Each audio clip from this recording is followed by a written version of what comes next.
A word of advice, don't break the law. Huh. Is there anything else? Yeah, seriously, don't break the law.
I once considered keeping some pets in my office, but soon gave up on the idea. It's just not right to keep small animals where they won't be able to see the sun.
This is a different kind of cold than what I'm used to.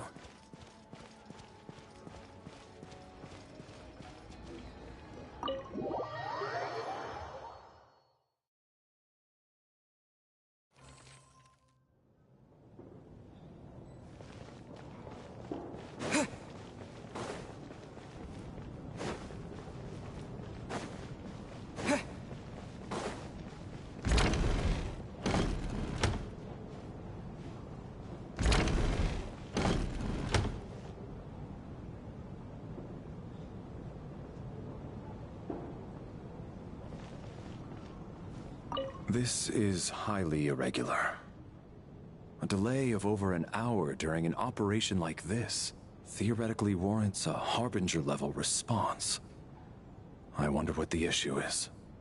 The storm, or something else.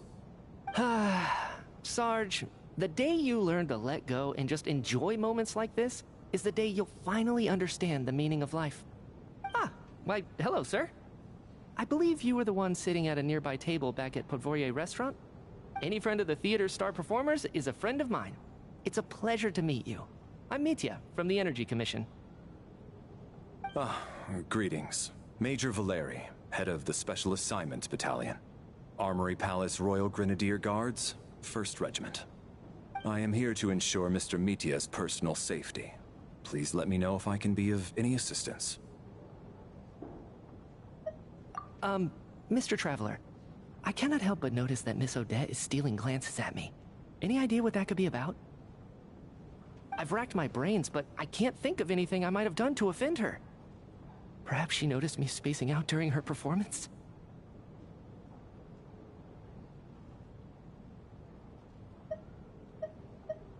What? You mean I really did do something to upset her? Well, thanks for letting me know. So, Mr. Mitya, is your work related to Project Stuja? Yes, that's right. The higher-ups in the Fatui transferred me from the Energy Commission to the Armory Palace because they wanted me to...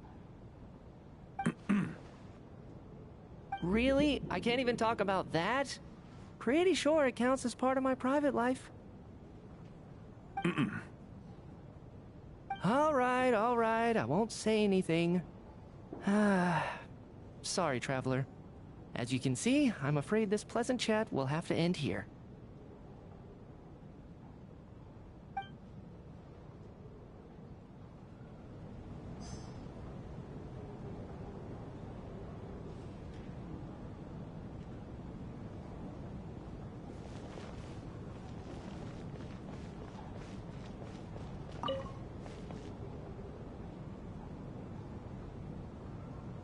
I don't think it's ever been this lively backstage before. I didn't know you were coming today. Hey, have you seen Chuganov? I heard he was coming today. Have you spoken to him at all? I'm with you. This could be just the chance we need. Yeah, I gotta figure out a way to coax some more intel out of him. I want to know why he suddenly changed his stance on Project Stuja. What exactly happened before the most recent Vecha vote?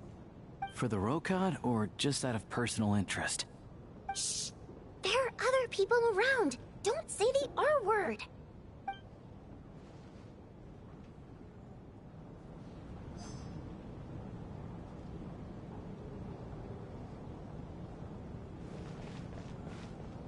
I have to say, even though today was a rehearsal and there were some hiccups along the way, Miss Odette's performance was one of the best I've ever seen, even compared to an actual show. I couldn't agree more, especially considering the weight of the subject matter.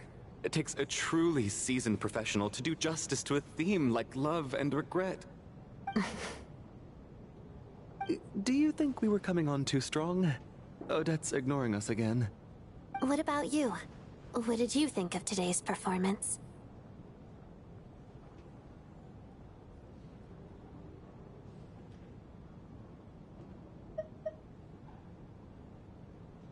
Oh my, that's very flattering of you. Thank you. I'll make sure to save a ticket for you when the show's performance ready. This doesn't seem like the time or place to bring up the subject of Lelik. I need a chance to speak with her in private. So unfair. Talk about double standards. And now it looks like I've been spotted.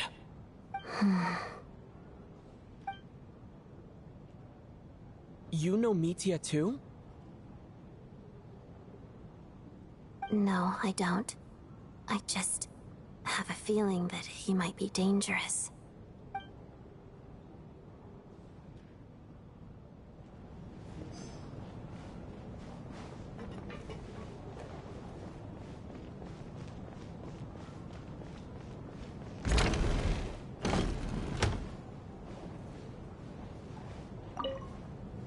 And then there's the aristocrats. Easiest of all to deal with. You don't need to use any force whatsoever. All you have to do is show them the rope you plan to tie them up with. Do you know why? I don't. Do tell. Because nothing horrifies them more than the thought of a cheap, coarse rope leaving creases on their precious million Mora coat. They'll do whatever you ask to avoid that fate. Unexpected, but funny nonetheless. Tell me another one. Well, look at that. I got myself a new listener. Hey there. Let me introduce myself. The name's Shram, and I'm a mercenary. The kind that gets paid to do odd jobs for rich folks. And I am Chuganov, an entrepreneur.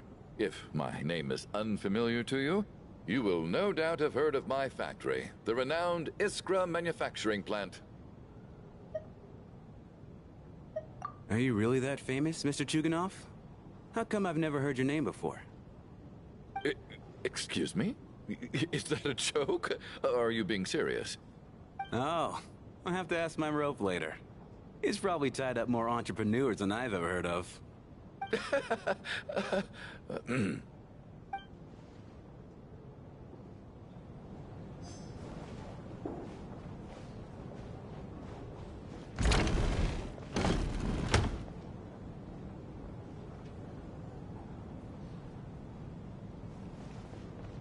My husband has major trust issues.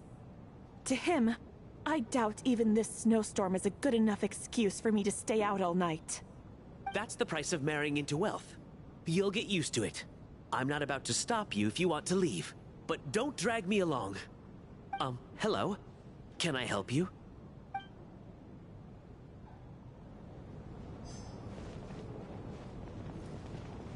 How are you feeling, Tonya? I'm fine. Sorry to worry you. I'm used to it by this point. I take medicine for it. My brother usually helps to get it ready for me. Child must take great care of his sister.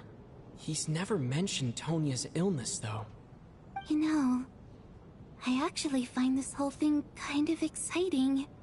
Stuck in a strange place thanks to a snowstorm. Having to spend the night with a bunch of interesting characters. It's pretty cool, don't you think?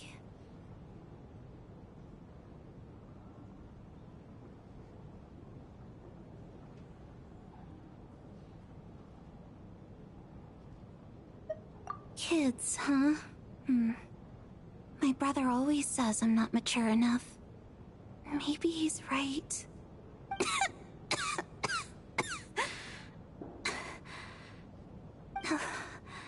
I'm fine, really.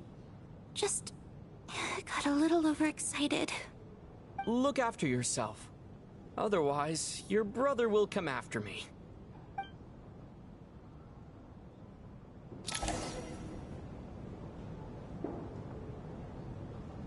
How's it looking, Alosha? No change from this afternoon.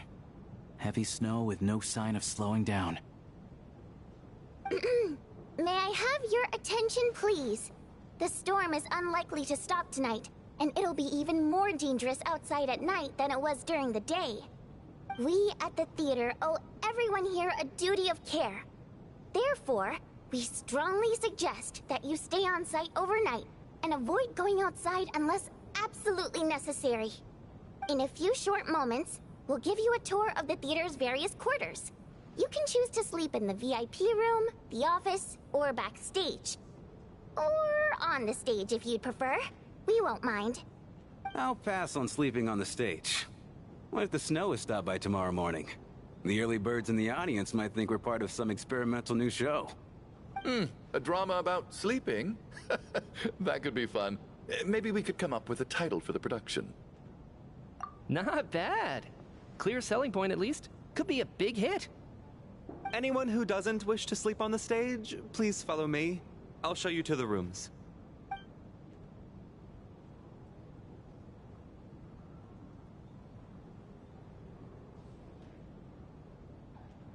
I guess I'll call it a night. Though I feel like I won't sleep very well without Paimon here. I'm sure she'll be worried that I haven't made it back yet. But as long as she looks out the window, she'll probably realize what's holding me up. I wonder if she's feeling any better yet. At least she hasn't been getting any worse. Still, I should try and get back first thing tomorrow morning.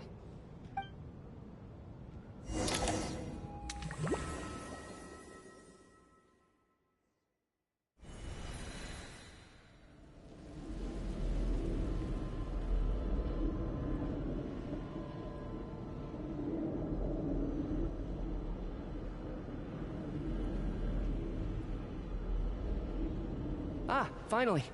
Welcome back to the world of the living, lazy bones. I was about to wake you. The black mist is almost on us.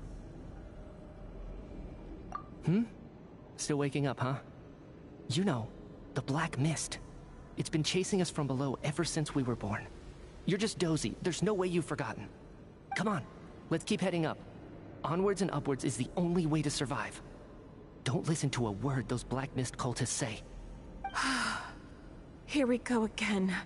That endless march toward survival. What's going on? That black mist down there is creeping me out. And it's rising. Guess I should head upwards and get away from it. The black mist cultists believe that being swallowed by the black mist leads to everlasting peace. But if you ask me, they're just lying to themselves. We're the only heretics left. The only ones who refuse to give in. We have to keep going. But how do you actually know that they're wrong? Dangerous question there, Torgov. The moment your faith wavers, you start a chain reaction that ends in the collapse of your will. Put the question out of your mind. Stay strong and believe that the black mist means certain death. Okay, but it's not my mind that's the problem. My body's about to give up on me. It's already starting to falter.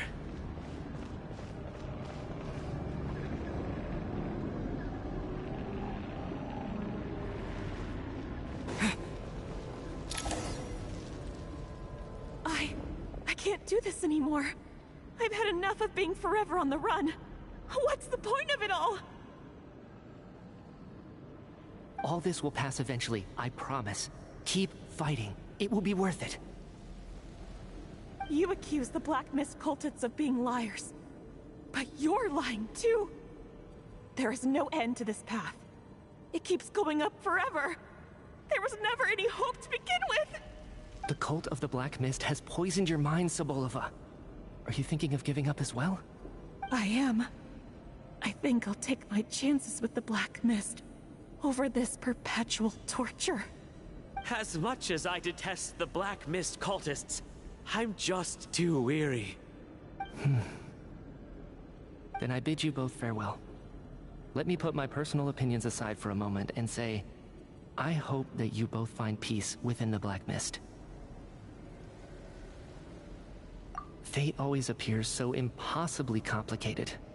But at moments like this, its raw simplicity is laid bare. Their fate was sealed from the instant they entertained doubt. From then on, the outcome was both inevitable and irreversible. Let's go.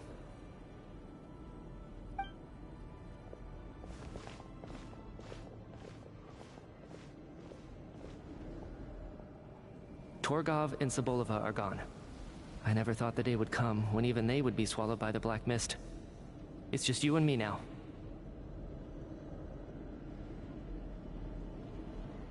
Yes, it looks like it's satisfied. For now.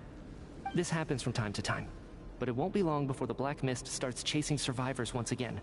No one knows how to stop its advance for good. Well, we should make the most of the precious moments of rest that those two bought for us.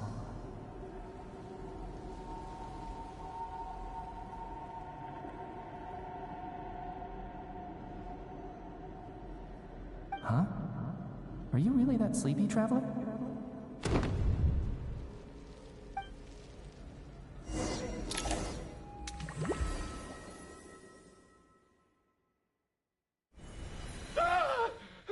Help!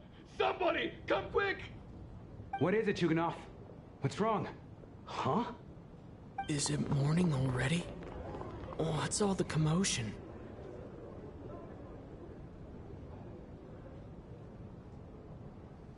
Sounds like it's coming from next door. I should check and see what's going on.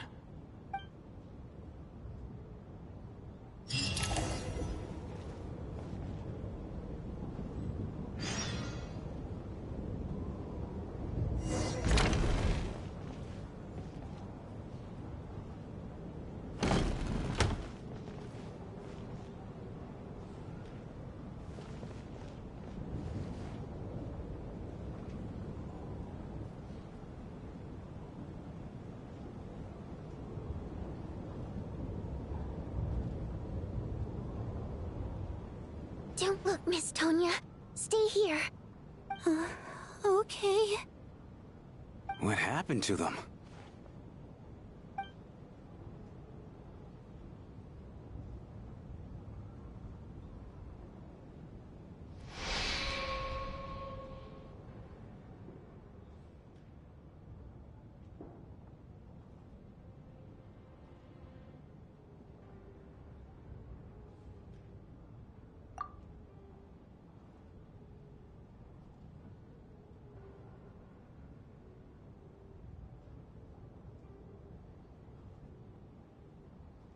These two people have passed away. And the strange thing is that somehow, I knew this was going to happen. I knew that they would be the ones to die. Have I seen this moment before? Or did I have some kind of premonition? I can't remember what it was. Let me take a look.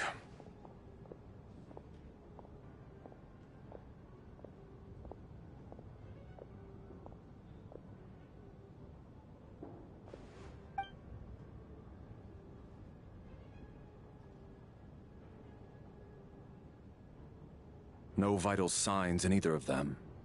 They're dead.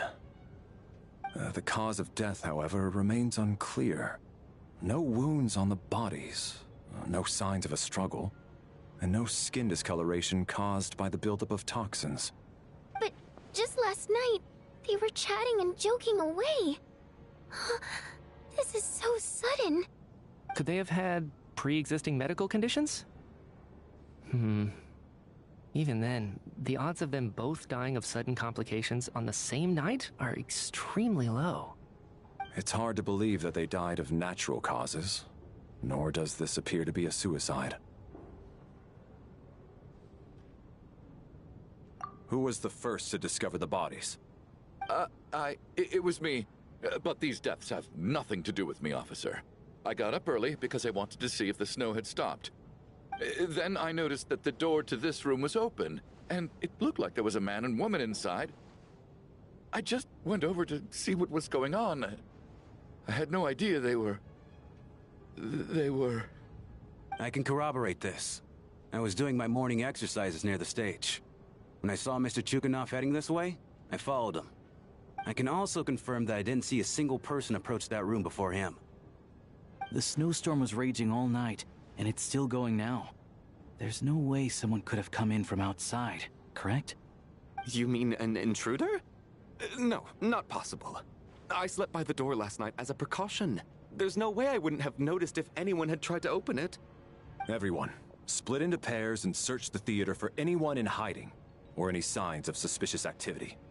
I'll follow up with a full search of my own shortly. Go. There is no time to waste.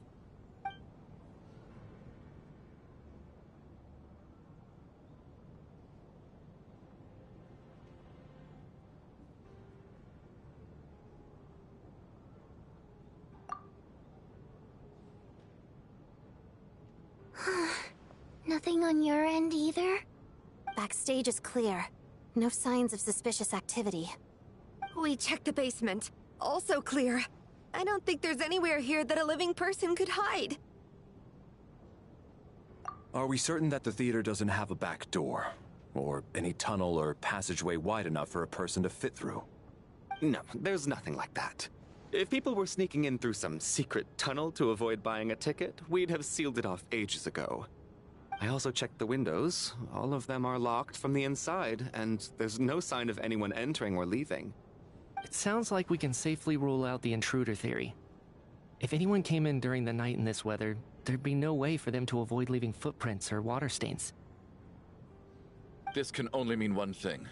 It's like one of those murder mysteries you see in novels and plays, isn't it? The ones where the killer is one of us. We can't quite jump to that conclusion just yet. Could he be right? It's hard to imagine something like that happening in real life. Set in a theater during a snowstorm, a murder takes place, and the killer is among us.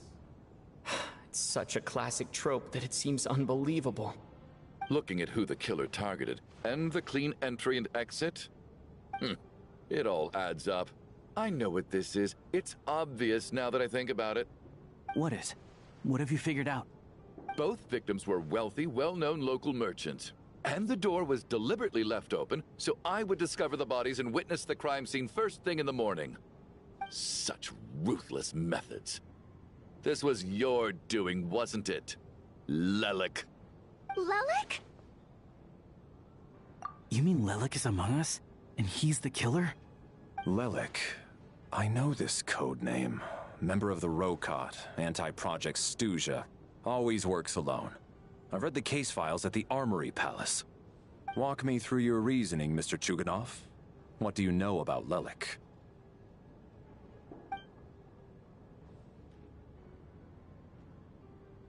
What now, huh? What now, Lelik?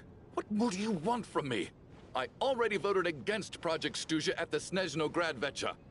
You snuck into my house the other day while I was asleep. Left a threatening letter. And I did all that you asked. But Project Stuja cannot be so easily shaken. Not with the rooster in charge.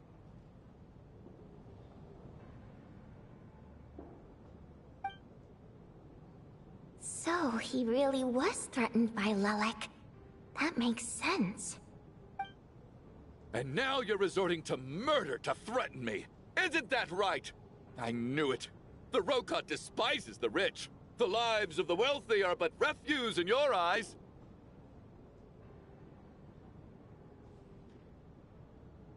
Show yourself! Which one of you is Lelik, Tell me! I'll do whatever you want! Just stop playing these mind games!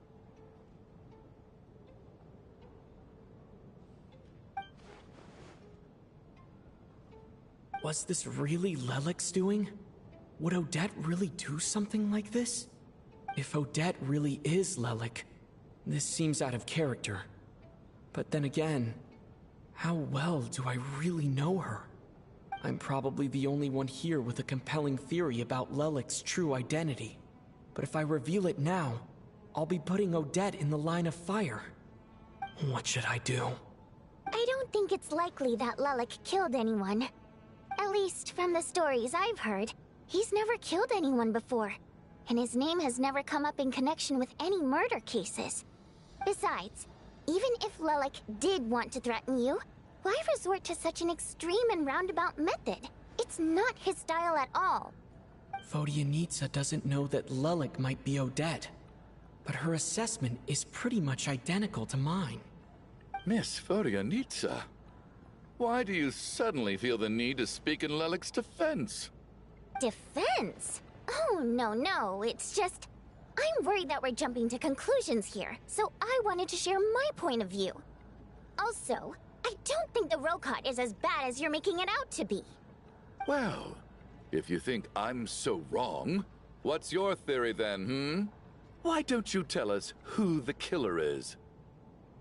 The case is still evolving, Mr. Chuganov. Please do not prevent others from expressing their opinions so early on in the discussion. Even so, there's no denying that the recent threat received by Mr. Chuganov may well be an important clue. So there's still a good chance that Lelik is right here among us. I can't do this anymore. I don't care if it's still snowing outside. I have to get out of here.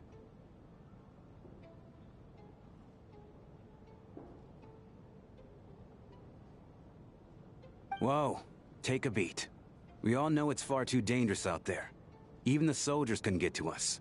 Go out that door, and you might not live to tell the tale. And whoever this Lelik is, they're surely not going to murder anyone in broad daylight. Be sensible, my man. You're safer inside. As much as I regret having to say this, I'd like everyone to cooperate. and refrain from exiting the premises until further notice. Because as things stand, every one of us is now a suspect. Unless anyone has further information to share, let's adjourn for now. Feel free to keep searching for clues, but make sure you don't go off alone.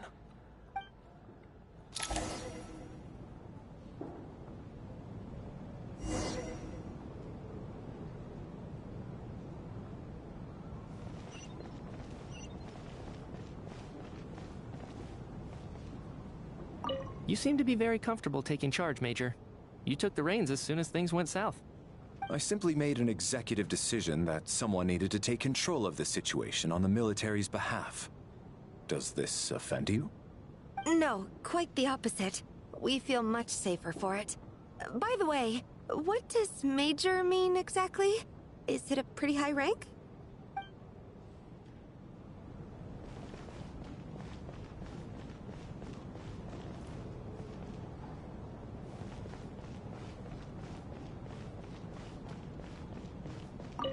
I still find it hard to believe there's a murderer among us. Just last night, I imagined we were like classmates out on a hiking trip. There's no guarantee that you can trust your classmates. Especially not when you're locked up together. Why did they do this? Was it for money? Even then, they could have just kidnapped the people. They didn't have to die.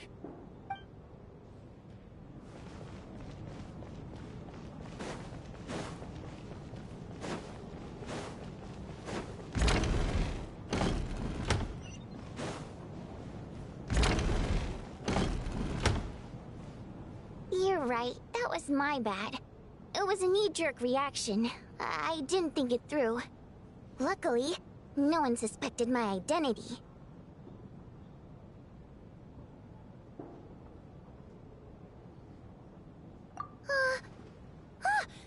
Oh, phew. It's just you. I thought someone was eavesdropping. Since Vodianitsa and I were on the same page earlier, I think I should share my thoughts with the Rokot members first.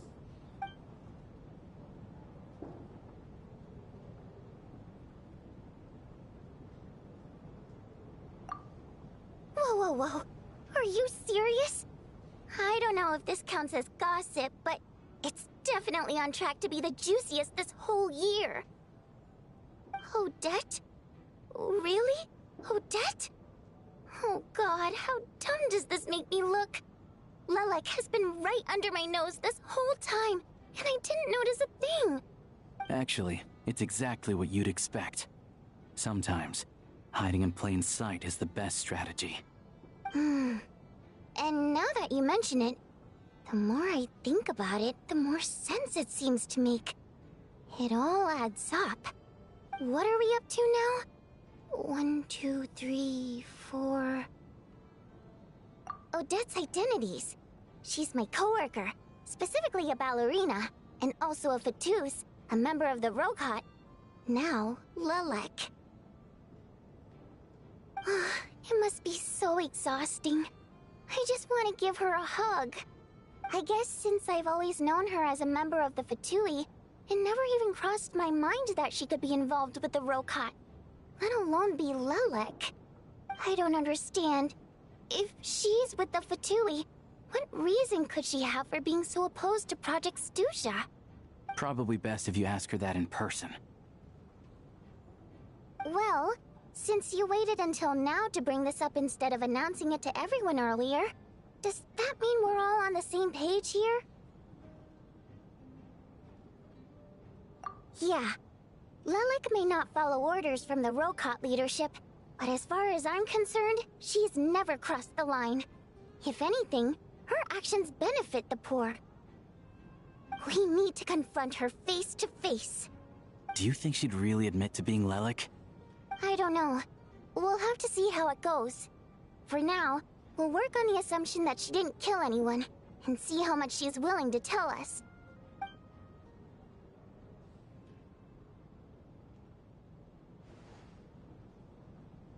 Now's her chance. Odette's alone. Let's go. Hey, Odette. Hmm? What is it, you guys? Shh! Keep your voice down. We need to talk. So, you're Lilac, aren't you? Alright, fine. You don't have to say anything or explain yourself. Just hear me out first. None of us believes you'd kill innocent people. Whoever murdered those 2 people last night, it wasn't you. The Traveler was the first to figure out your identity, but he kept quiet during the discussion just now. Still, it's clear where the group consensus is heading. Everyone believes Lilac is the culprit. If your identity is exposed, you'll be in a really bad spot.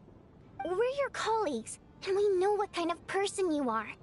I don't want anything bad to happen to you. So, can you clue us in? Tell us everything. The more we know, the more easily we'll be able to cover for you. Alright.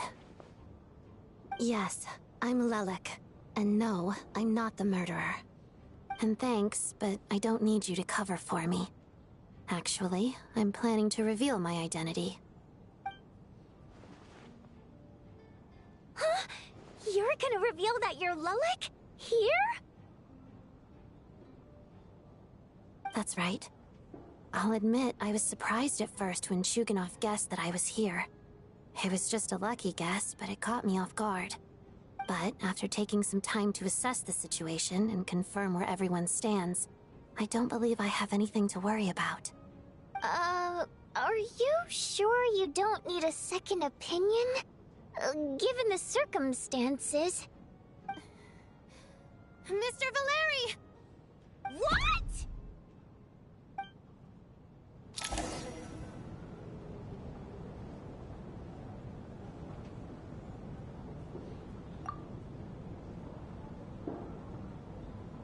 So...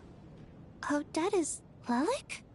I don't know what game you're playing, but you've got a lot of nerve. It's just one identity. So what if it's exposed? I can disappear and adopt a new identity anytime I please. I made my peace with this when I chose to become Lilac. But more importantly, I promise I am not the murderer. Which means that someone else is. So, if anyone still insists that I did this, you'd best produce the evidence now. Otherwise, I suggest that you bite your tongue. Because if you really believe I killed 2 people without making a sound or leaving a trace, pointing fingers at me would surely only make you my next target.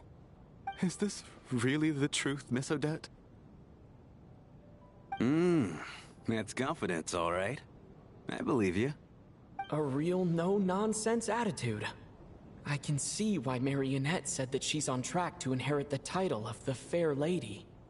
Are you seriously buying this? Hey, officer! She just admitted to being Lilac.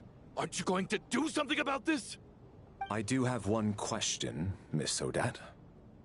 Why have you chosen this moment to come forward and reveal your identity?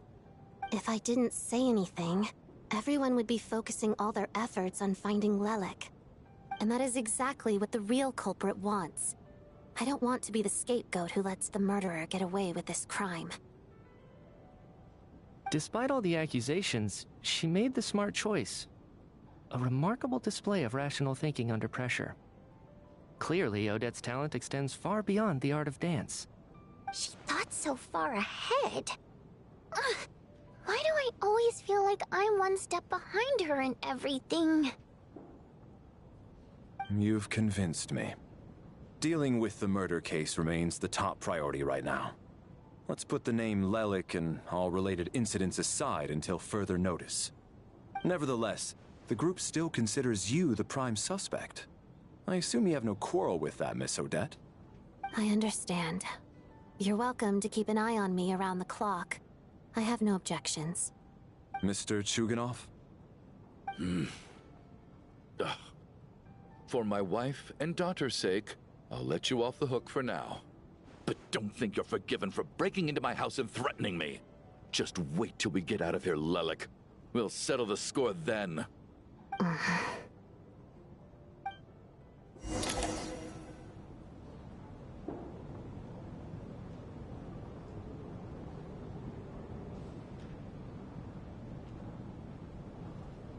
Good work, Lelek Guard Team. And Lelek, too. Here, have some hot water. Turns out Valeri knew about my exploits. So now I've been told I have to guard Lelek with him. Shouldn't you be facing my way if you're guarding me? At the moment, it looks more like you're my bodyguards. If the true culprit is indeed still at large, as you have claimed, we must keep our guard up against them also. Don't worry, Tonya. We'll get through this. Once the snow stops, the officials will step in. The investigation will get easier, and then we'll be safe. But once the snow stops, won't everyone just leave? You're gonna miss us, huh? Well, some of us work at the theaters, so we'll still be here. I'll even give you a special backstage pass. Really, Miss Vodyanitsa? That's awesome! You've made a fan for life. Aw, you're so cute, Tonya. All right, let's swear to it. I promise to give you the pass, and you promise to never change your mind about being my fan. Promise. Don't indulge her, Tonya. You don't have to swear an oath over things like that. You really do get carried away sometimes, don't you, Miss Vodyanitsa? Hey! Mind your own business!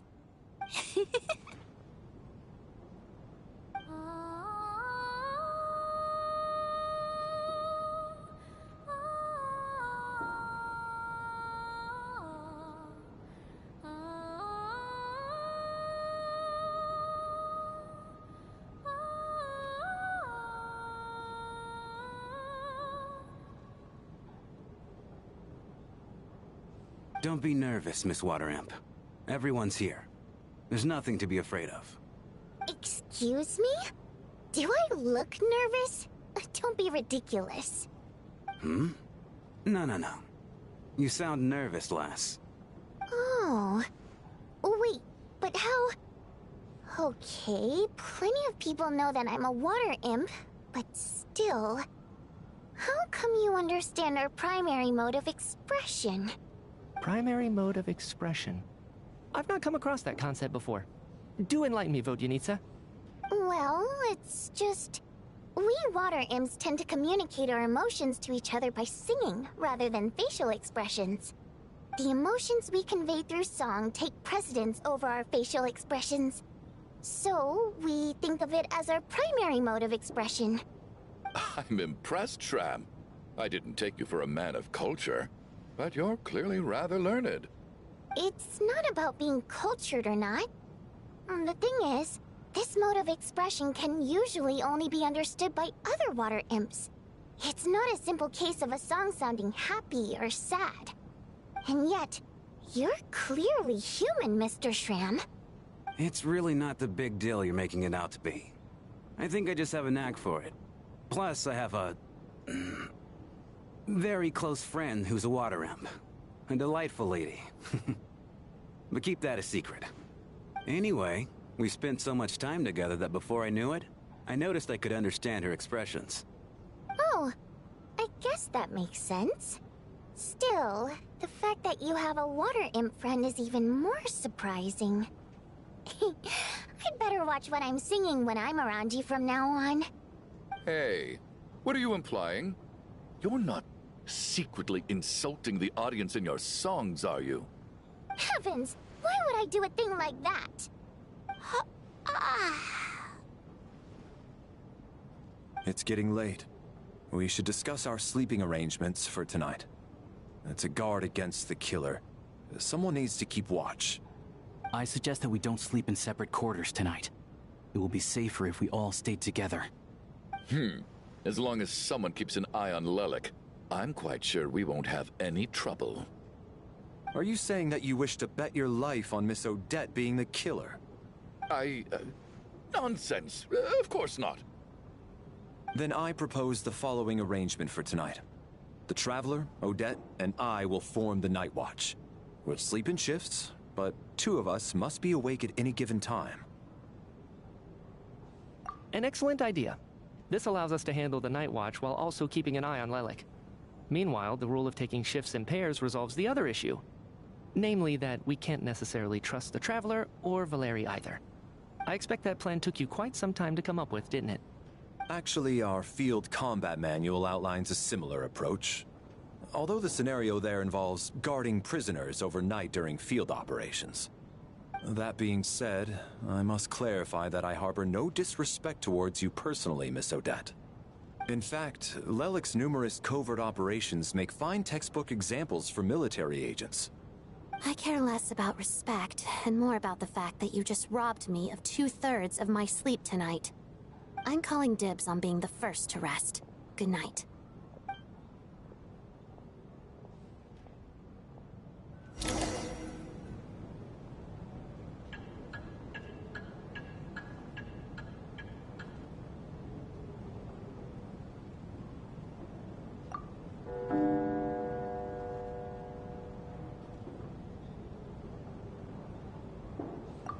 It's almost time. We should wake Odette. How are you faring?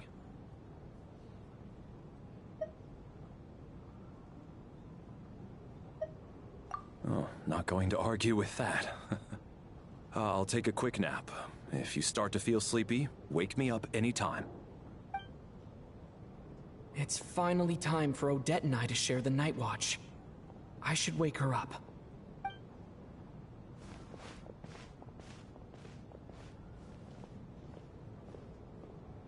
I came here to get information from her in the first place.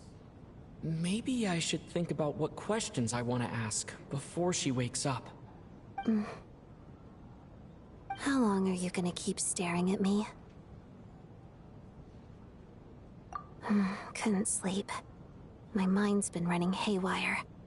Plus, there's something I've been meaning to talk to you about. I had a hunch that you wanted a conversation, too.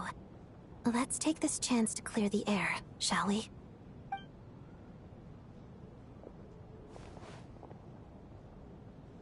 I just had a simple question for you, really. It's, Rosaline. In her final moments, did she have any last words or anything? I see. Well, that was all. I have no other questions. No. She was utterly ruthless in pursuing her goals. That kind of person should be hard to miss. And yet, even though I never approved of her methods, and she was an abrasive person, the fact remains that I am indebted to her. Oh, she told you. I guess that makes sense. I think she and Rosaline were on pretty good terms. Yes. Rosaline wasn't the kind to gossip about this sort of thing. Not that it's any huge secret to me, though. When I was a child, I had to join the Fatui for the sake of my mother and me. I trained under Rosaline. It was extremely grueling. And it didn't exactly come naturally to me.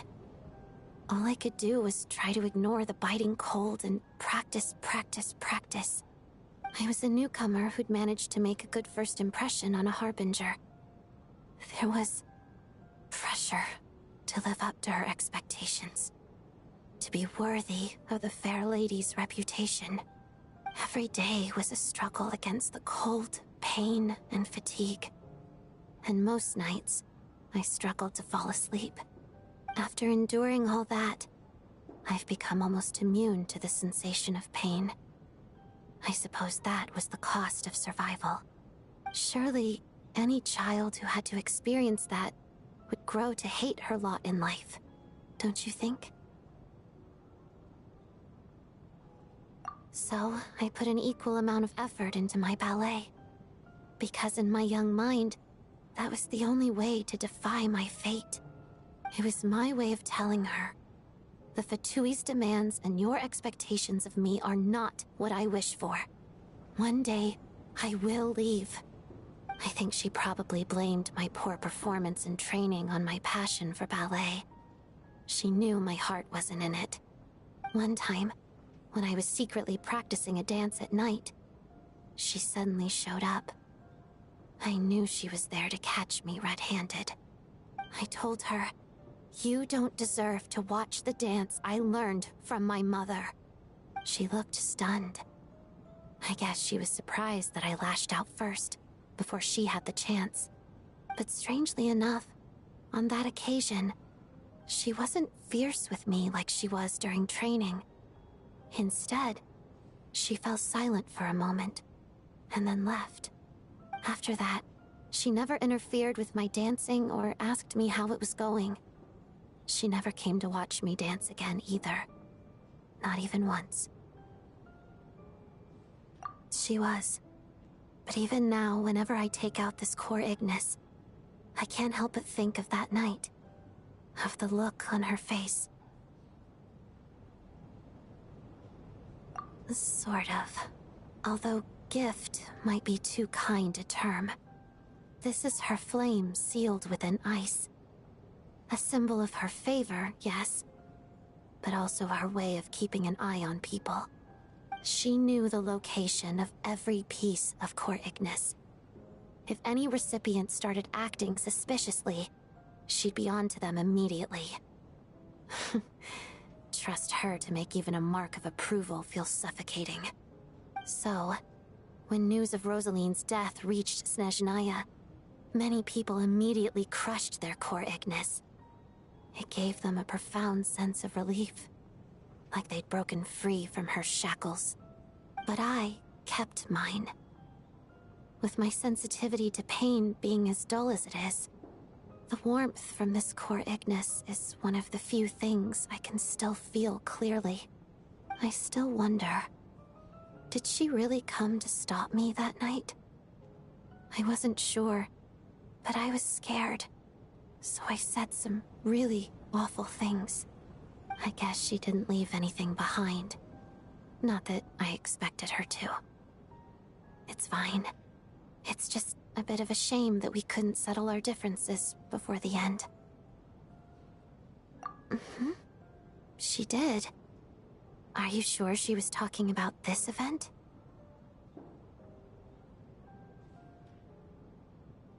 Huh. No, she didn't. I didn't even find out that she'd gone to Mondstadt until a while after she'd left. Wait, in that case...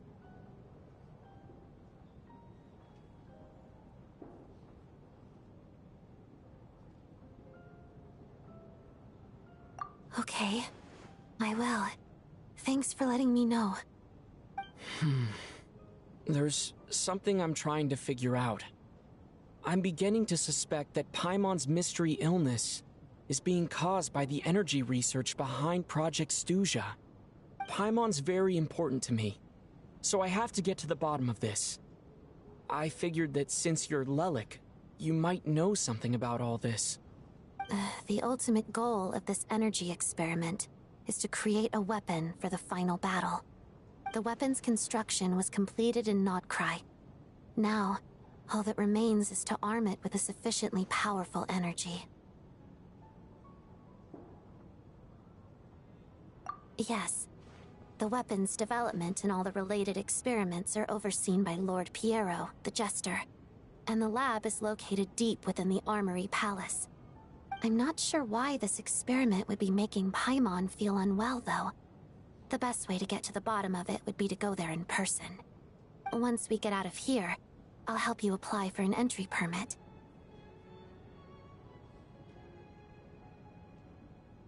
And I'm hardly the organization's proudest member, as you know.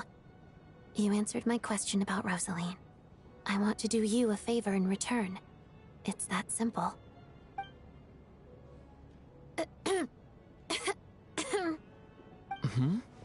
What's wrong? Are you not feeling well? You two seem to be hitting it off.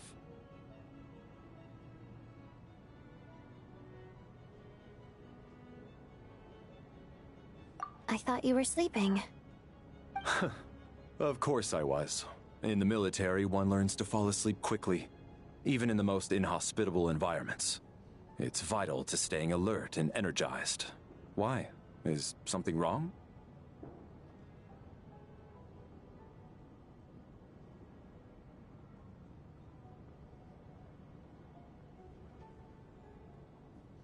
Even if he was awake, he can't have overheard us, right? Well, thank you both for keeping watch. Traveler, I'll take over for now. It's your turn to get some sleep. Sure.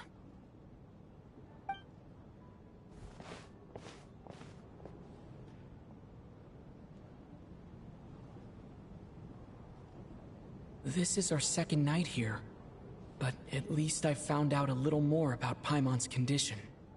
I hope she's been sleeping well the past couple of days. Why do I feel like I'm being watched?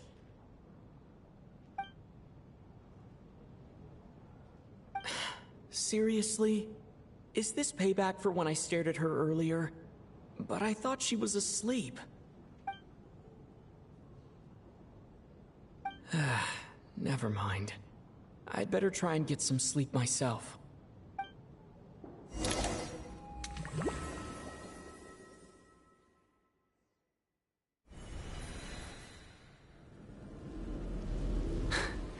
Hey, what are you spacing out for? Are you reaching your limit too? How long have we been walking for? Do you remember? Time's lost all meaning. Ever since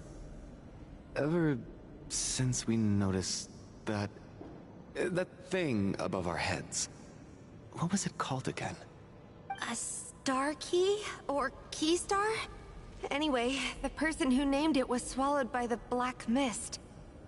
Whatever it's called, ever since we noticed it, we've been walking up and up, hoping that as long as we reach it, we can find a way out of this place. But it seems like no matter how far we walk, we never get any closer. Well, we've come this far. You never know. Maybe we're almost there? Come on, enough moping. Let's go. The black mist is catching up.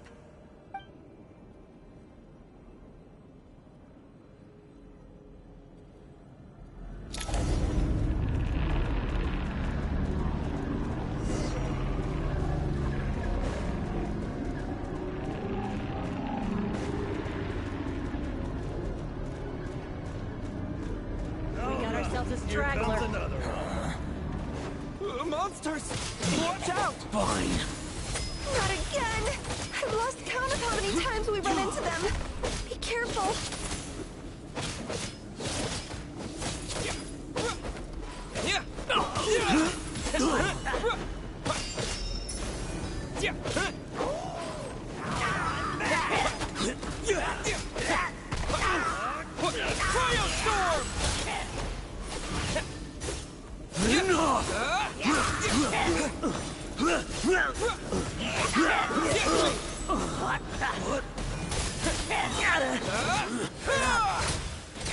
Shut up. Run faster.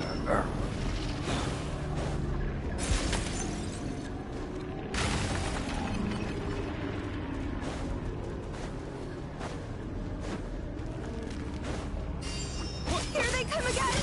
Get ready!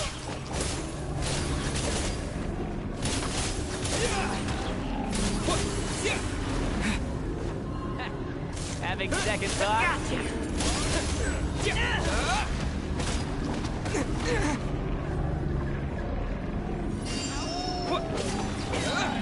Fighting away! Out the way!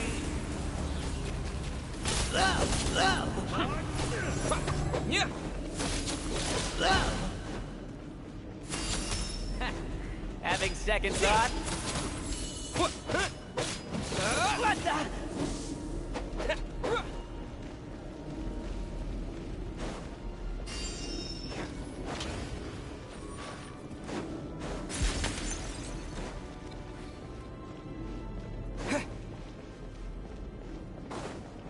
Monsters ahead of us.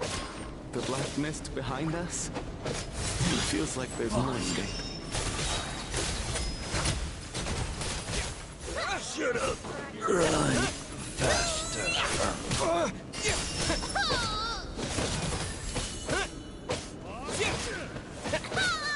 And tank!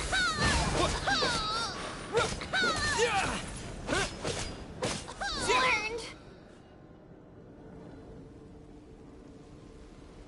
Are you hurt, Coolish? No. I'm fine. It's just... Suddenly I don't want to walk any further. I get you. In fact, I reached my limit a long time ago. Sometimes it feels like there's hope where there shouldn't be. Yeah. The hope that the star gives us is the only thing keeping us going.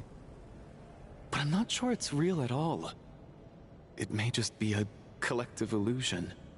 Otherwise, why would it always be out of reach?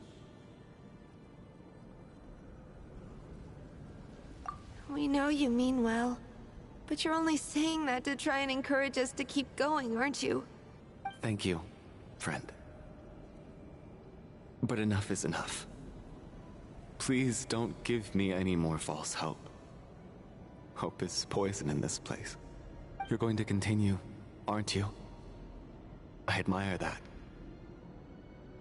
I've given up, but I wish you the best. May there come a day that you catch up to the star and leave this godforsaken place.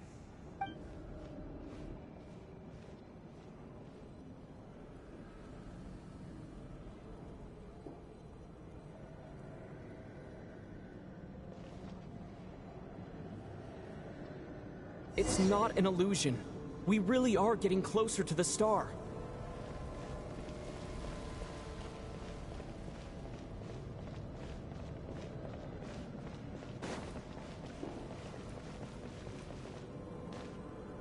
Congratulations. You're the first person to make it here.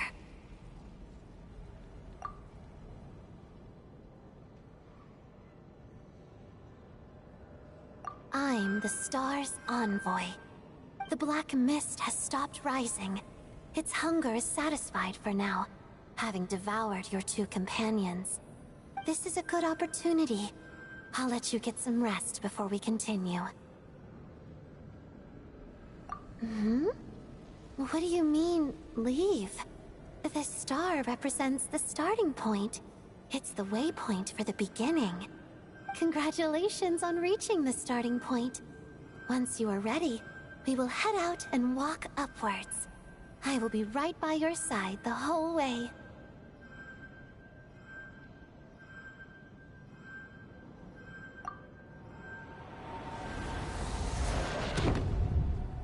Huh? What's wrong? Hey, don't give up before the journey's even begun.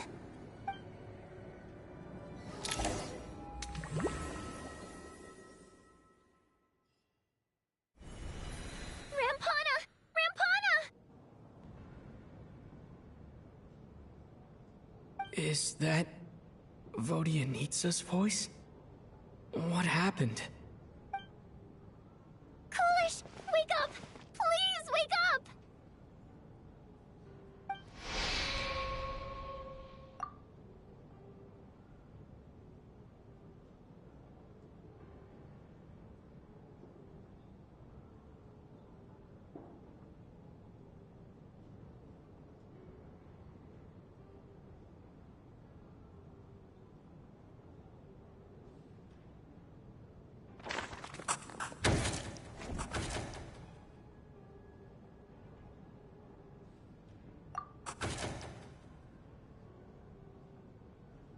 The situation is identical to that of the two casualties yesterday. We cannot ascertain the cause of death. At least there are some elements that we can rule out this time. They slept on the stage with everyone else. So I suppose the surrounding environment can't be a relevant variable. Rampana. Coolish. Weren't some of us keeping watch last night? 3 of us, in fact. How could you not notice something was wrong? I'm as confused as you are. Certainly nothing unusual happened on my watch. Likewise, and from what I've observed so far, both Miss Odette and the Traveler can be trusted. To be honest, I didn't get a wink of sleep last night. I couldn't help but think I was the target, so I just laid there with my eyes closed. I heard the Traveler and Lelik chatting, but otherwise I don't recall hearing any commotion during the night. Me too. I didn't want to wake everyone up, so I was concentrating hard, trying not to cough. I hardly slept at all. If anything had happened, I'm sure I would have noticed. Then, what could possibly be causing this? Once was bad enough. I can't believe it happened again. I worked closely with Rampana and Coolish for so long. I never imagined that one day they'd... And on this stage of all places... Florianitsa... 4 victims in just 2 days, and we still don't have a single lead. I need to get to the bottom of this as soon as possible. And above all, keep Tonya safe. I'd never be able to look Child in the eye again otherwise. Still snowing? Yes, I just checked. Still no sign of anyone outside either. So we only have ourselves to rely on. If you ask me, this killer can clearly strike whenever they please. The Night Watch was a useless endeavor from the start. Lelik must be an expert in poisoning. Clearly she used some poison that can't be detected on the corpse. Here we go again. Listen, I was already thinking to myself last night, was Lelik's reason for revealing her identity the real story? Well, now I have my answer. It most certainly was not. She's been playing us for fools. You get off on this, don't you? Revealing your identity, only to carry on with your killing spree? That's a hideous thought. One that only a hideous mind like yours could dream up. How dare you?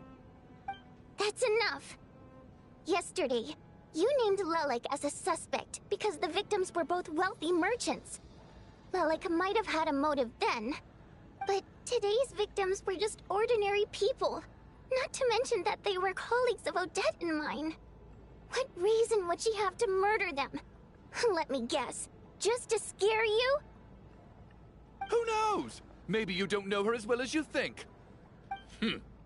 I implore you all to ask yourselves, how many people are there really in this world that have what it takes to kill another person?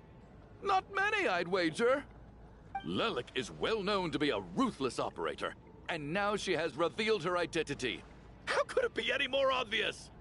Everything you've said so far is still just conjecture, which doesn't constitute a concrete lead. You need to back up your claims with some evidence. How can you defend her, officer? What did she say to you while you were on Night Watch? Maybe I shouldn't be so surprised. You military types are always colluding with criminals to target the rich.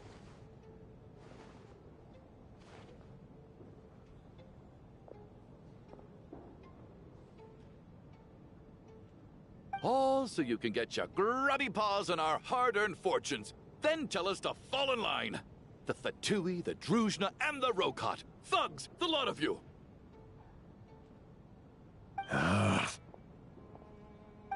Don't you dare.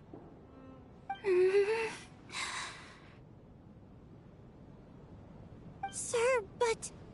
You were the one who told us not to stop other people from expressing their opinions yesterday. 4 people have already died. Only yesterday I was chatting with Mr. Coolish. Then we woke up in the morning and he's... Turning against one another is the last thing we should be doing right now. Little girl. Even if Mr. Chuganov is a puffed-up, pig-headed windbag who doesn't have a clue what he's talking about, he's still one of the victims here, isn't he?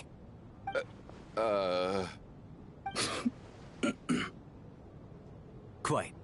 I had no intention of resorting to violence. But you're right, Miss Tonya. I ought not prevent him from speaking his mind. In any case, I believe Mr. Chuganov has calmed down a little now. We may resume our discussion. I don't think there's any need for that. What is there to discuss? nothing about this situation is normal. Did you have an idea, Mitya? You're the brainiac here, right? Come on, clue us in! I've been mulling something over. All the leads we have so far concern things from outside the theater. Miss Odette's alter ego, the threats Mr. Chuganov received. But then there's the 2 double murder crime scenes themselves, which have given us absolutely nothing to go on whatsoever. That's highly unusual. Even with the most careful killers, there's always some evidence left behind. So what are you suggesting? I think this could be a supernatural event. It isn't characteristic of human-on-human homicide at all. Correct me if I'm wrong, but aren't you supposed to be a scientist? That doesn't sound like a conclusion someone like you is supposed to make. I got into scientific research because of my insatiable curiosity. But if the present situation defies all known scientific explanations, I don't mind shifting my curiosity toward the paranormal instead. Now that you mention it, I remember when I first came to the theater. I heard rumors about this place being haunted. Haunted? Yeah, I think I heard the same thing. But I mean, they're only rumors, right? We've worked here for years. Surely we would have noticed any spooky goings-on by now. Well, this has taken an unexpected turn. A haunted theater? If Paimon were here, she'd probably be hiding behind me in fear right now. Why don't we take this opportunity to look for clues again with a more open mind? Maybe a different perspective will help us see something different. Very well. Whether it's criminals or ghosts we're looking for, the same rules apply. Everyone needs to tread carefully. I'll move the bodies into the same room for now.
I need to think very hard about whether there's anything that ever needed hiding.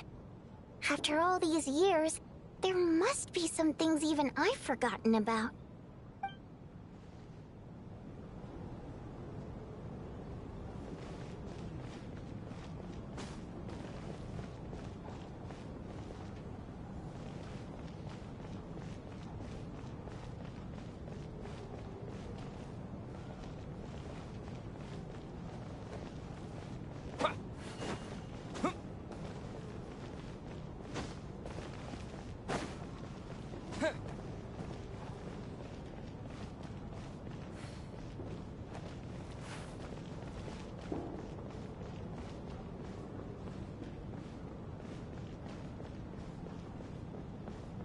Chin up, my man.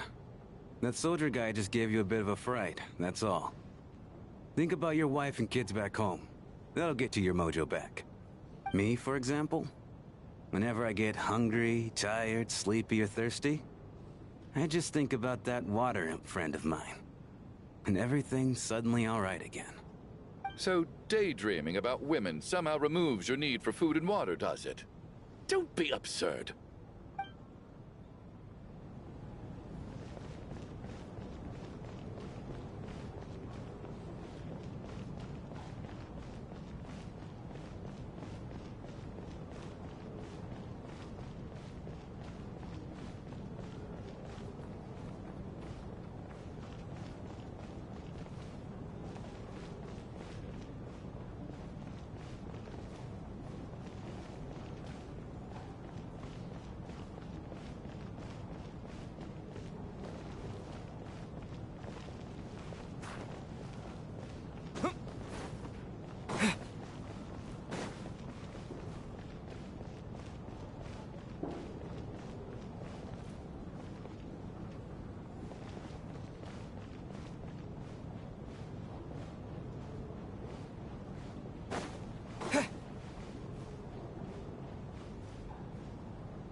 Chin up, my man. That soldier guy just gave you a bit of a fright, that's all. Think about your wife and kids back home. That'll get you your mojo back. Me, for example? Whenever I get hungry, tired, sleepy, or thirsty, I just think about that water imp friend of mine. And everything's suddenly alright again. So daydreaming about women somehow removes your need for food and water, does it? Don't be absurd.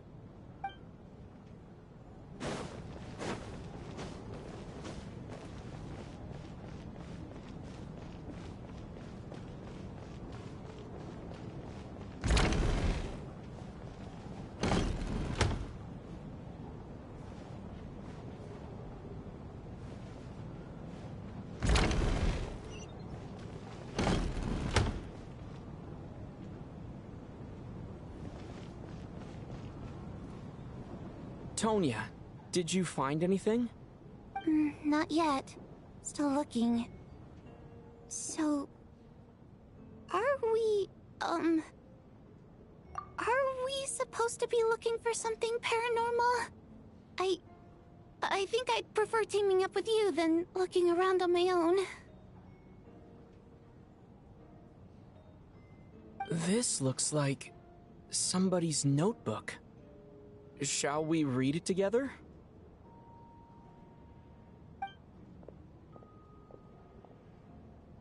Well, it doesn't look scary or anything, so I guess it should be fine. All right, let's read it together.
Huh.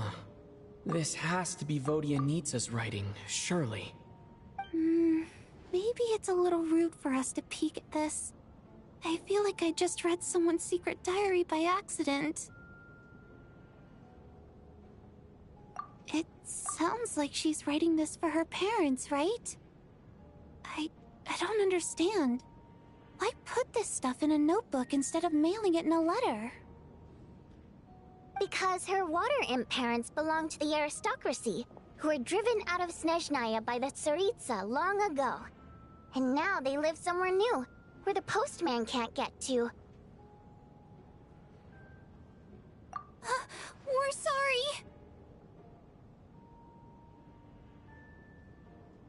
It's fine.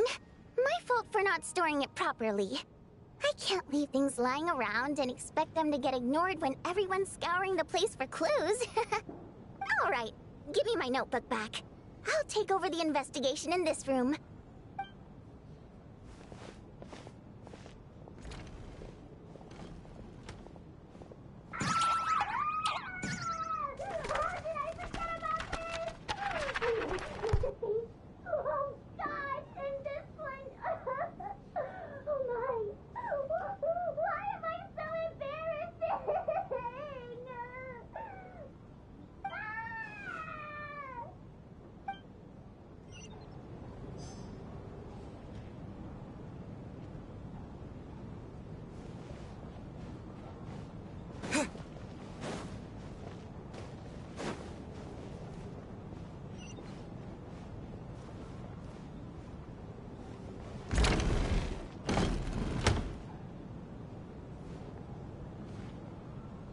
Valeri, come take a look at this.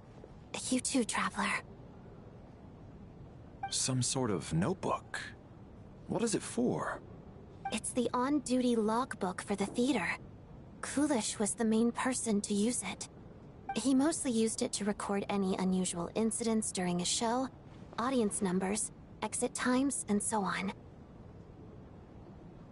Yes, he'd always have this logbook with him when he checked tickets at the entrance. This should confirm a lot of key details about the recent show. So, you find anything unusual?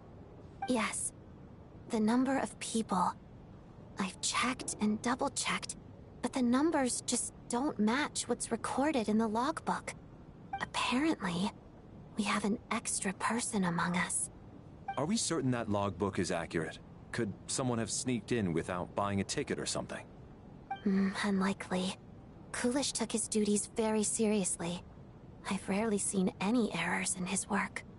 Not to mention that this was a dress rehearsal, meaning smaller audience numbers and tighter ticket restrictions than usual. Everything would have been well within his control. We no longer have our tickets with us, do we? They got collected on entry.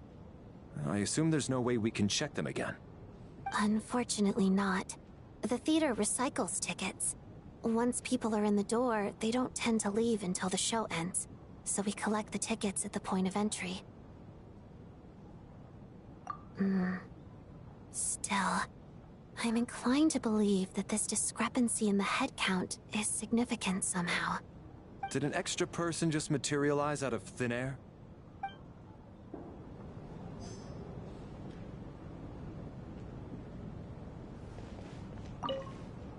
Did an extra person just materialize out of thin air?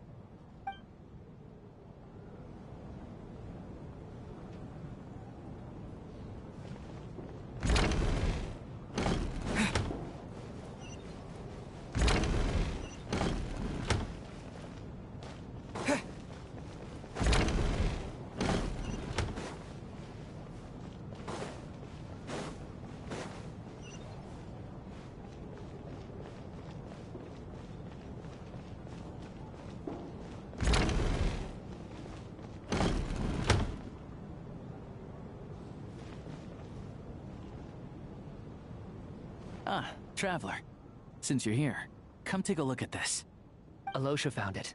We're both curious to hear your perspective. It appears to be an investigation report. And the focus of the investigation was the rumors of haunting we heard about earlier.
An investigation report, huh? Looks quite old. This person's name looks to be of Sumeru origin to me. Was the investigator from Sumeru? The theater manager must have hired an investigator once specifically to look into this issue. But it doesn't look like anyone ever looked at the report. Presumably, the manager wanted to know if the supposed haunting was dangerous, while also being fearful of word getting out in case it affected the theater's business. Anyway, the bottom line is, the haunting is actually real after all. It's caused by an obstruction in the ley lines. Is there any chance this is the key to finally making some progress with the murder cases? Ley line problems are pretty unexceptional to me by this point. And while it certainly offers an explanation for the ghosts, it's hard to imagine what connection it could have to these two murder cases. Some of the language that appears at the very end of the report caught my eye.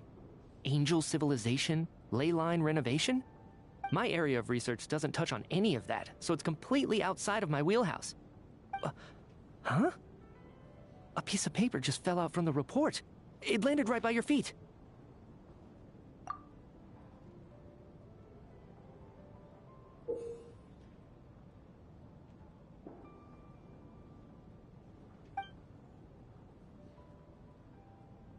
How unnerving. It was tucked inside the report, so it must be a note left by the author. Death is near. Is that supposed to be what's going on here? With us in the theater? But if so, how did the author foresee it? Could he predict the future somehow? Maybe things are more complicated than we thought. No, wait a second. If we take the report and the note at face value, they completely contradict one another. The report definitively concludes that the hauntings in the theater are harmless and cannot affect the real world.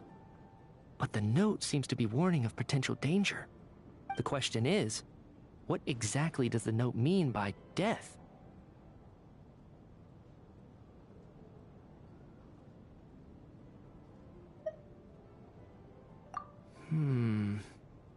The various ways we could interpret this keyword lead in completely different directions.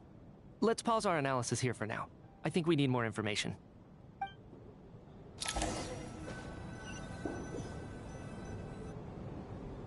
If we take all this together, it's not impossible, is it? If anything, it's the natural conclusion. Oh, I beg to differ. This sounds to me like a product of a researcher's vivid imagination. And perhaps it's because I'm still viewing this through the lens of a typical murder investigation. But still, I'm struggling to be persuaded by your theory. Does it really sound that far-fetched? Alright, well, let's treat that as speculation for now. I do agree with what you've said, so let's go with your idea for now. Good. Okay, now that we finally have some meaningful leads, I think it's time to reconvene. Let's get the others.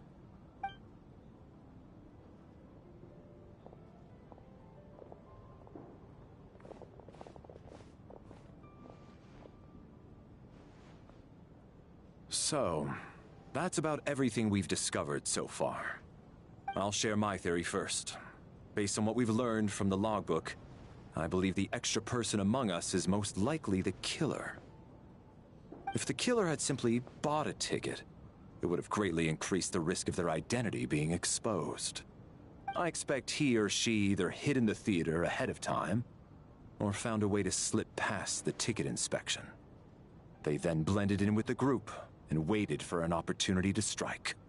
What about the note found in the investigation report? Any thoughts on how that fits in? The killer may have simply planted it there as some sort of sick joke. I've seen my fair share of psychopathic killers. They love playing cryptic mind games. So, it has nothing to do with the haunting of the theater after all.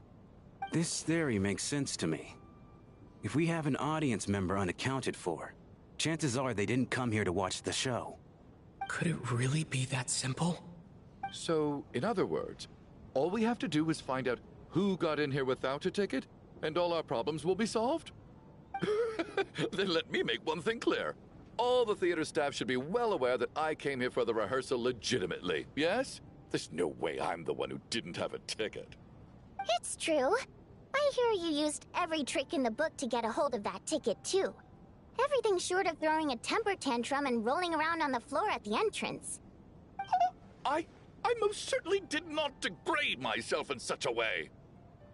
Probably a stupid question, but I might as well ask. Did anyone here get in without having their ticket checked? Hmm? Guess it was naive of me to expect them to just admit to it. Especially after the unprompted Lelik reveal. Once was already a miracle. Twice would be unfathomable.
I don't believe any of us here knew Shram before all this.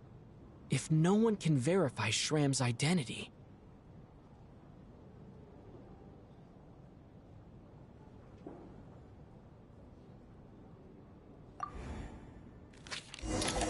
Mr. Shram, did you really go through the ticket inspection to get in here? Huh? Me?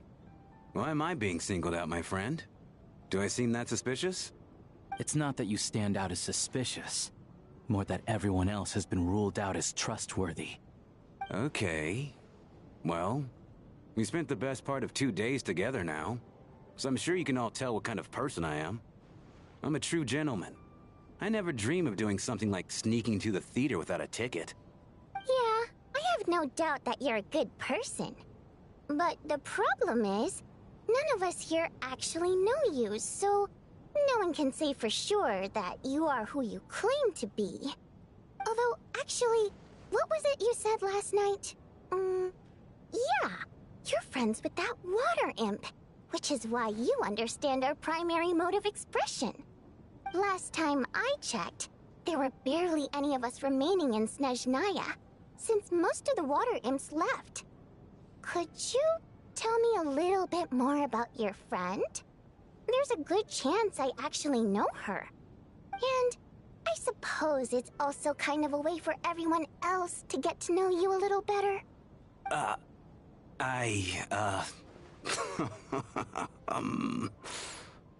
Good grief. Are you blushing? Pull yourself together, man. Stop giggling like a teenage boy. It's revolting. Hey, revolting is a little strong. All right, fine. I'll admit it. That water imp friend of mine, the truth is, we're dating. I was just the bodyguard hired by our family. But the stars must have aligned, because sparks began to fly between me and their daughter. Never in my wildest dreams did I think I'd get so lucky. We don't need details. Just get to the point. Okay. I'm just a little hesitant to reveal her name, that's all. You know how it is. These are delicate times.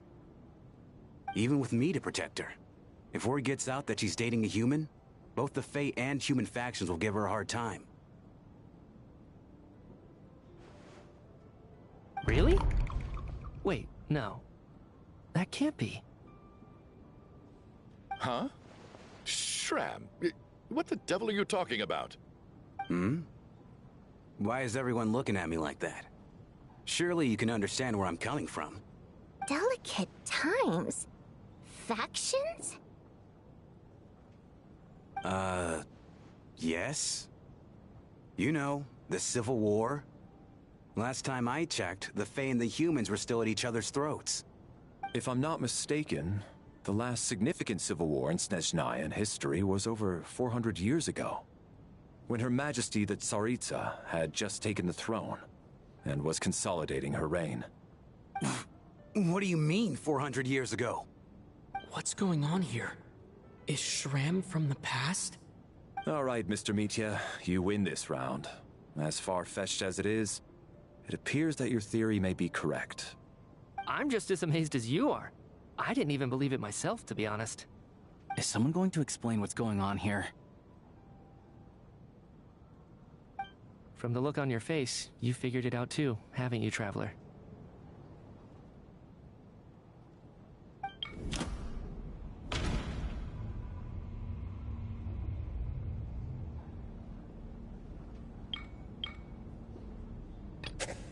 That seems to be the case. Shram's the extra person, but there's no way of learning his identity from this clue.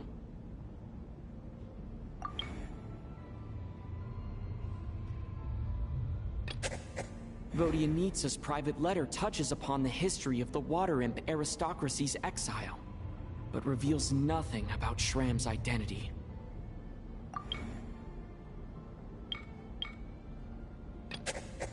No.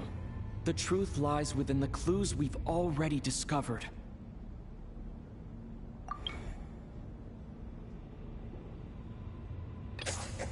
The theater's ley lines have been modified to block souls within its grounds from returning to them. Some souls can even wander this place forever. Mr. Shram's statement proves he is from hundreds of years ago. And according to the investigation report on the theater hauntings, Mr. Shram is very likely a lost soul wandering the theater.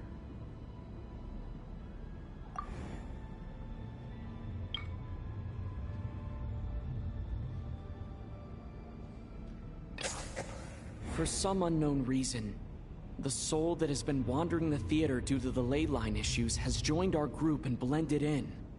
Yeah, that must be the immediate reason why the ticket count doesn't match the number of people present.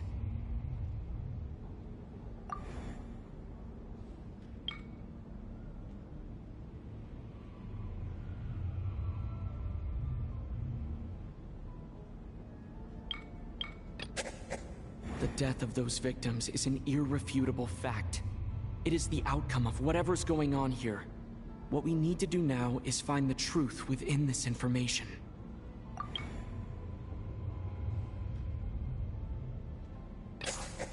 The contents of the investigation report have been verified. There are indeed ley line issues and wandering souls in the theater. Death likely symbolizes the deceased. Mr. Shram, for instance.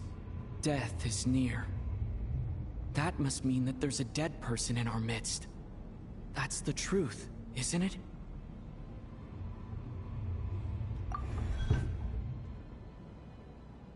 Yeah, the logic is clear now. The investigation report said that there would be souls stuck wandering around the theater because the ley lines were cut off. Mr. Schramm must be one such soul who died in the theater a long time ago. In which case, that also makes him our extra person. So when the note said death is near, it must have been referring to death as in the deceased, people who died a long time ago. Someone who died a long time ago. In short, there's a dead person among us. The extra person we've been searching for is a ghost from the past. You mean I'm a ghost? No. Don't make jokes like that, my man. There must be some mistake. But even if I was dead, I know for a fact I didn't kill anyone these past 2 nights. Yeah, even if all that's true, the report also said the souls inside the theater can't affect reality, right? They're harmless. Then what if the problem isn't the souls at all, but the ley lines themselves? The ley lines have a powerful ability to attract and devour souls. Let's say that the ley lines are like a black hole, constantly seeking to engulf souls. But the souls that don't want to return are trying to avoid being sucked in. Huh. Why does this analogy sound so familiar? What happens when the black hole can't achieve its goal? I'm only speculating here, but what if it ended up swallowing innocent souls by mistake? Or intentionally taking other souls to compensate? That could explain why we weren't able to determine a cause of death. If you're right, and their souls were devoured by the ley lines, it does make some sense. It does seem to explain a lot of the things we couldn't make sense of. Does that mean it's true? Except there's no concrete evidence. Mitya's relying on a lot of logical leaps. Still, it seems like the best explanation we have under the circumstances. Alright, so how could Schramm not know that he's dead? Seems a little unlikely that he hasn't noticed anything unusual even after several days interacting with us. On the contrary, it's perfectly normal for a soul to wander the theater for centuries without questioning their existence or reason for being there. It's simply what's natural for them.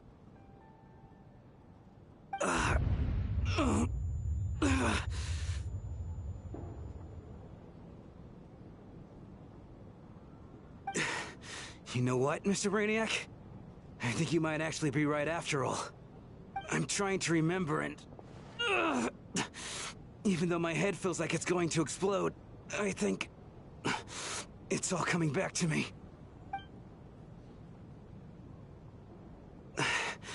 I was the one who didn't want to remember my own death, so I forced myself to forget. Well, I'm sure those are painful memories. My lady and I snuck out to go on a date one day. We bought tickets for the theater. It wasn't really my thing, but I was just happy to be together. All of a sudden, a group of people burst into the theater, shouting for all the water imps to get out, performers and audience members included. It was clear the conflict between humans and Fae had reached a boiling point. This time, the extremists were even coming after the water imps who had nothing to do with the war.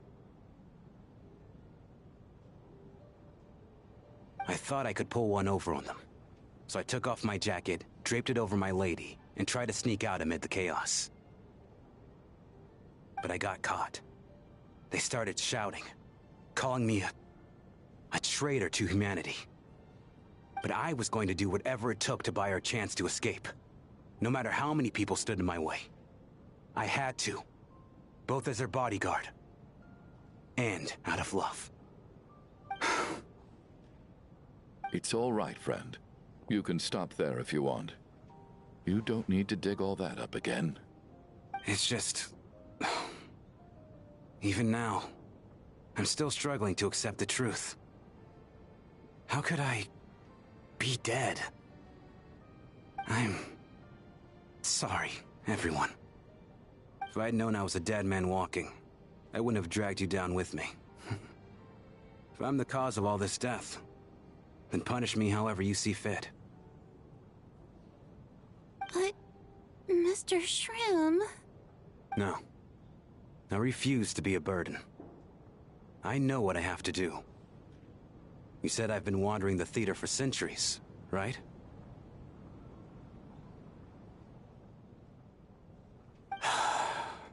I guess it's high time I got a breath of fresh air. Out there, I mean. I'll leave this place and take all this death with me. Go out on my own terms. Mr. Shram, I'm sure we can figure out a different course of action. My good sir, we both know I'm not supposed to be here. I should have accepted my death long ago. One way or another, this has to end. Unless you're saying this goes against another one of your military principles somehow. No, I'm speaking on a personal level this time. Let it go, man. Oh, wait. One last thing. Miss Wateramp. My lover. Her name was Litia. Litia Ozarova. Do you know what happened to her? Ozarova. Oh, Auntie Ozarova. That's what we all called her. I remember her as a very kind elder. She had a bunch of kids, too. I'm so glad she survived. And she had lots of kids?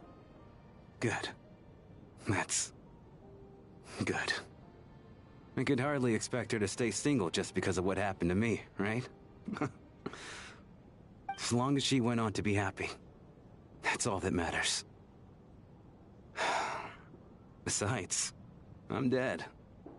My soul's been wandering around here for so long because I was worried about her. But now, I can go without regret.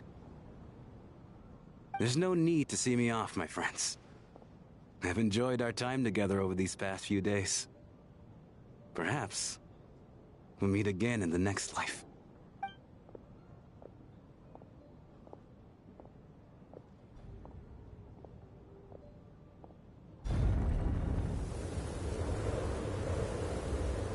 Take care, my man. I knew Mr. Shram was already dead, but I still feel so sad. Death is cruel, no matter how we might try to make sense of it. So, was the conflict between Fae and humans really that bad back then? I was only little, so I don't remember much. It's terrible to think that so many innocent people had their lives turned upside down. Even the historical records about that time period don't say much about it. All people know is that the Tsaritsa founded the Fatui, drove out most of the Fae aristocracy without explanation, then used her terrifying power to suppress the humans. It seems to me like the Tsaritsa chose to make herself the enemy. She downplayed the conflict, directing whatever animosity both sides had for each other at herself instead. That's also why, despite how brutal the conflict was at the time, there hasn't been much lingering tension between humans and Fae since. Things have been fairly harmonious for the past few centuries.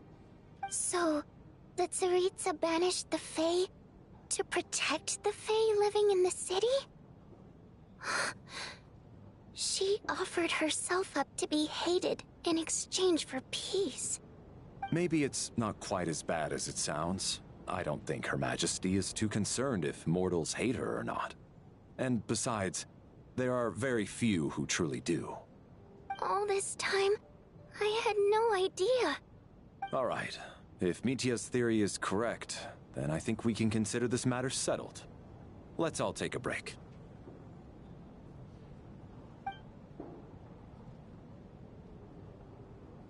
Ugh, if only this blasted storm wasn't still raging on.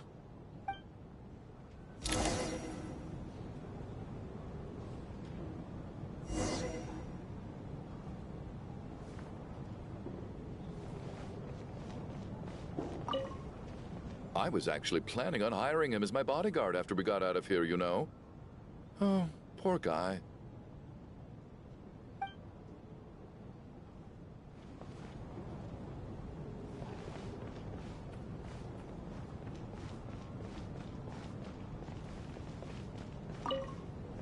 Even though Shram was already deceased, his decision to walk into the snowstorm was still a sacrifice, and a very brave one. This is one of the few times I don't feel at all happy to have my theory proven true.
Well, at least it seems like Mr. Shram stayed optimistic until the end.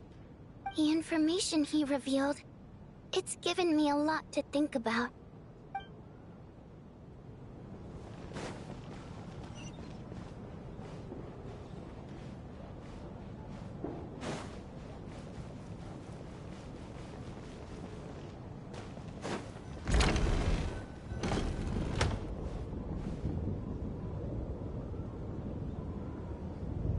Looks like now we can just rest until the snowstorm stops.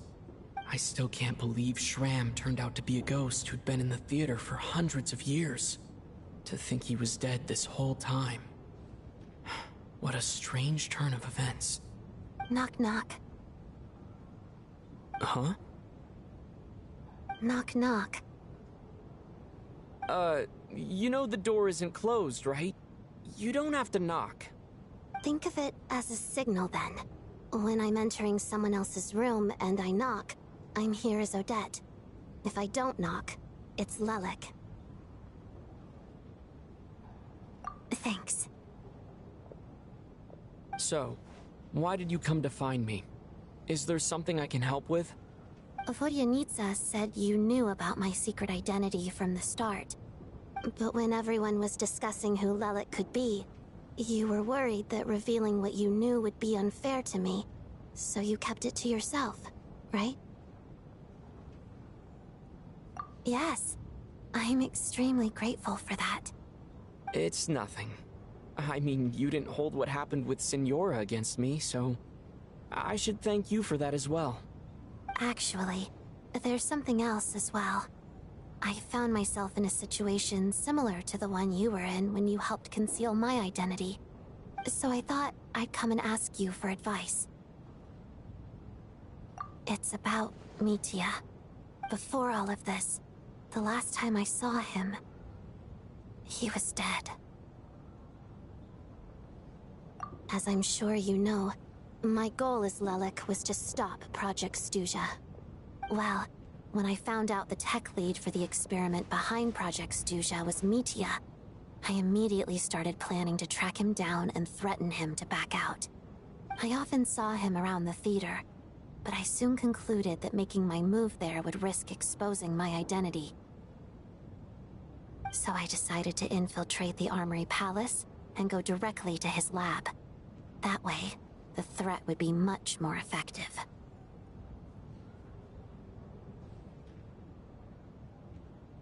Well, I suppose there was a bit of luck involved. But I am a Fatus, so I already had some familiarity with the building's layout. But when I finally made it to his lab, Mitya seemed to be dead. I checked his breathing and his pulse. He had no vital signs whatsoever. I'm certain of that. I thought maybe another anti-Project Stuja activist had beaten me to it, and chosen a much more brutal method. So I made myself scarce. That's why you were so on guard around Mitya that first night here. Yes. When I saw him sitting in the audience during the performance, I could barely contain the shock. To me, it was a miracle. Somehow, he'd come back from the dead. But then, the murders started happening and things got so complicated that it wasn't really at the front of my mind. That is, until Mitya himself said there must be a dead person among us.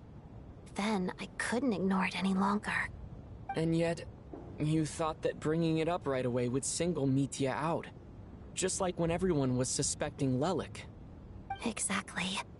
I thought there could be something I was missing. Besides, we soon figured out that Mr. Schramm was a ghost. And we knew there was only one extra person. So we thought he had to be the one.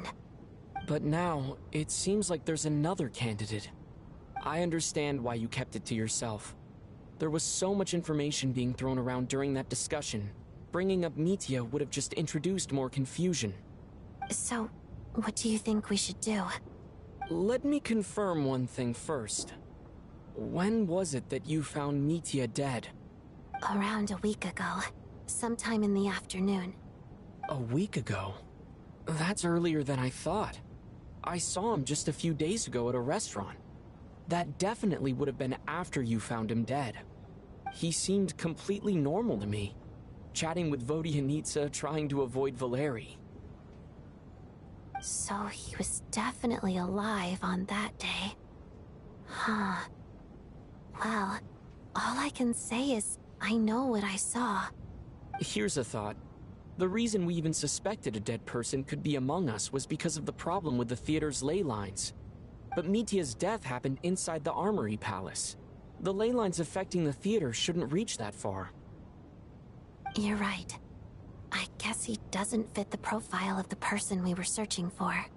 I think the chances of it being him are very low. Surely he can't have died for real in the Armory Palace. Unless... Unless what? Unless he really did come back from the dead. You're right. Do you think we need to disclose this to the others? Huh, what's this? A private meet and greet?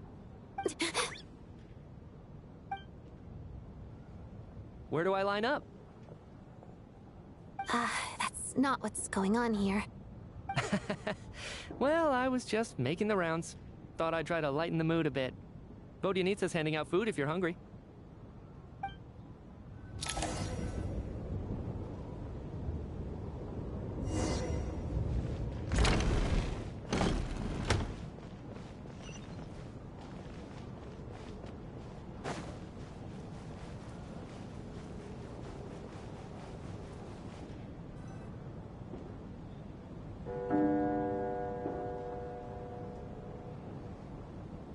What is going on with this storm? Could it be connected to that monster that just arrived in Snezhnaya? I almost hope it is. Her Majesty the Tsaritsa left to vanquish that beast herself. We just need to wait for her triumphant return. Do you think people still feel the cold after they die? I'm wondering about Schramm. Oh, maybe we should have given him a coat before he went out there. Death itself is cold, isn't it? I'm sure the storm will embrace him. Well, I hope he has a safe journey. I'm going to miss him, I think. It's not like we can blame him for Rampana and Kulish's deaths.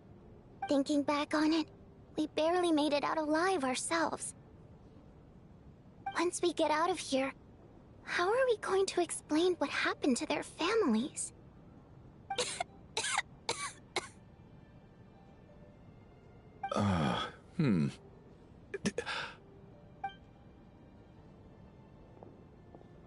Are you okay?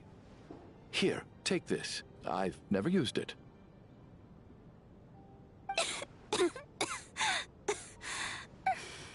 Thanks.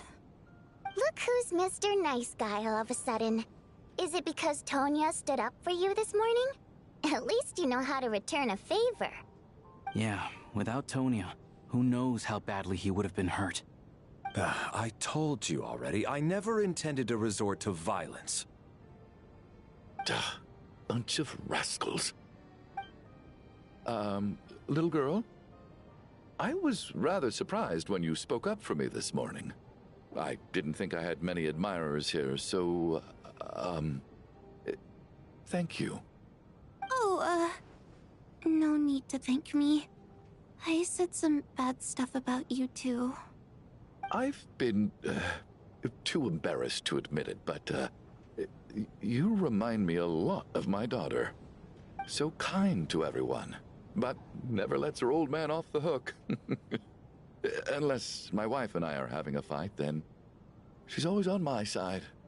Especially when she was little. Every time I took her out...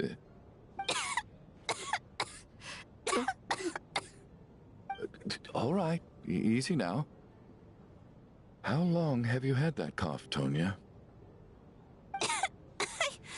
I don't know. It's probably been a while.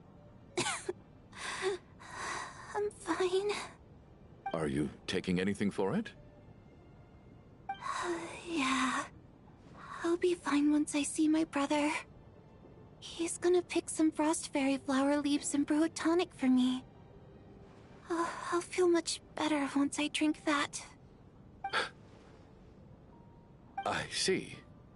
That's good to hear, then. We should probably discuss arrangements for tonight. Now that the deceased has left our midst, there shouldn't be any more incidents. However, out of an abundance of caution, I'll keep watch. Shouldn't we take shifts? I can take one if needed. No need. I managed to get a nap in earlier, so I have plenty of energy right now. After all the tension of the past few days, everyone else should just focus on getting a good night's sleep.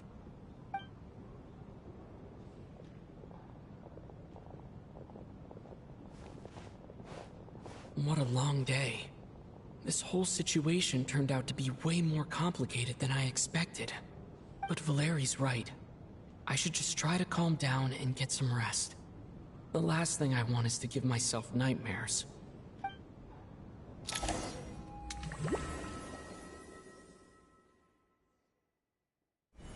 He's awake! He's awake! Get over here, you big lug, and take a look! If you must call me something, call me Mr. Door. The Black Mist is coming. You need to go. Are you all right? Can you walk? We just got attacked by monsters on our way up. That Mr. Door fellow protected us. He just seemed to come out of nowhere. Not much of a talker, but when it comes to taking down monsters, that man doesn't hold back. Curses! The Black Mist is catching up to us. We need to keep going. Mr. Door, I don't believe I've ever seen you around here before. Why is that? There's no need to try to get to know me. I'm just Mr. Door. I have to find the door that belongs to me. Oh, Mr. Door! Look out for trouble! Get rid of them! I can just push these ones off. No need to thank me. This is where my duty lies. You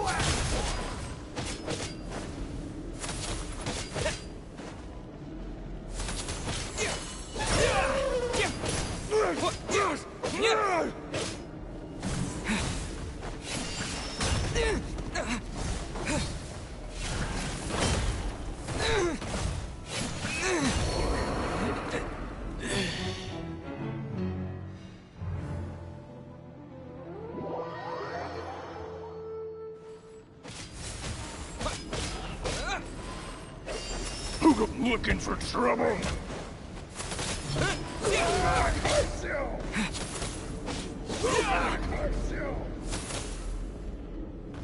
Take this!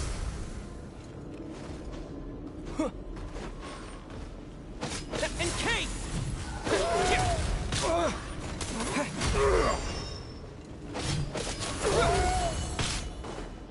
What?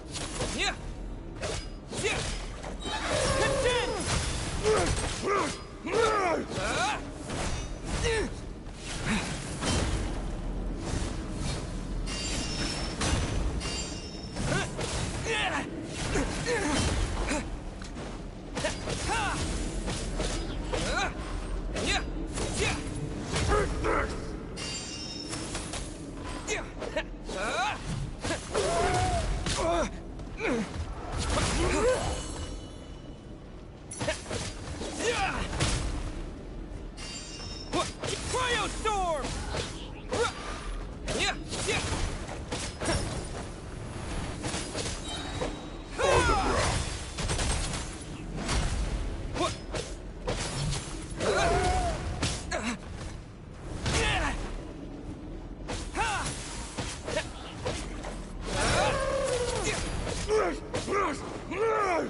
So we're doing this the hard way.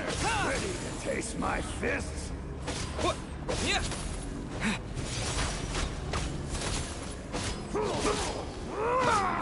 You asked for it.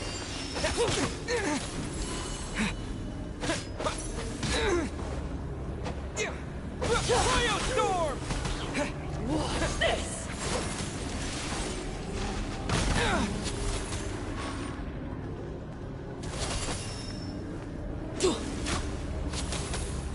What? Yeah. Piercing eyes.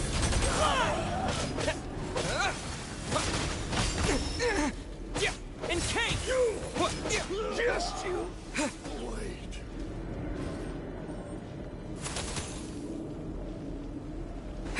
Yeah. Yeah. Watch this.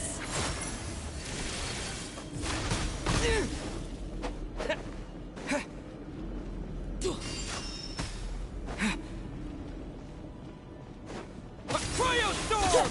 Yeah. Yeah. Yeah.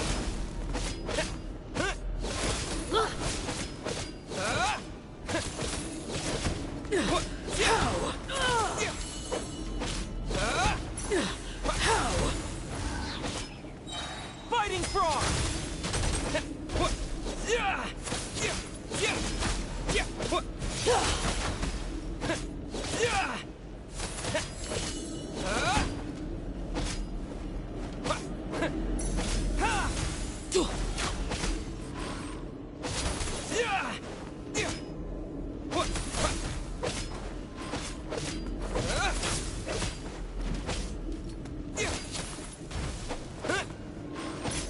Cryostorm! Remarkable work, Mr. Door. If I had your muscles, I'd do the same.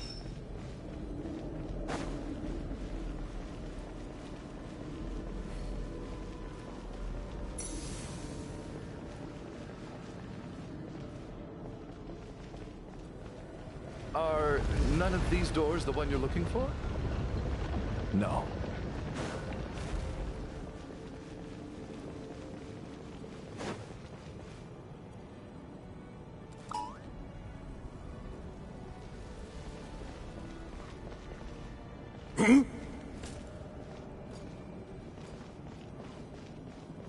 Frost? Sir! How about this?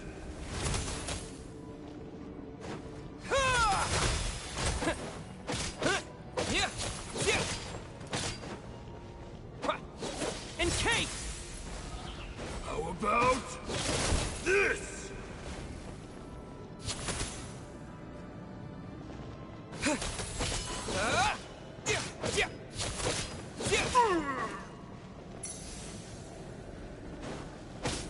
Cryostorm! About this?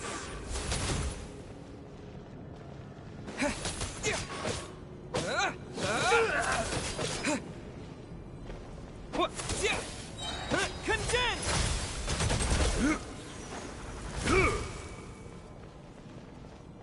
Encase!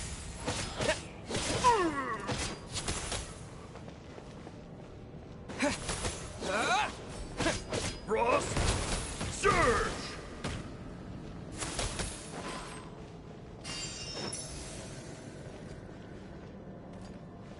How about this?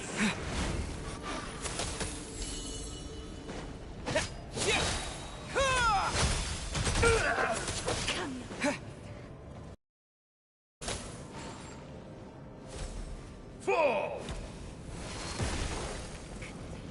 Crystallize.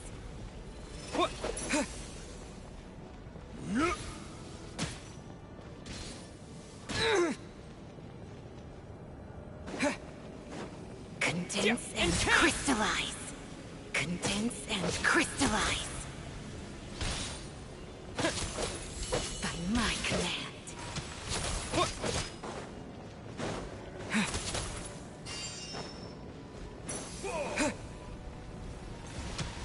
Condense and crystallize.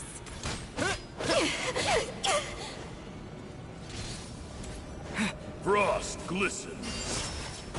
Condense and crystallize. Cryostorm!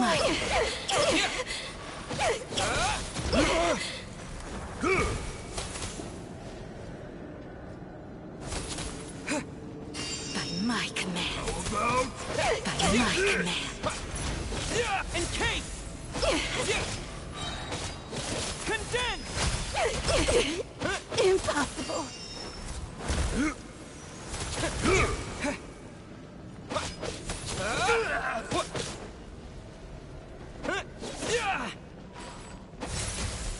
Frost surge?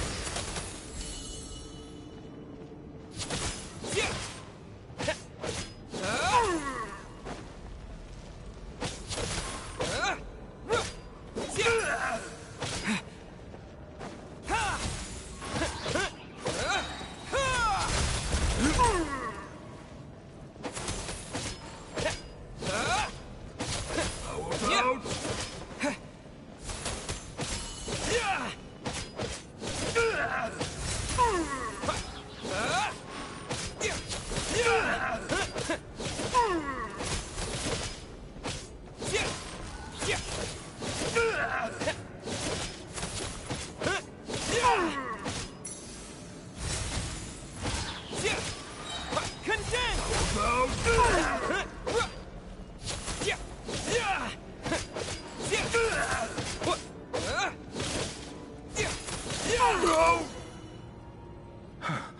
I'm so exhausted. And the black mist is still rising. Oh. Wait, look! There's more monsters down there. Are they coming from within the black mist? No, no! They're gaining on us! Quick, keep going, or they'll be at our heels any second!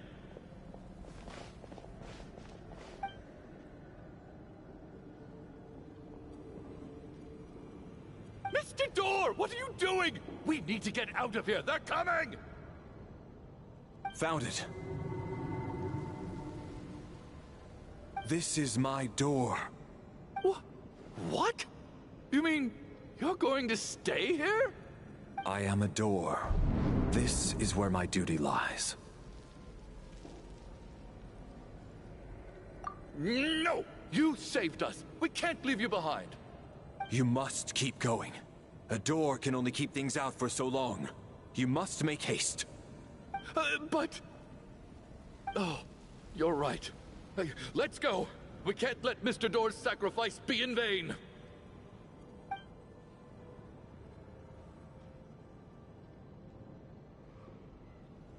The black mist isn't moving anymore. Looks like both the monsters and Mr. Door are gone. I didn't just imagine all that, did I? Surely I wasn't so scared out of my mind that I hallucinated a door as a human being? Oh, okay, good. There's no way we both hallucinated the same thing. Getting sleepy? Well, looks like we're safe for now. Go ahead. Let's get some rest.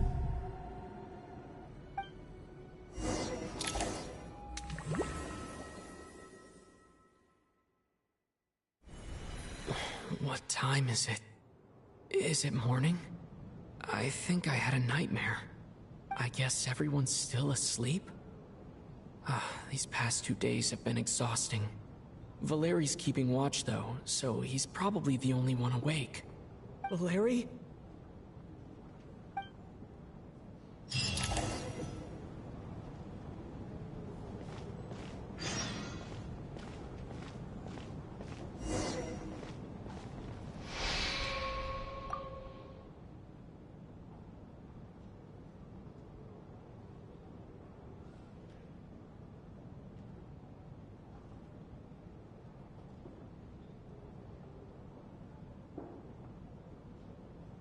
Wake up! Everyone needs to wake up!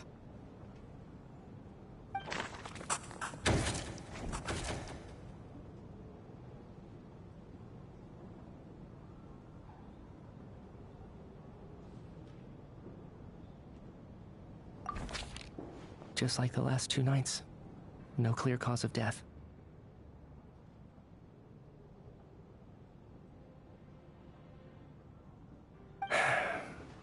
I've been a real thorn in your side, haven't I, Mr. Valeri? Now you can rest in peace. But for me, life will be all the duller for not having to run away from you, my friend. How's Tonya? Is she okay? I just checked on her, and it doesn't seem like anything serious. She's just exhausted from the past couple of days, and she's still recovering from her illness. We should let her sleep a bit longer. That means Valeri was the only one who died last night. If Valeri was awake and keeping watch, it would have been impossible to kill him without waking everyone else up. That much is certain. This is so frustrating. Why has nothing changed since yesterday? I thought we already dealt with the dead person causing all this. Actually, one thing has changed. There's only one victim this time, not 2. Does that mean...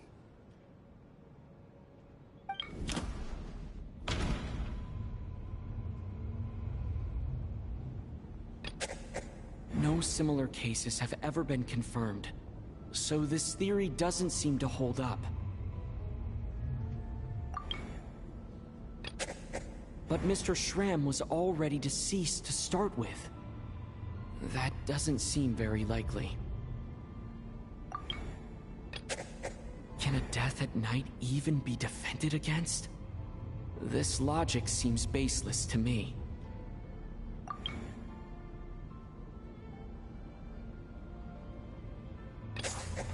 After the deceased Schramm left, there was one less victim last night.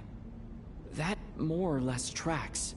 It's a reasonable conclusion, considering the only variable that changed.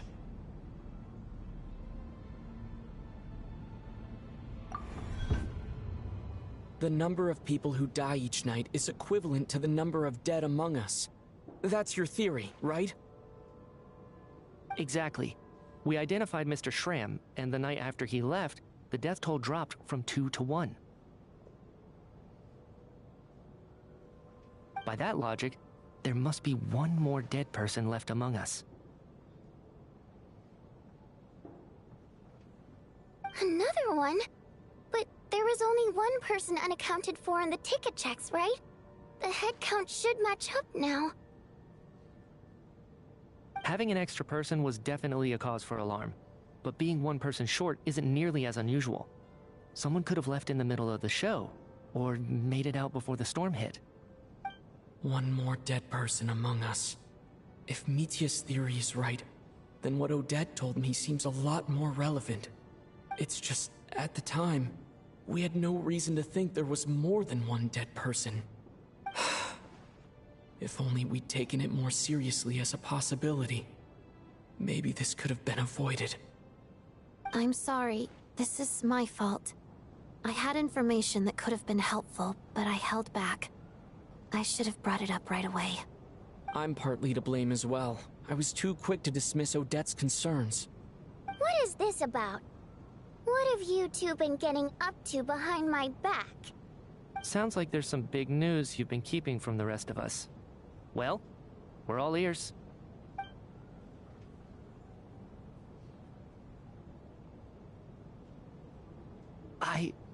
I'm the dead person? Wow, that's certainly news to me. Odette and I talked about it yesterday, but we thought it just wasn't possible, so we left it at that. Yeah, I don't blame you. If I'd been there, I probably would have reached the same conclusion. It just sounds too unbelievable. Let me just try and verify this. I just scoured my memories trying to think back to the afternoon Miss Odette mentioned. But I honestly have no recollection of dying. That's where I'm different than Mr. Schramm. Having seen Mr. Mitya a few days ago myself, I also find it hard to believe he could be the other dead person among us. Well, if it isn't Mitya, then who? Do we vote on it? If you don't mind me asking, Traveler, I believe you mentioned that you know Tonya's brother. Had you ever met her before all this? No, never. Wait, are you saying... Now just 1 minute. I know where this is going. You can't just randomly point a finger at anyone you want. You're in the hot seat, and all of a sudden you want to divert our suspicions onto somebody else? Trying to pick a fight, Mr. Chuganov? Whenever you open your mouth, all you do is attack people, and I've had enough of it. If you don't want to engage in a civil discussion, you can shut up. You little brat!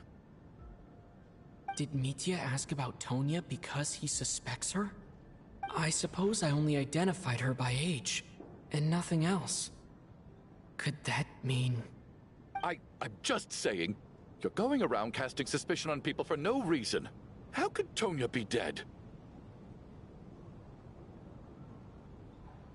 I can vouch for her, if nothing else. I've seen her before. She's the sister of that Harbinger, isn't she? The one called Child. Oh, really? You're telling the truth? Since being here, I don't think I ever mentioned she was Child's sister specifically. Does Chuganov actually know her? If Chuganov can vouch for her, then it can't be Tonya either. In which case, it seems unlikely that there's another dead person among us at all. Miss Odette, could you go over that afternoon with me one more time, when you found me dead? No problem.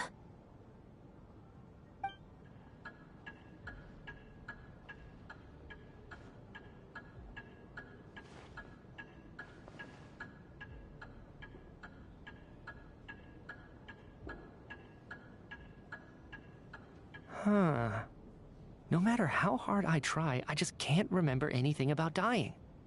But I do remember something else. Miss Vojanitsa, during our last meal together, I told you how some of the researchers were suffering from temporary memory loss. Do you remember that? Oh, yeah. You said it was hindering the progress of your experiments. You thought they were just under too much stress or something. Right. And even though I don't remember dying that day, I'm pretty sure I experienced something like amnesia. Some of my memories from that afternoon are missing. Are you suggesting you're missing the memory of your... Of course. How am I only just realizing this? Humans aren't necessarily aware of their own death. You mean being silently assassinated, or dying in your sleep? Situations like that? The researcher's amnesia. Suddenly it all makes sense. I must thank you, Odette. I think your perspective just helped me reach a breakthrough on a series of issues that have been troubling me for quite some time. All right. It's decided then. I'll be the one to leave today. Oh, leave? Hey, wait a minute. Aren't you rushing into this? What if you're wrong? You'll pay with your life. Come on, kid. Aren't you gonna fight for your life? This seems like a rash decision. I have other reasons beyond what's been discussed. In fact, thinking back, I remember during Miss Odette's performance, while I was sitting in the audience stalls, a brilliant new idea for my research popped into my mind. But then, my train of thought suddenly cut off. I can't remember it now at all, and I didn't take any notes. I guess that must be another instance of temporary amnesia. No. Hold on. I see where you're going with this. You're suggesting that each instance of temporary amnesia is a death, right? There's a glaringly obvious flaw in that idea, no? How can one person die so many times? I believe Miss Odette's account. During the period where my memory is blank, I must have been either dead or in a similar state. All it would take is for the same thing to happen in the theater, and I would come under the effect of the ley lines in this vicinity. This increases the likelihood of me being the deceased, does it not? But... There's no evidence to suggest that anyone other than me is a candidate for the deceased. So allow me, as a scientist, to treat this as an experiment. Please relax, everyone. I don't think things are as bad as they may seem. If I really am the deceased, then to leave the theater will be a relief for me.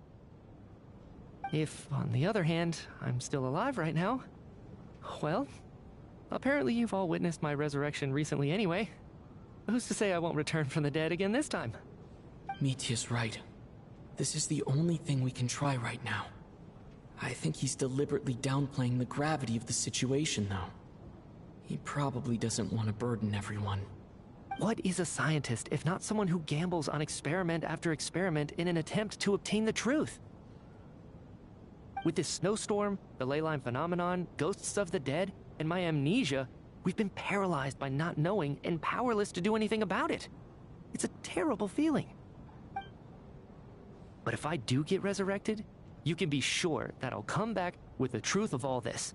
Just you wait.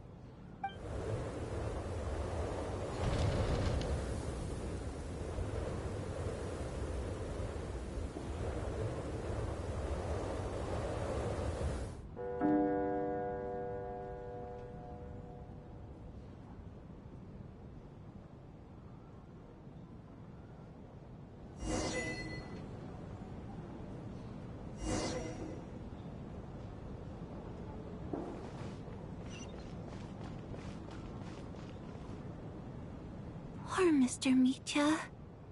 I didn't even get to see him one last time. Maybe it's a good thing that you weren't there to see it. It was a hard thing to watch. I hate goodbyes. Why does it feel like everyone around me is slowly disappearing? Not just in here, I mean. In the outside world, too.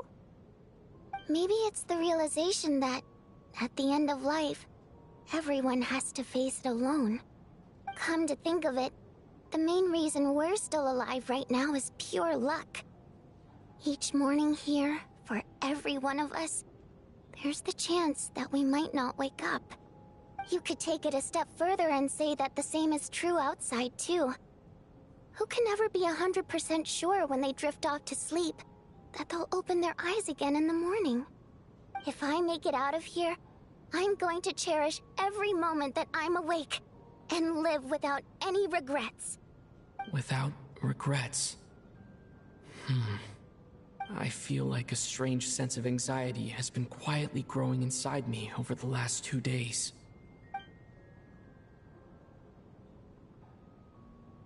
Are you okay? You look really glum. If something's bugging you, let's talk about it. There's only a few of us left here now. After everything we've been through, what's the point in keeping things bottled up? I have a travel companion named Paimon. Alosha and Odette have met her before. She's been feeling unwell recently. You're worried about her, aren't you? That makes sense. We've been trapped in here for days. To be honest, I used to feel like I was just a spectator in this world, watching everything that happens from the sidelines. Maybe it's because I'm a descender. A descender? But with Paimon by my side, over time, I slowly felt my connection to this world growing stronger. She loves eating, sleeping, and having fun, but she's also a great guide. It's her authenticity that makes this whole world feel more real for me. Over the last few days that we've been apart, I've often caught myself wondering, what would Paimon say if she were here right now?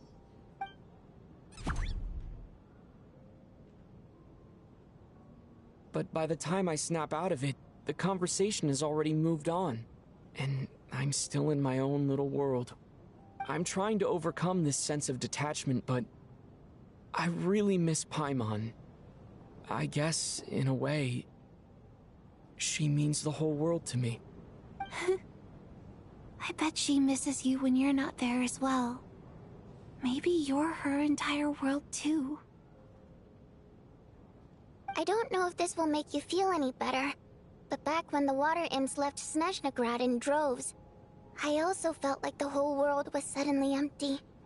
I could be surrounded by people all smiling and having fun, and still feel completely separate from it. So, I totally understand how you feel. Later on, I started to think, maybe accepting the fact that our loved ones won't always be with us is something that takes a lifetime. All we can do is cherish their companionship from moment to moment.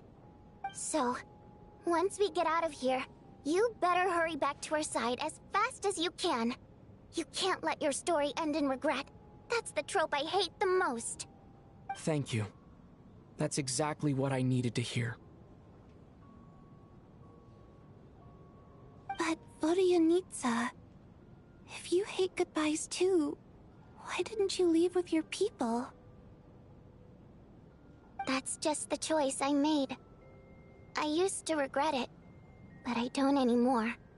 Like I said before, singing is a water imp's primary mode of expression. It's how we convey our emotions. Our songs have echoed through this theater for hundreds of years, each one a story pieced together through moments of joy and sorrow. But does a story exist without someone to read it? To me, the answer is no. So I made the choice to stay. That way, there would still be someone left to sing these songs and listen to their stories. Otherwise, they could have been lost forever. Could you teach me how to understand your people's songs sometime? I want to be able to truly hear them, like Mr. Shram. A fan after my own heart.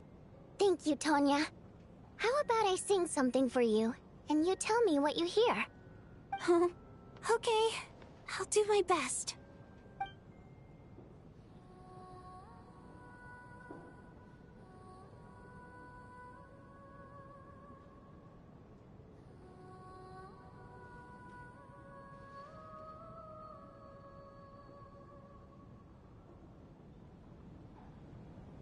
I've never heard that one before. I feel like I can hear a sense of longing somehow. I wonder why that is. Color me impressed, Tonya. You're a keen listener. Most people can only tell if a song is happy or sad. I didn't think you'd be able to pick up on such specific details. So, what's the song about then? Come on, tell me! I've actually never performed this song in the theater before, because it has more of a ceremonial purpose for our people. It's not meant for the stage. It means something like, may those we have lost watch over us, and follow this song back home in the night, so that we might be reunited once more. No wonder I could hear that sense of longing. You sing it for loved ones who have passed away. I hope it reaches them. It's getting late, Tonya, and you're not well. We should all turn in early. I suppose there's no reason to keep watch tonight. Okay, but, Before I go to bed, could you sing that song a couple more times for me, Vodyanitsa? Of course. Anything for my #1 fan.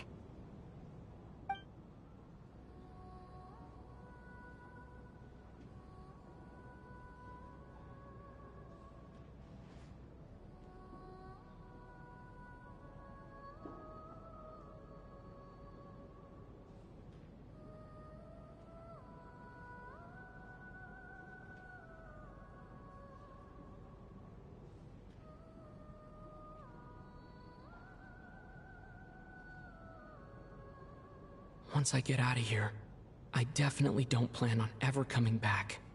But I guess that means I'll never get to hear Vodyanitsa sing again. That's a sad thought. Before I fall asleep, I should cherish this moment of companionship while it lasts.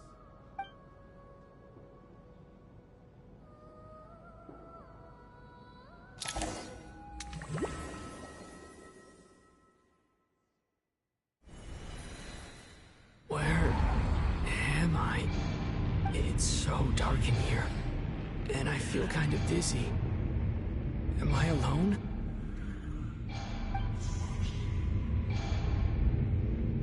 Huh? What was that noise?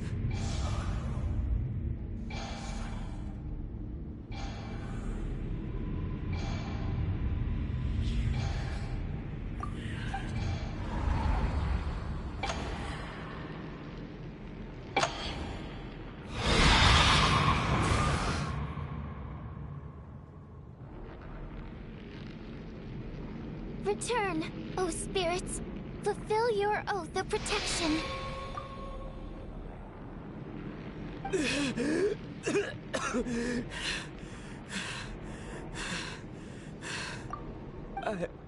I'm alive? What just happened? No time for questions. Quick, over here. Turn on the switch. We need to bring back the light.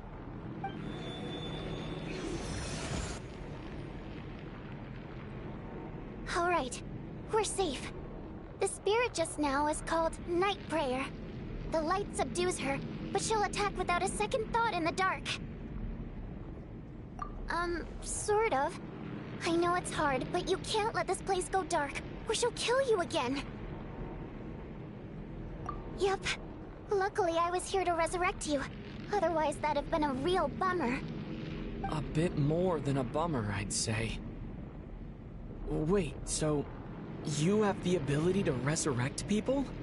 Sure I do. I'm your guardian spirit after all. I specialize in soul recall. Oh, it's nice to meet you, by the way. Thanks. It's nice to meet you too. All right, there's no time to waste. The black mist is already catching up. We need to avoid it at Night Prayer at all costs. Come on, let's go. We need to reach the next switch before the place gets too dark. If we bring the light back, Night Prayer won't be able to get to us.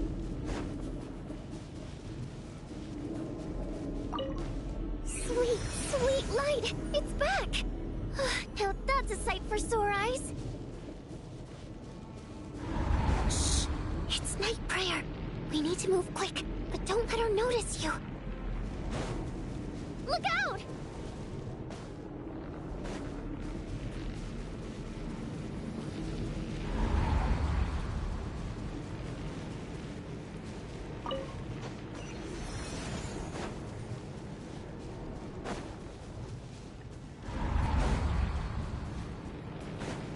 The next switch is over there.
Just up ahead! Hurry!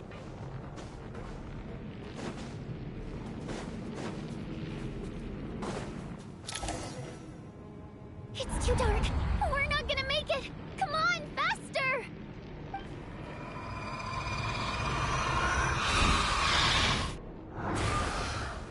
Traveler!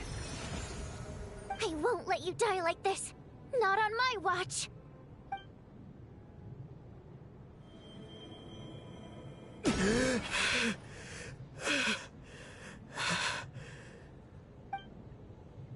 Even though it's not permanent, dying is definitely not a pleasant experience. Great. You're back. Yeah, thanks to you. Time for you to get out of here. Quick, before the light runs out. What about you? You're not coming with me? I can't. I've already been used up. A guardian spirit's skills are finite. I can only resurrect someone so many times. I might not look any different, but my essence has been exhausted. Now, I will slowly start to fade away. I can go no further. The black mist is where I belong. It's okay. Why didn't you tell me sooner? Because it wouldn't have changed anything. That knowledge would have just burdened you. And a guardian spirit's role is to protect. But... Go. Now, before it's too late. I already hear Night Prayer approaching.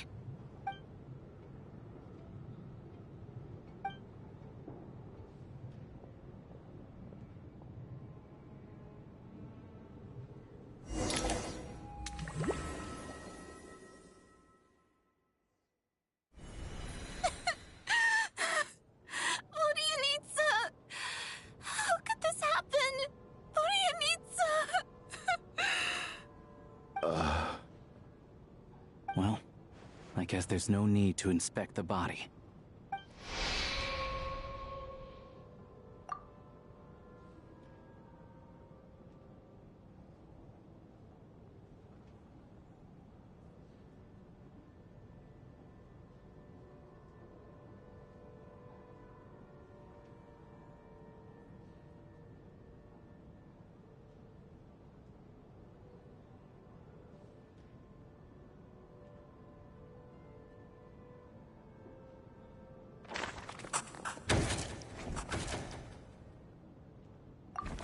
Wasn't supposed to happen. You lied to us, didn't you, Chuganov? You've been lying from the start. Take a long, hard look at yourself before you go around accusing other people. I suspected you on day one, Lelik, and now look where we are. By some strange coincidence, you've never been targeted. You just happen to have survived this long? No, you should be the prime suspect. And you, little hunter, ever so content with staying on the sidelines. Yet, you were the one who stopped us from leaving from the start! Why are you trying to keep us here? Now you're just lashing out indiscriminately. That's either a sign of anxiety or a guilty conscience. Where was all this passion and bravado before? Decided to fight until the bitter end. Is that it? Is that a threat? Fine, bring it on. You think I'm afraid to die after all this? You want to kill me? Go ahead. I'd like to see you try. After all the trauma of the past few days, everyone's been pushed to the breaking point. Valeria and Mitya aren't here anymore. Someone else needs to step up and take charge. But first, I need to think this through. Considering everyone left, who's the most likely candidate for the deceased?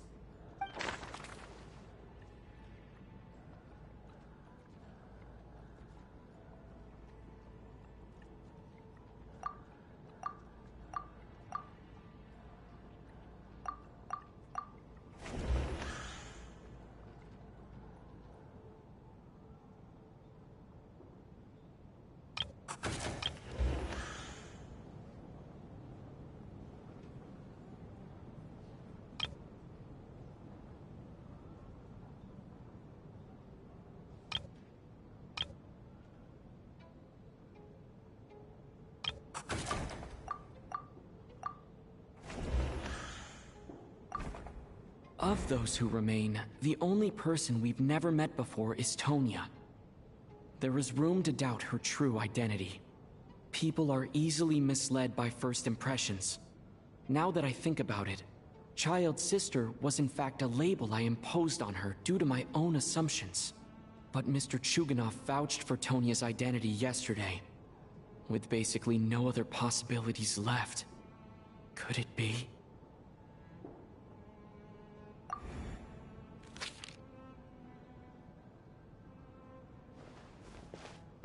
Tonya, how's Tusser been lately?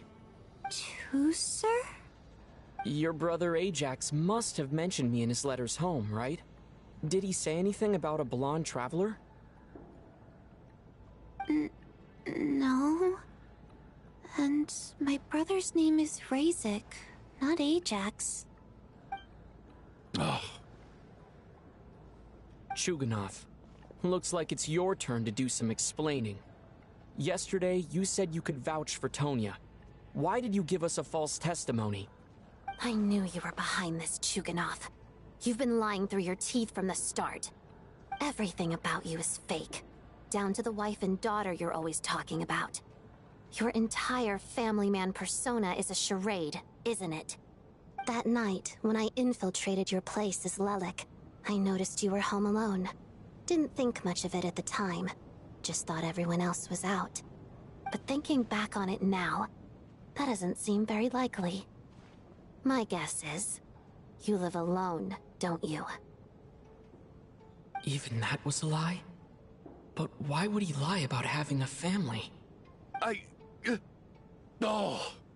Curses! Oh, why is there no end to this blasted snowstorm? If it would just stop! If it would just stop. I think I remember now. I know how I ended up here. It feels like a distant memory. But at the same time, it's just like it was yesterday. The reason I'm always coughing is because I got sick with frostbite. The locals usually call it the snow cough. It's not a very common illness. It's partly genetic and partly caused by the cold climate, but it can be fatal. They sent me to the hospital as soon as they found out I had it. And I spent so long lying there in that hospital bed. After a while, I felt myself growing weaker and weaker. Nothing seemed to be working anymore. Neither the treatment that the doctors were giving me, nor the medicine my brother was brewing from frost fairy flower leaves. So one day, I told my brother that I wanted him to take me outside for once, so things could be like they used to, just for one day. I wanted to meet loads of friends, experience new things. He agreed. He snuck me out of the hospital, and we escaped. We got to the theater, bought tickets, and went inside. It was all so exciting. I remember the show very clearly. It was amazing. But I found myself getting sleepier and sleepier. Oh, Tonya. When I woke up, I couldn't find my brother anywhere, so I guessed he'd already left. But there's no way he'd leave me behind. So I decided to stay here and wait for him. At the time, I figured he'd probably gone to brew some more medicine for me. I was planning to chew him out for abandoning me when he got back. Tonya, it sounds like by then you'd already... Yeah, I know. I understand now. Dead, aren't I? This cough and the feeling weak, it's probably just my body's memory. After all of that, it turns out I can't blame my brother after all. I was the one who abandoned him. I'm sorry, everyone. I realized this much too late. It seems like death skewed my perception. And now I've dragged you all into this mess. Your name probably isn't even Tonya, is it? Didn't that ever strike you as odd over the last few days? Well, when I was little, my brother and I read a storybook, and Tonya is the name of one of the characters. When we escaped from the hospital, our family and the hospital security were looking everywhere for us. So when you first approached me and said my brother had sent you, and called me Tonya, I thought he must have chosen a fake name that only the two of us would know. Because he was afraid of getting caught. Now, it seems like that was just wishful thinking. At least your memory of death isn't painful. That is a small comfort. Now it's your turn, Chuganov. Talk to us. I believe no lie is ever told without a reason. You're right. I was lying. I happen to know that the Harbinger child and his sister Tonya managed to get tickets, so I lied to you and pretended I knew them.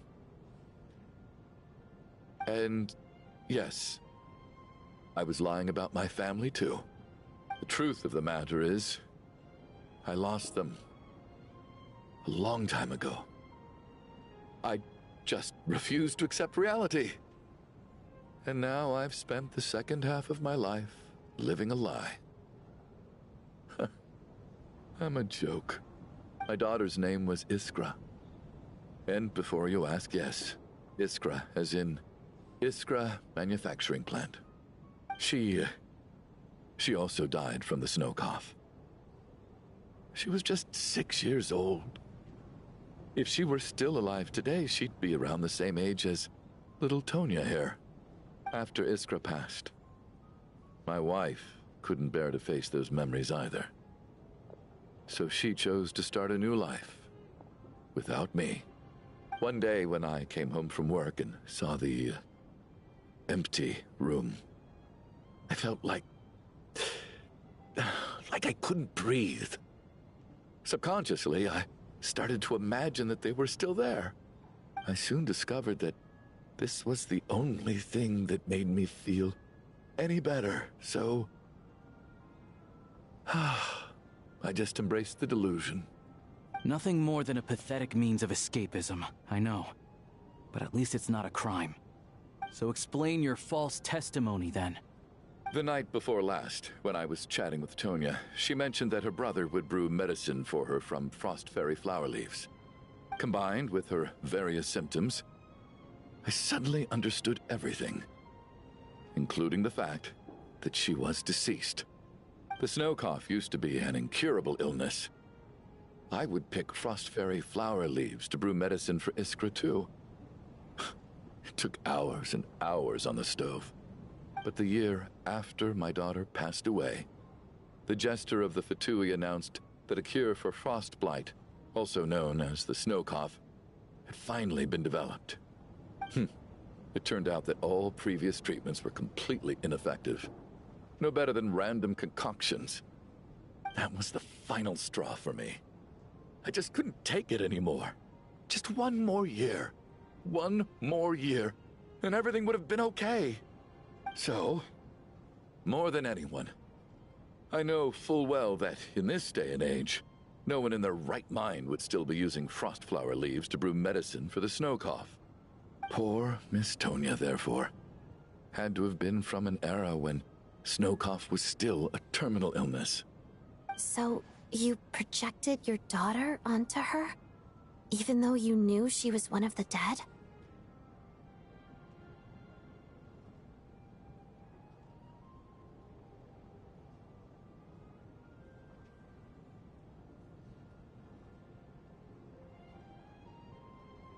That doesn't make any sense. You knew she was already dead. What did you hope to achieve by protecting her? I just don't believe in your crackpot theories, nor do I approve of your actions. How can you just declare a living person dead and throw them out into that snowstorm? Nitia's gone. My good buddy Shram's gone. And now it's Tonya's turn, isn't it?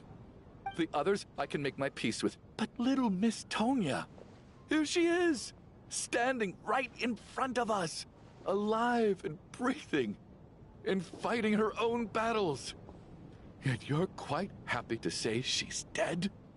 I just want her to live. Once this snowstorm is over, the very moment it stops, I'm going to march out that door and find someone who can fetch the very best medicine for her snow cough. I'll be damned if I'm gonna let you cast her out into the snowstorm before I have the chance to cure her. Not again! Not this time! Not when the cure is right within our grasp! I'd never be able to forgive myself. Mr. Chuganov, stop. I can't let you do this. Tonya. By the sounds of it, you've known I was dead since the night before last, right? I really liked Mr. Valeri, Mr. Mitya, and Miss Vodoyanitsa. And now they're all dead because of me. I'm not happy about that. The reality is, you've been trying to fight your own demons through me. But all you've really done is trap me inside your delusion along with you. No! Listen to me. I want to save you. I do! Well, at this point, I'm quite sure that I'm dead.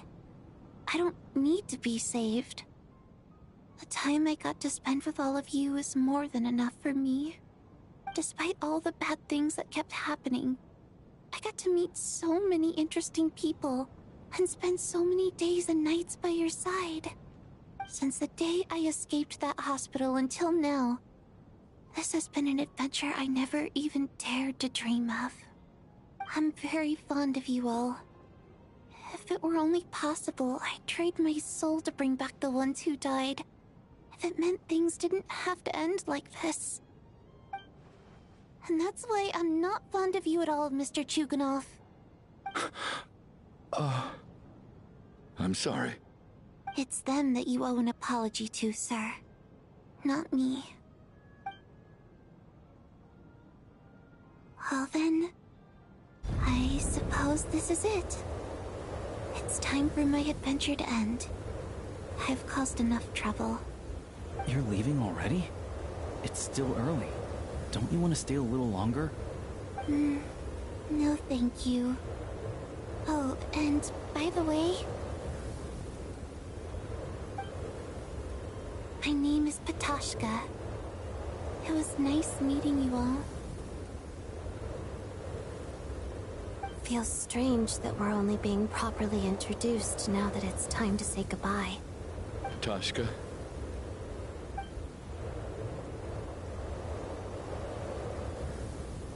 What are you doing, Chuganov? Are you crazy? Let me leave. I can't keep lying to myself anymore. In your dreams. Don't think you're getting off that easy when you had a hand in the deaths of so many people. The Fatui have honed quite an array of enhanced interrogation techniques since they were founded. Once we're out of here, Lelik will personally give you a taste of every last one.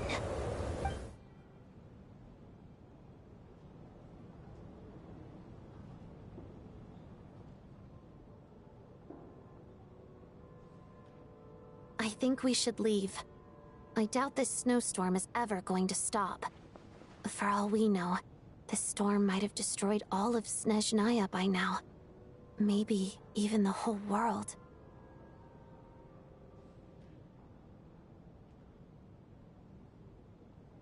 Wait, we finally solved the mystery of the haunted theater today. Maybe let's at least try to enjoy tonight? Fair enough. I don't particularly feel like dying in Chuganov's company anyway. And yet you won't let me die first. Hey, Chuganov, on a serious note, if we do make it out of here, you should close down that factory of yours. A lot of people are freezing thanks to you. Is this really the time to be discussing my factory? All right, fine. I'll shut it down. Doesn't matter to me anymore.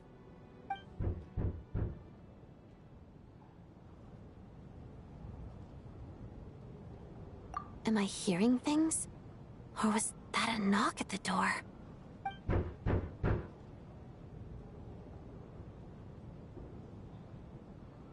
There it is again. But I don't understand.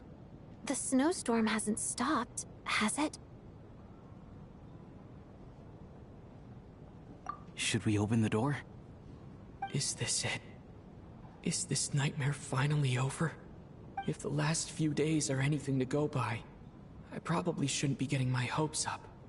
Whatever lies beyond that door at this moment, it could be something even more terrifying than everything we've been through so far.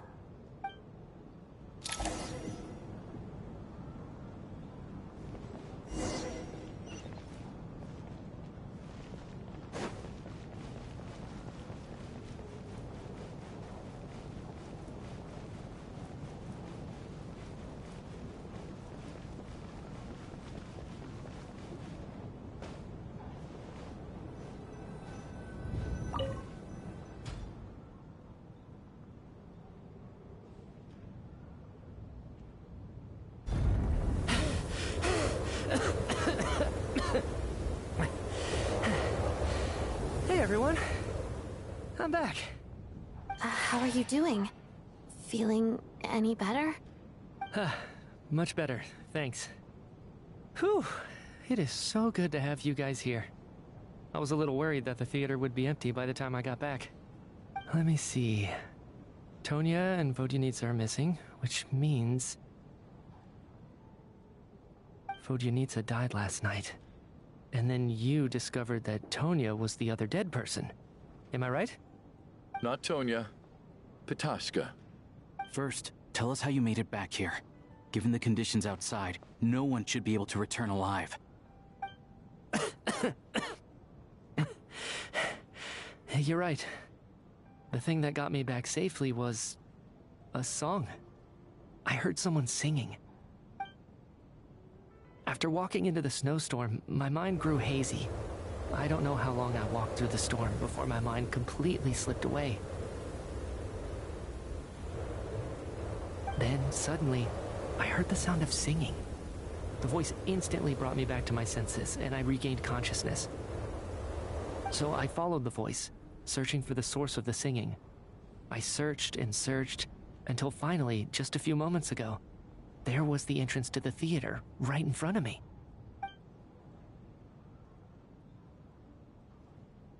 I've actually never performed this song in the theater before, because it has more of a ceremonial purpose for our people. It's not meant for the stage. It means something like, "May those we have lost watch over us, and follow this song back home in the night, so that we might be reunited once more." That must have been Vodyanitsa's Requiem. Who knew it actually worked? That song is meant to guide the souls of the dead. Mitya, that must mean that you... Huh. No kidding. Seemed like I guessed right then. This is what I've been so desperate to tell you about. When I first stepped out of the theater, I was still quite lucid. My memory of it is still pretty intact. I remember the outside world being completely different than what I'd expected. It was like this was a world where only the snowstorm existed. There wasn't a trace of any humans or buildings ever having been there. I don't know how else to describe it, except to say that it just didn't seem like the real world. And as for the Requiem, if I was guided here by Vodyanitsa's song, it can only mean that I must already be dead. And this is my soul, not my body. But I didn't experience a clear moment of death while I was out there. Nor do I feel any different now than before I walked into the snowstorm. You don't seem any different to me either. In fact, this is something I've been wondering about for a while now. If souls aren't physical, shouldn't they lack tangible form? Both Shram and Pitashka were clearly deceased, and yet their souls didn't look or feel like ghosts at all. They were visible, tangible, no different than you or me. This raises a truly terrible thought. Is that really what Mitya is suggesting?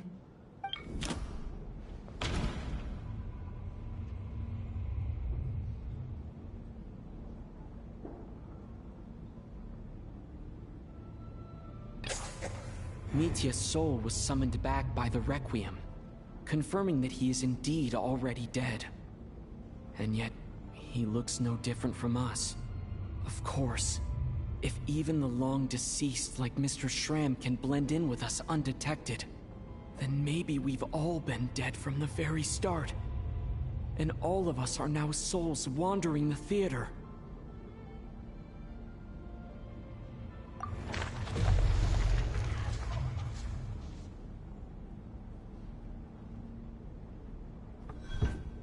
Yes.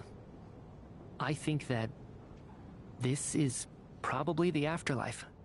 What did you say?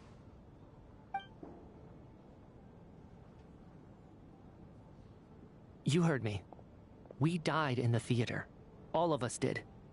But due to an obstruction in the theater's ley lines, our souls are trapped here, while an endless, infinite snowstorm rages outside. It's ironic, really.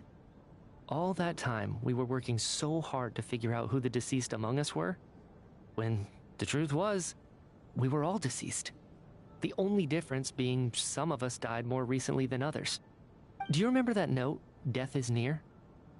Seems like we misunderstood what it meant after all. Death was nearer than we wanted to think all along. The note simply meant that all of us were already dead. So all our attempts to survive, our search for the deceased, it was all for nothing? Hard to say. At the very least, we hope 2 lost souls find clarity and go to where they belong.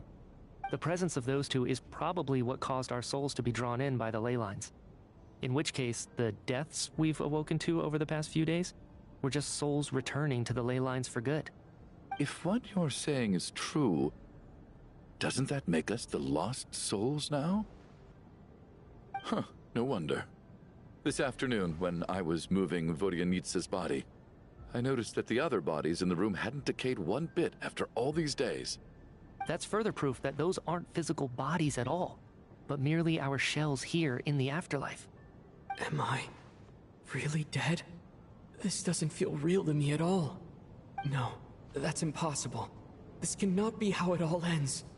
I still find it hard to believe that all of us are dead. How exactly did we die in the real world? None of us have any memories of dying, right? Not even knowing how we died is preposterous. Good grief. Surely there has to be some reason.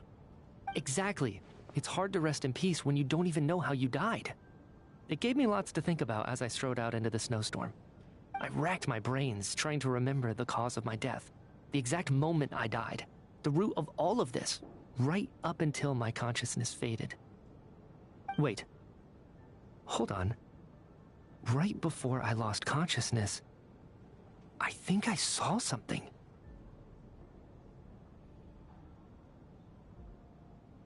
I can't remember. And I think I lost my notebook and pen. Mitya, your hand. Is that blood on your fingers? Huh? You're right. There's blood on the fingertips of my right hand. Looks like it's already dried. When did that happen? What the? I guess this was what I saw. I must have desperately drawn it in my own blood right before losing consciousness. What's wrong? Do you recognize the symbol? It's Renova, the ruler of death. Huh?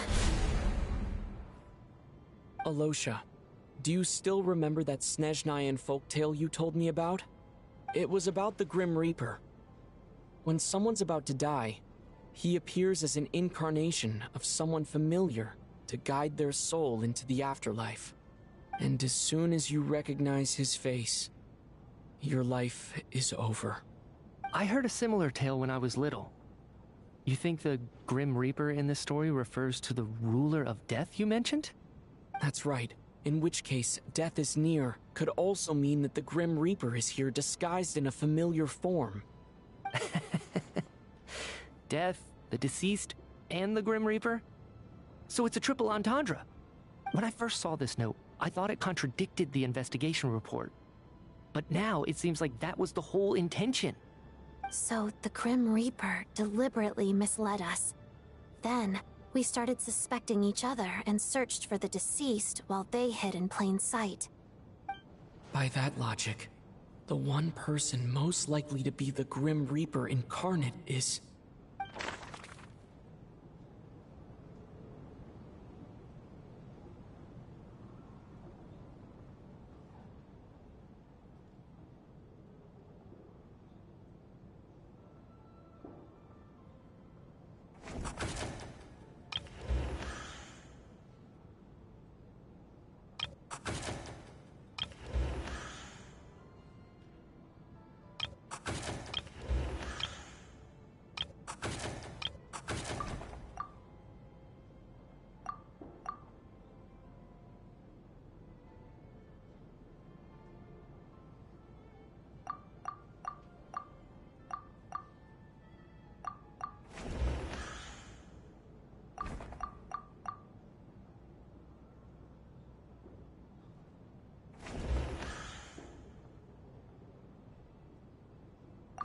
Identifying the Grim Reaper is a major decision to make.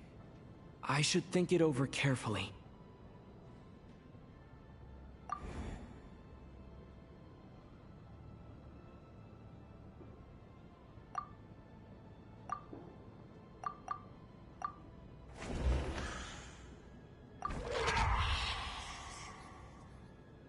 No doubt about it. It's Alosha. Looking back at how everyone has acted over the past few days, Alosha is most likely the Grim Reaper lurking among us.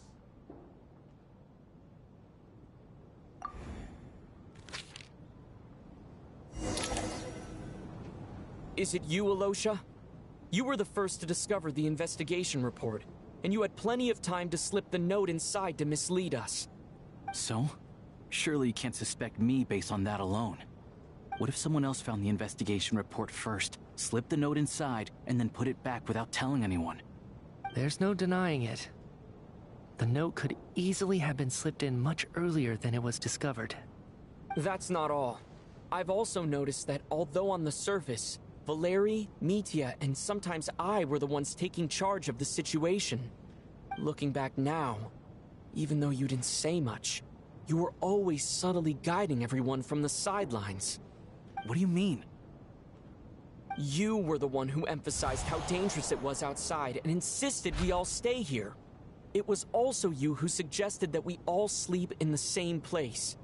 And earlier today, you tried to convince Patashka to stay. I don't understand why, but it was out of character. So, you didn't understand my intentions, and now you're assuming the worst. Seems pretty unreasonable if you ask me. He still won't admit it. Fine. Let's see how he responds to the most damning evidence of all.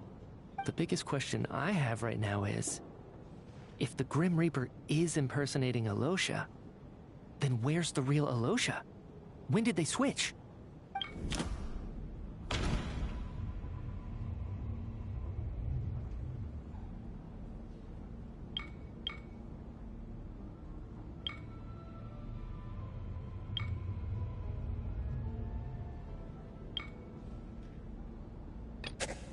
No, nothing related to Alosha happened that night.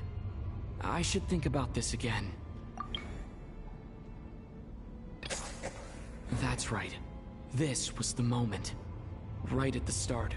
Before any victims had even emerged, Alosha was switched with the Ruler of Death while everyone's guard was still down.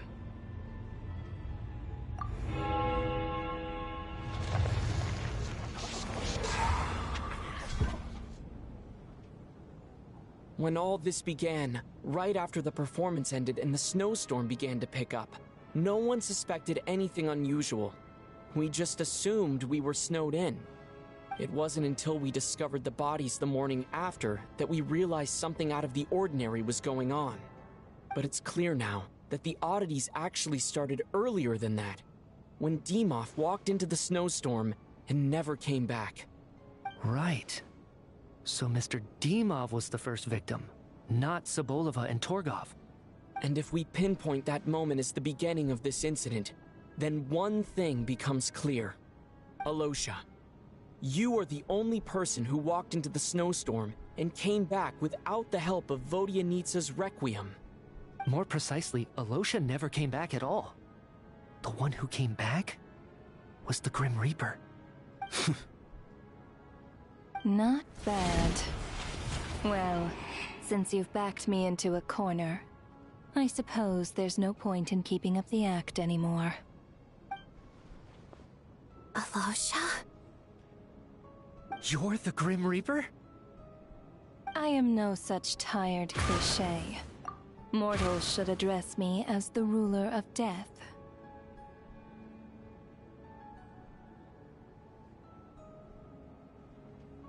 Before being wiped out for good, you identified the two deceased, and even sensed my presence. A commendable achievement, far beyond what I expected. I heard you can ferry souls. Those deaths each night. Were they your doing? Your initial conclusion was correct. Due to the existence of the two deceased, the ley lines yearned to reclaim those long-lost souls. Every night they devoured an equal number of souls to fill the void. This required no intervention from me. Though, of course, ferrying souls is indeed my authority. Here, take a look.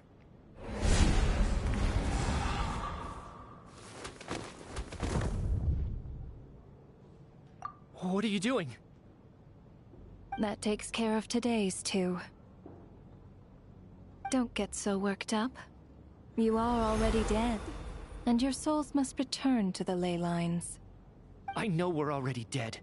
You murdered us, didn't you? Murdered? No. Murder is when mortals usurp my authority. Death is my jurisdiction. If I require someone to die, I need not resort to such laborious methods as murder. You simply met the criteria to trigger my curse of death. I know about the curse of immortality. So there's another death-related curse too? You cursed us? When? And why would you do such a thing? So often, humans pray to me, begging to know when their death will come, and what form it will take. But few people ask why. If you must have an answer, know that death comes simply because one's time has come. So you're not gonna tell us the truth? Hold your tongue. By all rights, you shouldn't even be allowed to speak with me. Those angels from the past are to blame for their reckless renovation of the ley lines here. It's made my work on this occasion infuriatingly complicated. Work? So trapping us here, making us watch our friends die, that's just another day at work for you? You clearly have a lot of questions. Fine. As a reward for your remarkable accomplishments over the past few days, I shall answer a few of your inquiries, provided they aren't too unreasonable. After the physical body dies, the soul must return to the ley lines for that person's death to be considered complete. My work encompasses the entire process of death, including, naturally, the guiding of souls into the ley lines, with which you are now so familiar. You must also be rather familiar with Natlan's Night Kingdom, I presume? It was I who supported the creation of the Night Kingdom. It provided a convenient means of guiding the souls of Natlan. Here, too, the ley lines connected to the theater underwent some modifications. The angels hoped to make them capable of accommodating the souls of some special creations. But this actually hindered their ability to accept ordinary souls to some degree. This effect manifested itself after you died from the curse in the theater, leaving you stranded in the afterlife, unable to achieve a complete death. But if souls who die from the curse of death fail to return to the ley lines within a short window of time, they will miss their chance for good. Then, they will remain forever suspended between life and death, no longer subject to the authorities of either. So if you don't resolve this matter soon, and see all our souls return to the ley lines before long, we'll escape your control. Mitya's sharp. This must be what Renova was worried might happen, and the reason she got involved to begin with. But if you have the authority to guide souls, why didn't you just show yourself and get it over with? Why hide among us in the form of Alosha? You seek to understand the mind of a god. Very well. I'll tell you. This is a theater, and I decided I wanted to watch a show about death. That's why I encouraged you to take the events to the stage. I found myself getting quite immersed. I suppose the entertainment you provided makes up for all the trouble you've caused me by being so defiant in the face of death. There. Are you happy with my answer? Can't say I am. Really? But it fits the stereotypes you humans have about gods. Just moments ago, you were complaining about how infuriatingly complicated your work here has been. Work is work, I get it. There are times when it's a huge pain, but you just have to get it done, right? That's a rather unique perspective for a human. You are in fact correct. There is a pain point in this case. Due to the obstruction in the theater's ley lines, there is a hard limit on the number of souls they can receive each day, making it impossible for me to ferry all your souls at once. Revealing my identity too soon would inevitably have led to futile resistance, and there was a risk that any souls who chose to run would disappear. Then there was the issue of the 2 lost souls you called the deceased. The way you resolved that quandary was all part of my design. That's what I don't understand. If all of us were souls of the dead, what made their presence among us special? For centuries, they have refused to return to the ley lines, exploiting the issues created by the angel civilization to resist being drawn in. Centuries of obsession accumulated during this process. You may think of this obsession as the resentment of the dead, and in this quantity, it was a bomb that could have detonated at any moment. It reached the point where I could not afford to leave it unchecked.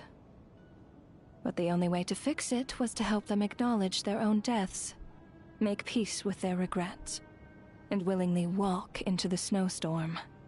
Only then, with my guidance, could they finally return to the ley lines. Otherwise, you would not like to know what the consequences would have been. I vaguely remember seeing Batashka, but in the most terrifying form. Was that in a dream? Is that what would have become of her if she hadn't returned to the ley lines? I see your dreams brought you many revelations. So you see, death in fact grants wisdom to mortals. Souls connect to all things in the world, and see the chain of cause and effect between them. It's nothing unusual. Anyway, giving psychological counseling to lost souls is not my strong suit. That is more of an angel's role. It was something I could not resolve directly using my authority, so I decided it was easier to leave the bomb defusal to you. Meanwhile, of course, their presence caused the souls of other members of your party to return to the ley lines each night. From where I stand, that was killing 2 birds with 1 stone. As both issues slowly resolved one another without me having to lift a finger, all I had to do was stay close by and keep the situation under control. Then use my authority to wrap things up at the end. And, of course, while I was at it, I thoroughly enjoyed watching this drama, dealing with death from a mortal perspective, play out on the stage. Sounds like you had it all figured out, Grim Reaper. I just did the math. You said there's a hard limit to the number of souls the ley lines here can receive each day. It's 2, isn't it? That much is obvious, even to a fool. It's time to review this whole affair. If the ley lines can only take in 2 people per day, I need to go over the deaths from these past few days again.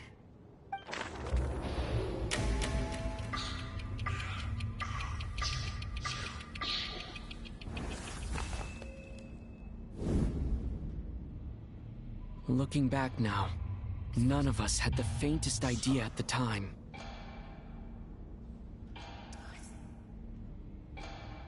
From the moment that staff member named Demoff walked into the snowstorm, the incident had already begun.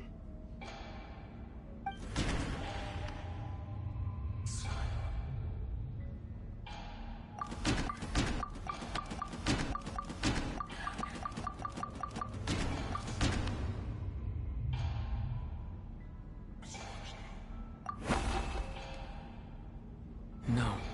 Let me go over this again.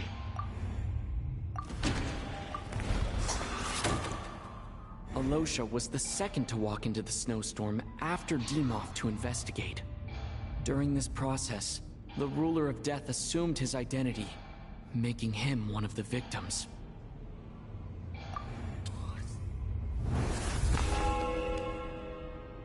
During our first night in the theater, everyone was caught up in the novelty of it all.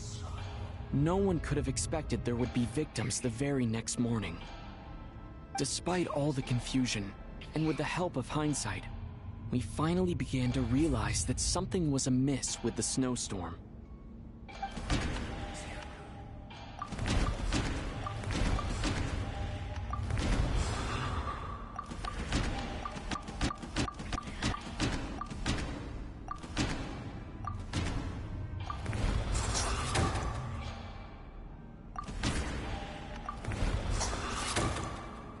The ley lines devoured Torgov and Sobolova on the first night. At the time, we thought this might be a murder case connected to Lelik.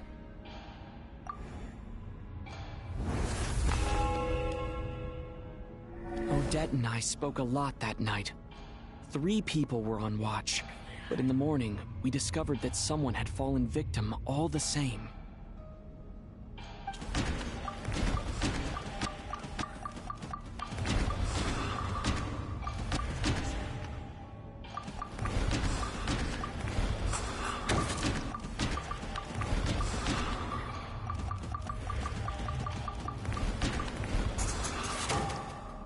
The deaths of Kulish and Rampana caused everyone to stop suspecting Lelik.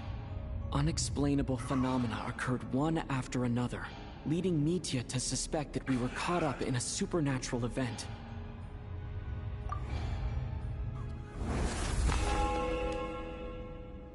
Later, we discovered that there seemed to be an extra person among us, and subsequently discovered the existence of the deceased.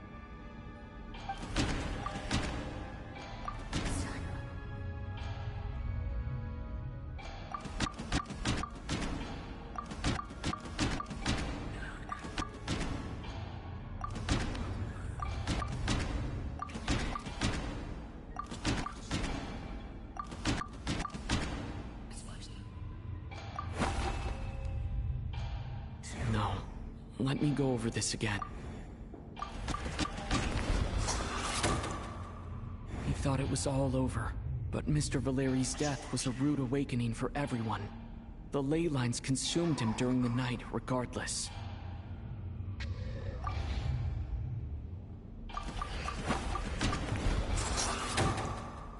Mr. Schramm realized he was the deceased and walked into the snowstorm to return to the ley lines of his own accord. It turns out there really was a dead person among us. A lot happened today. Mr. Valeri's death led us to discover the connection between the number of deceased and the number of victims during the night.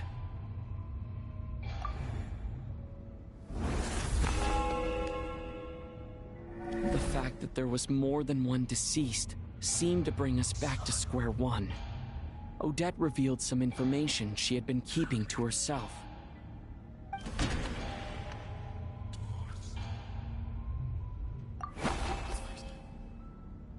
No.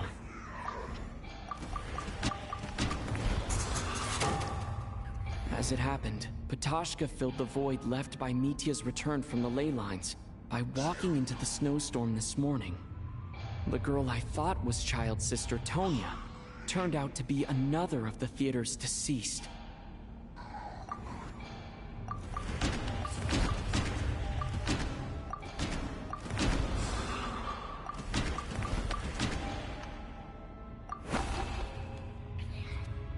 Although Mitya did in the void in the ley line.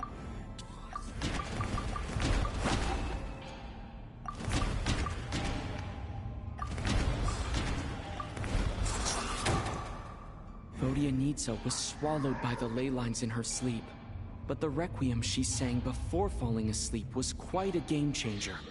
Come to think of it, Patashka was about to walk into the snowstorm at that time, and Renova, unaware that Mitya would return, was concerned that her soul would overflow from the ley lines. That's why she used Alosha's voice to try and persuade her to stay behind. Looking back, I suppose that was an early slip-up on her part.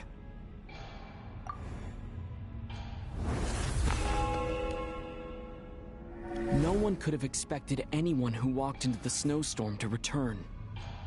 But just after nightfall, Mitya returned, bringing crucial information with him. Various truths began to surface, including that all of us were already dead, and that the ruler of death was here among us. Then, after revealing her true form, Renova callously claimed 2 souls.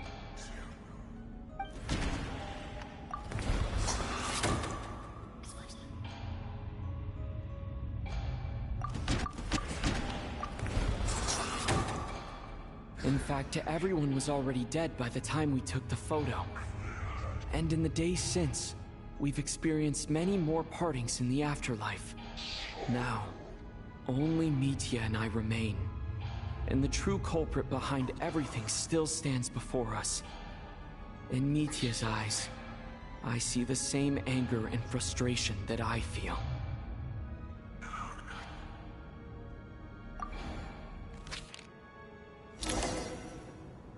That covers everything. It's all clear now. Your work isn't finished here yet, is it? The Traveler and I are still standing here, safe and sound. The Water Imp's song threw things off a little, but it is of no consequence. The ley lines have already anchored your soul, and the first ray of light tomorrow morning will take you back. I, meanwhile, need to review my attitude towards the Water Imp race. So the reunion in the night that Vodyanitsa mentioned, I suppose that was never meant to be a permanent reunion. That just leaves you, Traveler. My power only allows me to temporarily separate your soul from your body. The ley lines of Tevat would not accept you, and your soul is firmly anchored to your body by your will. For a descender like you, who is not bound by Tevat's rules, your death can only be brought through the most violent of means, such as directly destroying either your body or soul. I have no interest in involving myself with Descenders, for now. Although, this may change if Asmodee remains missing, or you insist on interfering with our affairs. One last question then. All our struggles and sacrifices here, they were meaningless from the very beginning, weren't they? Death abides no reason. Besides, what you call sacrifice is merely a concept created by humanity. To me, it is nothing more than a self-indulgent charade in the face of death. Mere mortals fantasizing that their actions could reclaim something from my grasp.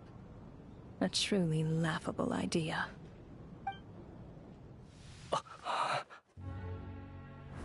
Grim Reaper, you really know how to get on my nerves. I'm not here to ingratiate myself with you. I kill merely because your deaths are necessary. Oh, you've made that quite clear. But humans don't take well to being scorned. Not even by the gods.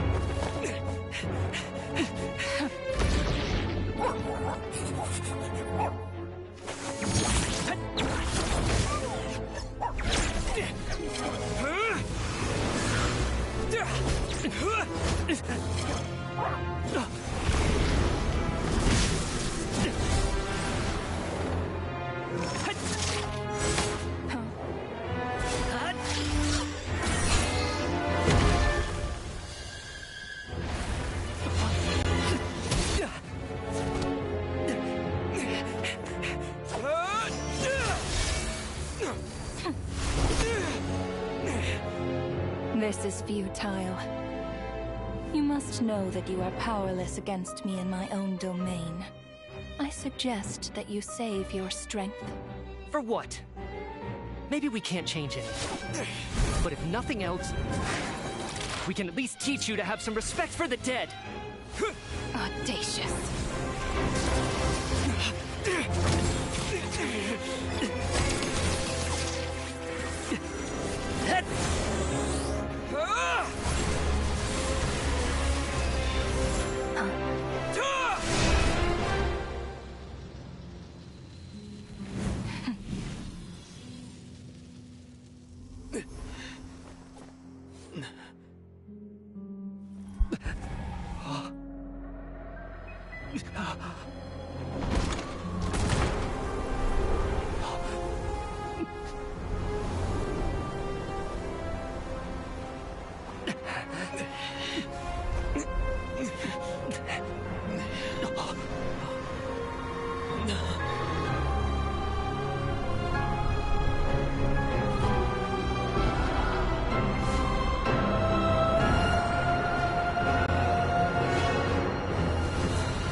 How are you holding up, Odette?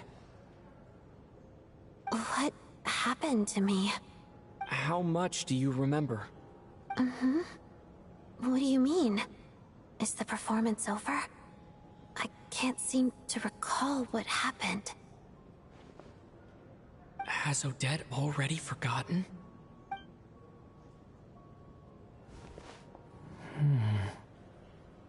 Mitya? Oh, I'm sorry. I guess I spaced out there for a second. Remind me who you are? Don't you remember anything?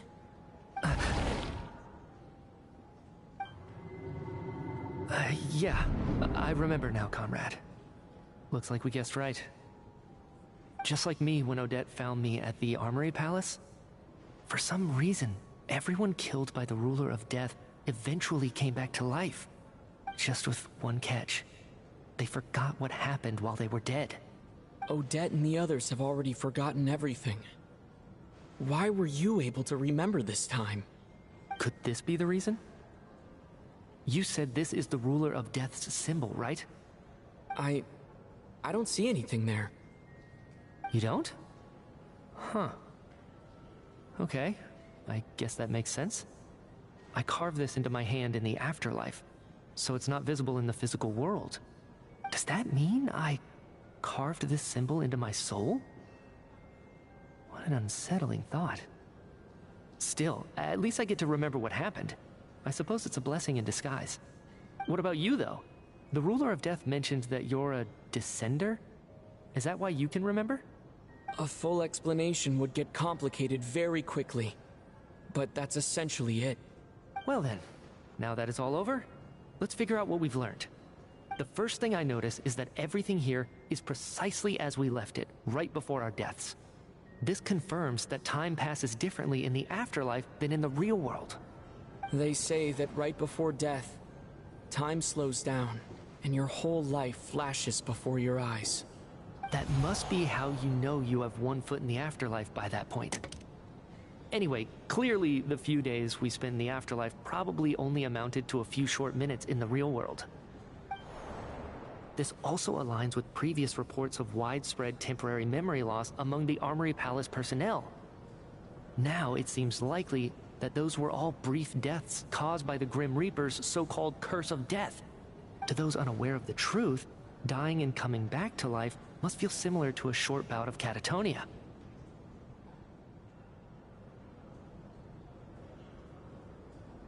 This leaves me with a couple big questions. What are the conditions that trigger this so-called curse of death? And why are we resurrected after we die? If nothing else, I think it shows that killing us wasn't her ultimate goal.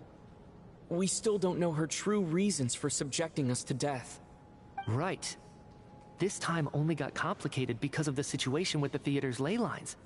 That's why she had to approach it differently.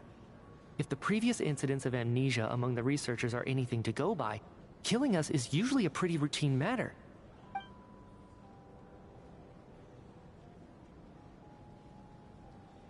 Come to think of it, wasn't I about to note something down before I died?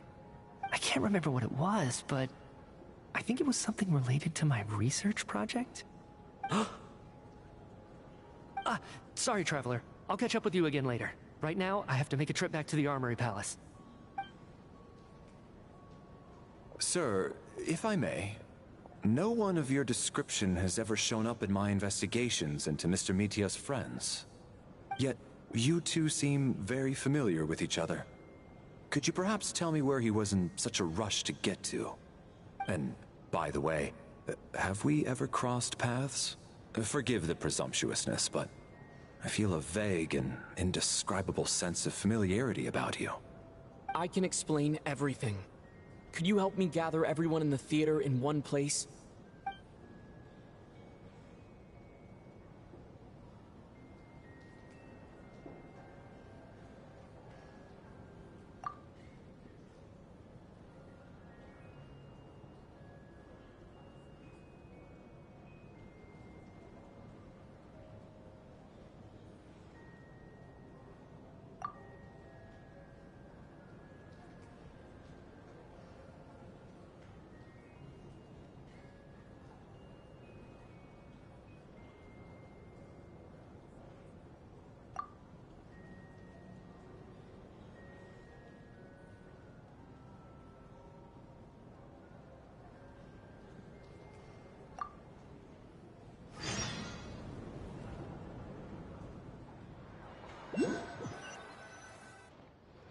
So, Chuganov really is going to shut down the factory.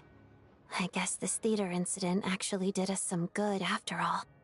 So, you said I promised to take you to the Armory Palace while we were in the afterlife, yes? I believe you. I think I even have a vague memory of it. Agreed. Let's check in on her first. The whole reason for our trip to the Armory Palace anyway is to figure out what's going on with her health.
I'm finally back, even though a long time has passed from my perspective.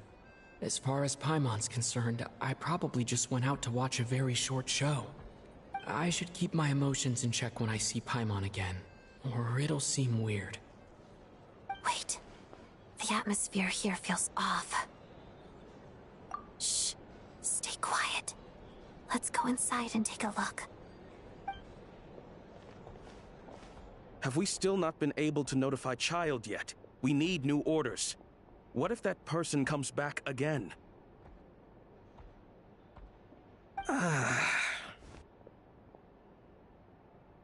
I'm so sorry. Under the circumstances, There was really nothing we could do. Tell me, what happened to Paimon? It was the Jester. He came here in person and escorted Miss Paimon away. He's the director of the Fatui.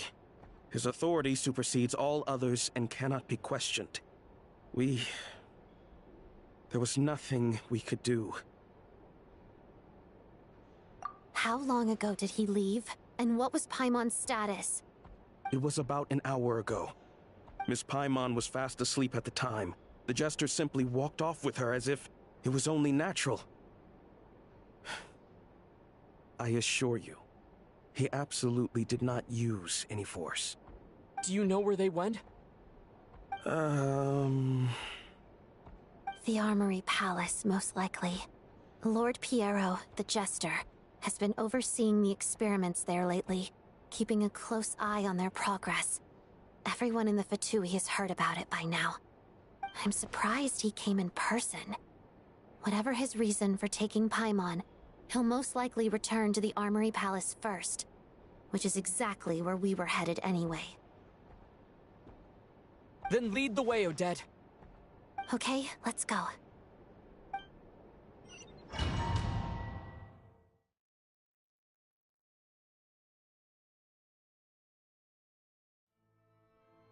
It's just up ahead. Quick, let's get inside. No, I'll go alone. You know I'm planning to force my way in. You're with the Fatui, so you should stay outside. I was hardly planning on taking you through the official channels anyway. I'm here to force my way in, just like you. I may be a Fatus, but I'm also Lelek, enemy of Project Stuja. Paimon's safety is paramount right now. With me around, you'll have an extra pair of hands. There might be devices inside that are easier for an insider to deal with. If you say so. Let's go. There's no time to hesitate.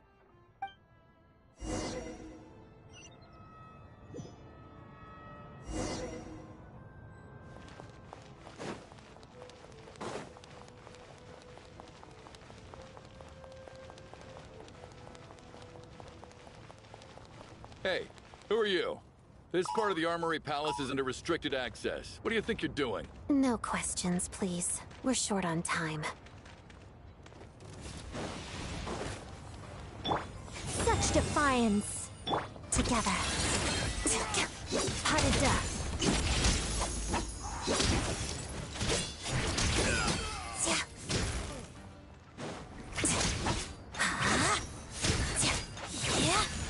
Mission over.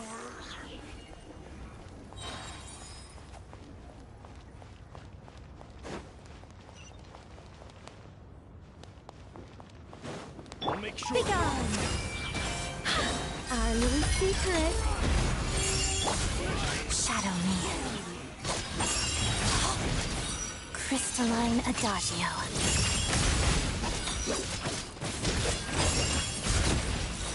Yeah.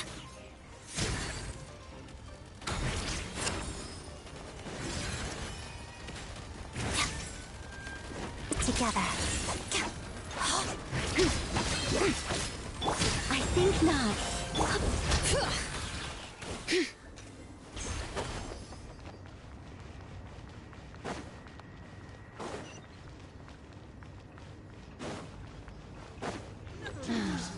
The footsteps of the Empire. That's ridiculous. Let the mountain's veins boil! Such defiance. I live within you. Let's begin. Waltz of the snowflakes.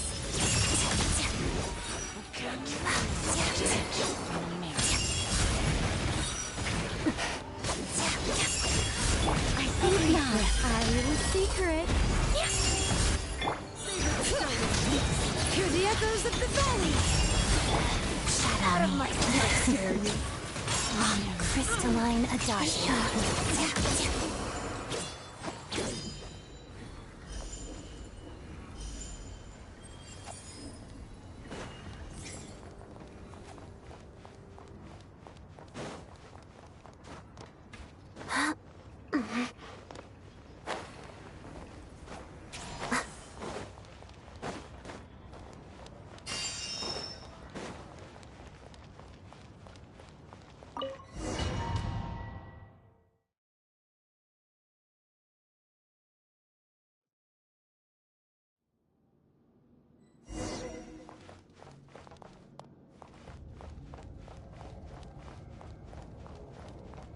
Do you have a pass?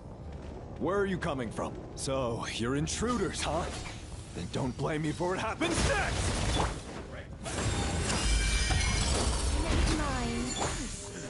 Let's begin. Have a safe trip. Run while you still can. There's nowhere to hide. Let's begin. Pot of death.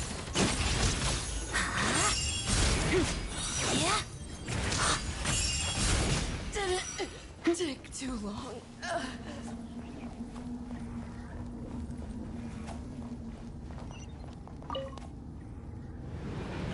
The Armory Palace is hidden this deep in? This place is much bigger than I imagined. They're conducting top-secret research, after all. The deeper it's hidden, the better, is standard Fatui logic.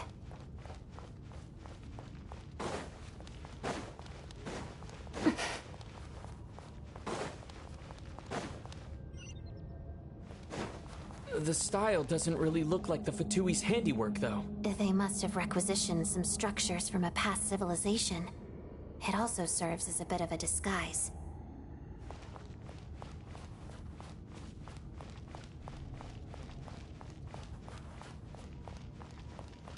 Intruders! Stay alert!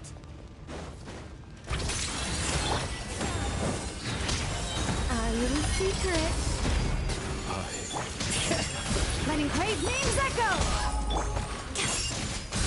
Witness the snow swan's grace.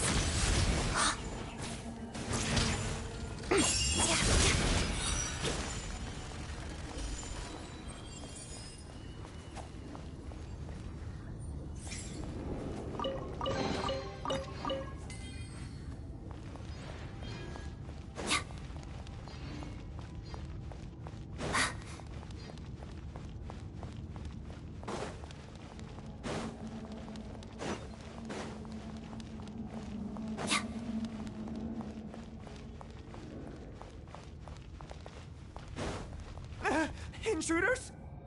Don't come any closer!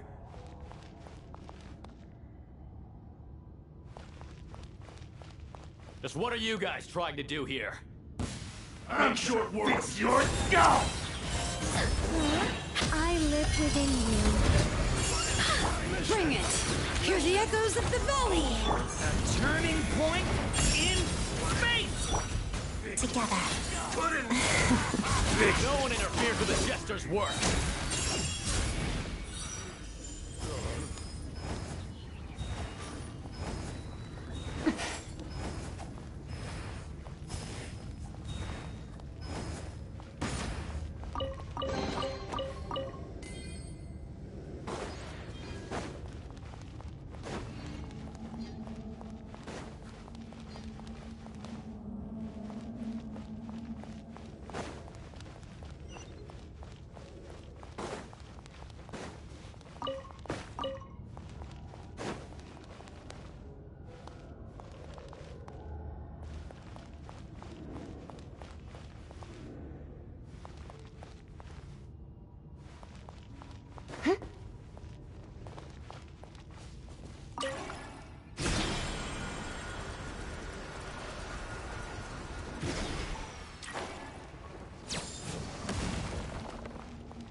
Looks like no one's guarding this place. There's something off about that decoration over there. Look out! Let's deal with these before we move on. Such defiance!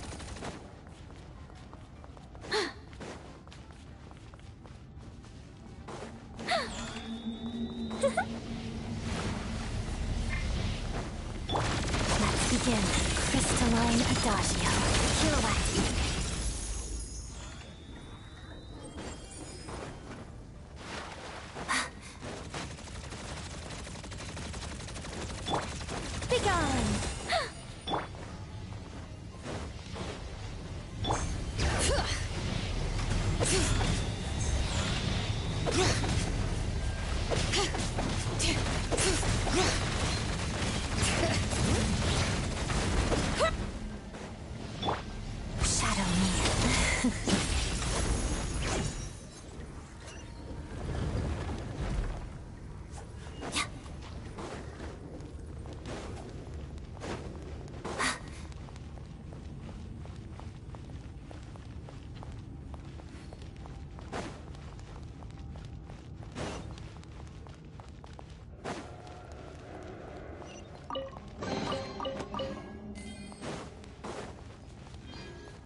The researchers here probably don't know that we're uninvited guests. Let's try not to hurt them. What's the big star from the theater doing here? That's Miss Odette. She's a member of the Fatui. Don't tell me you didn't know that.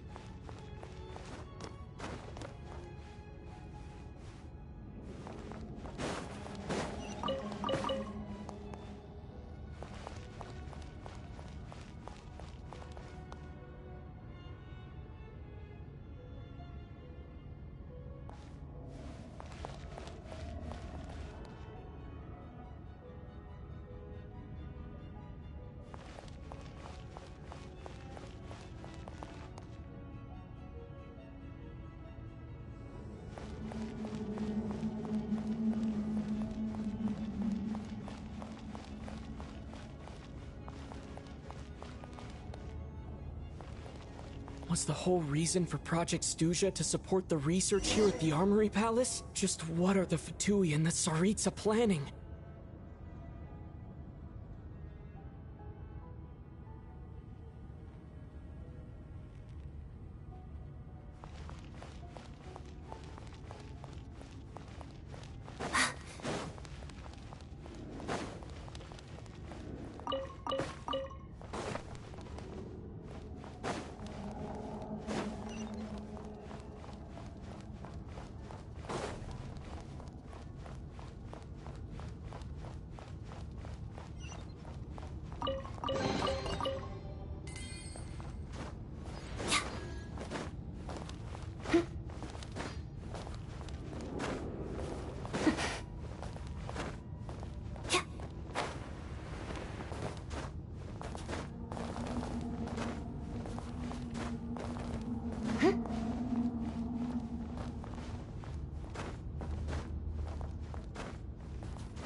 Whoa!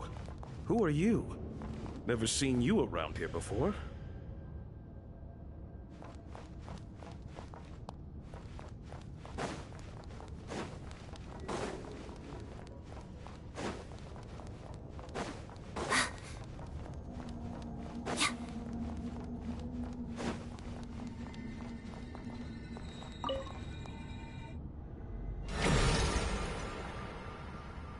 I think I see some images. It's the prism's power at play, causing images of the past to reappear, albeit only as illusions. Let's make our way through here. Paimon. And the Jester.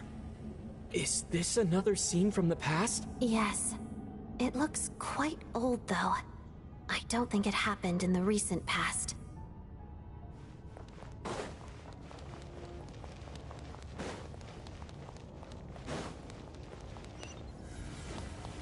What's going on here?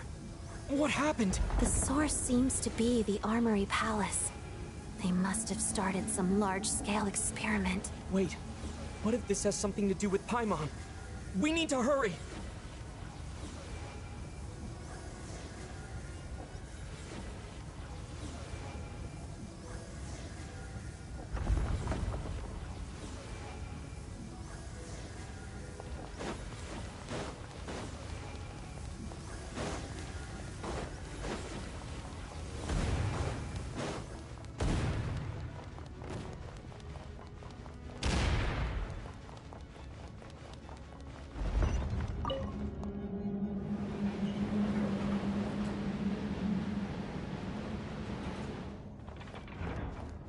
We're almost there. The Armory Palace is just up ahead. Paimon, please be okay.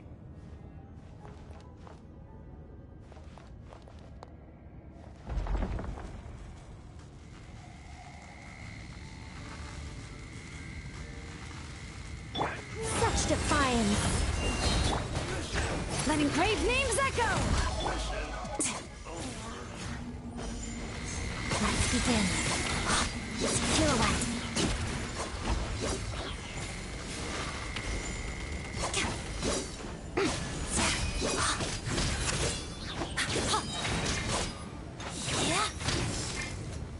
Witness the snow swan's grace. I think not. Our little secret.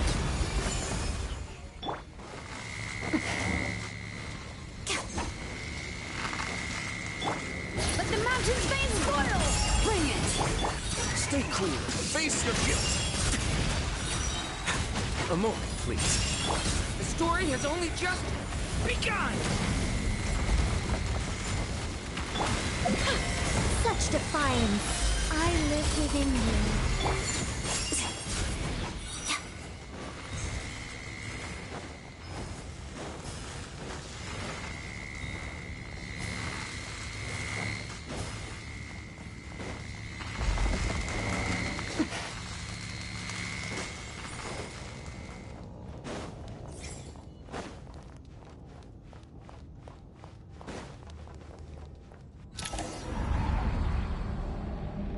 What's going on?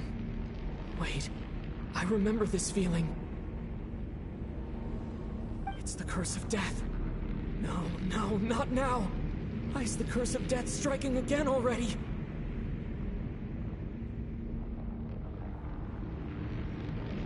Odette.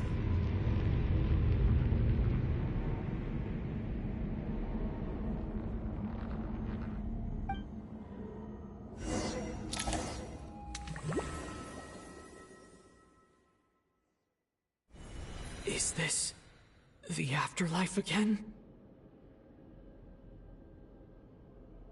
I need to find a way back to reality. Is that Odette's core Ignis? Could that be what just woke me up?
Odette? Odette! No signs of life. But past experience says that she should be resurrected before too long. Right? Did Odette intentionally use her core Ignis to guide my soul? I feel like something similar happened in a dream I had before. Thank you, Odette. If not for you, my soul wouldn't have found its way back to my body so quickly. And I might not have woken up so soon. But I'm sorry. I don't have time to protect you. I have to use the time you bought me to get Paimon back.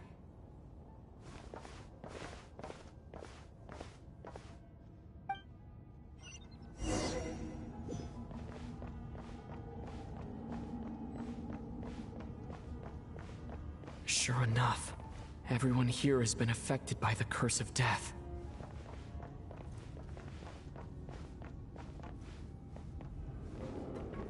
Paimon! Paimon! No, wait. Paimon probably didn't escape Renova's curse either. She won't be able to respond to me right now. I'll have to find her myself.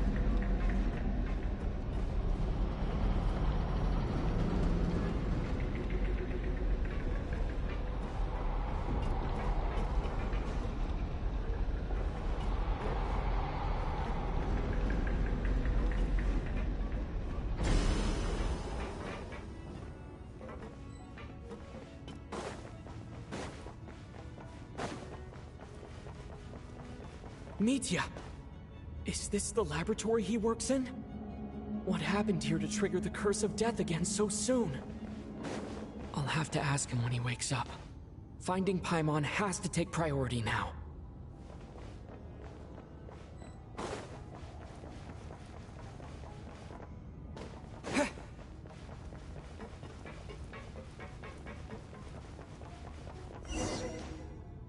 Found her!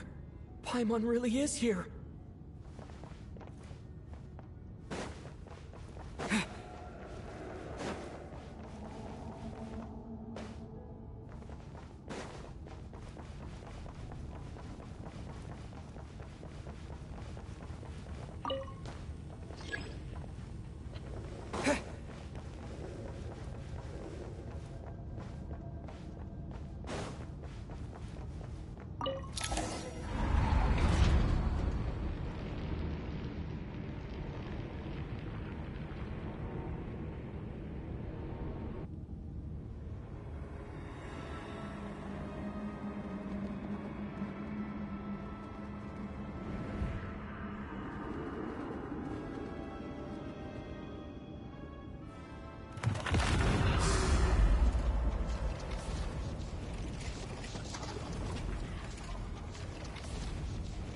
You don't learn, do you?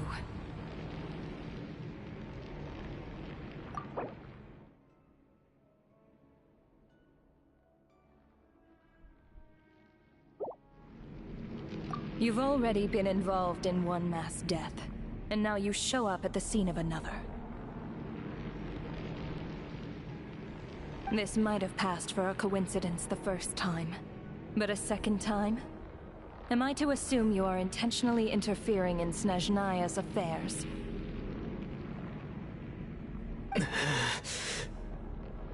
Judging by your expression, it seems that you understand little of what is going on here. In that case, a word to the wise. Do not interfere in Snezhnaya's affairs. A civilization that fails to learn its lesson constantly depletes its own worth. It will one day lose any reason for its existence. And as a descender, you are perfectly suited to be the lifeline to which a dying civilization might desperately cling. Consider your position carefully.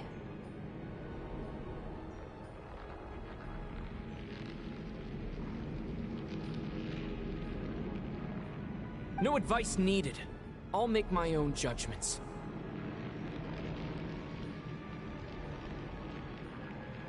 Suit yourself. When the day of reckoning arrives, not even a descender can hope to escape unscathed.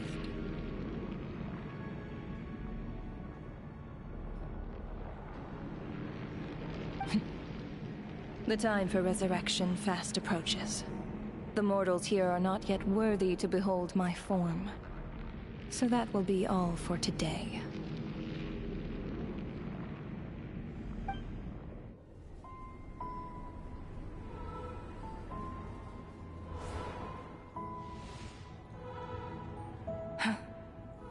That thing is coming with me.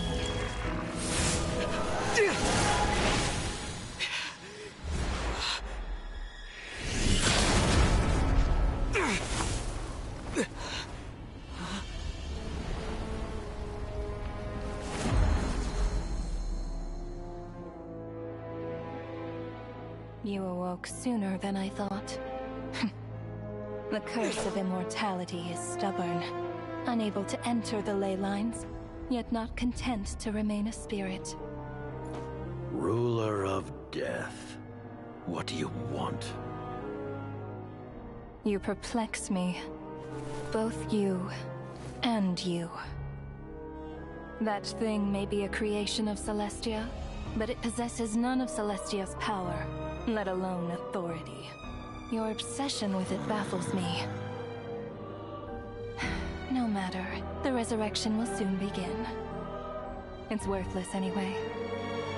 I'll reclaim it next time.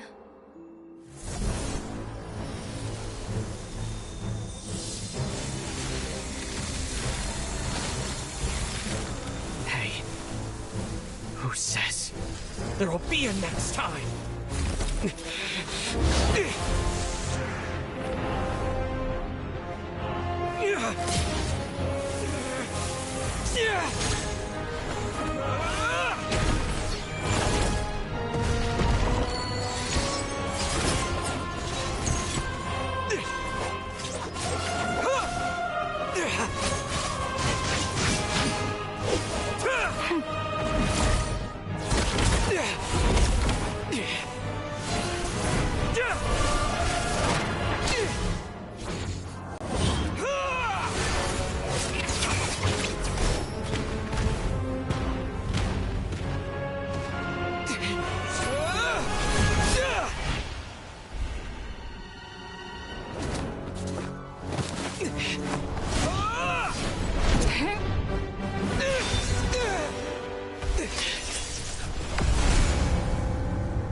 I missed you, Paimon. What are you talking about? We haven't even been apart for that long, have we? It was... different this time. You seem to be in pretty good shape. Yeah, Paimon's back in tip-top condition. It's the weirdest thing.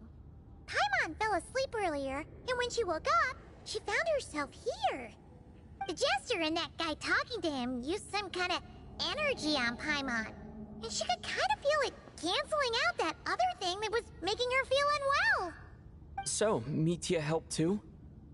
Apologies for leaving in such a hurry at the theater earlier. I was in a rush to verify some theories. Rest assured that your companion is perfectly safe. We reversed the effects that the experimental energy had on her. The Jester specifically instructed me to do so. I suppose this is our first official meeting, Traveler. I could not let Paimon suffer in her condition for a moment longer, and so I simply took her without explanation. I hope you do not mind. But why would a big shot like you care about what happens to Paimon? As I said when you first arrived in Snezhnaya, we once spent some time together in the distant past. Oh yeah, you did mention that. Yet, Paimon did think you seemed strangely familiar the first time we met. I'm afraid the reminiscing will have to wait. Mitya, let us continue with the report. What conclusions, if any, did you reach from conducting the final experiment of our energy research ahead of schedule? The good news is, my hypothesis regarding the Ruler of Death has been verified. As for the bad news, I recommend we suspend the experiments and Project Mistelton until further notice. Currently, we have no means with which to make a breakthrough. I say this purely as a scientist, guided by reason alone. I will trust your judgment. We shall put the project on hold until the Ruler of Death has been eliminated. Wait, what are you guys talking about? You want to get rid of Renova? Like, how? By killing her? By whatever means necessary, so long as it removes the threat she poses to us. Until then, everything we do will be in vain. After what just happened, I've ascertained Renova's goal.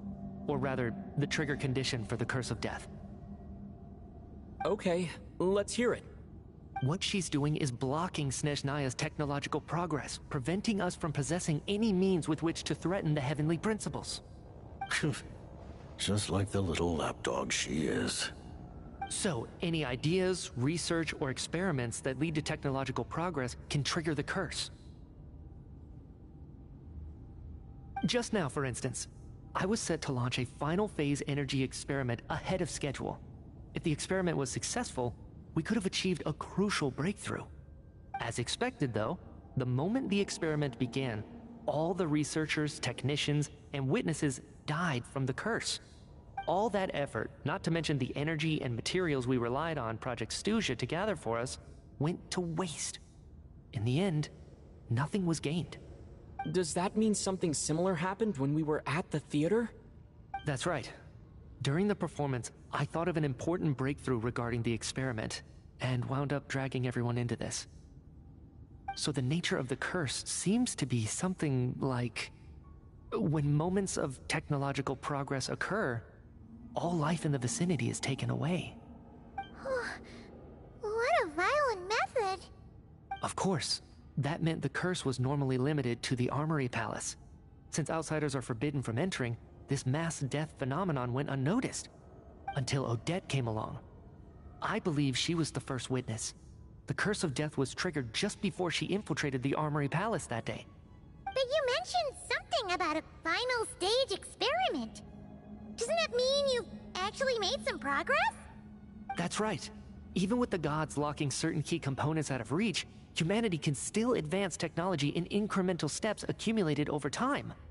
But, as I'm sure Renova anticipated, even incremental progress has its limits, a point where the truth you're seeking must be put to the test in an experiment.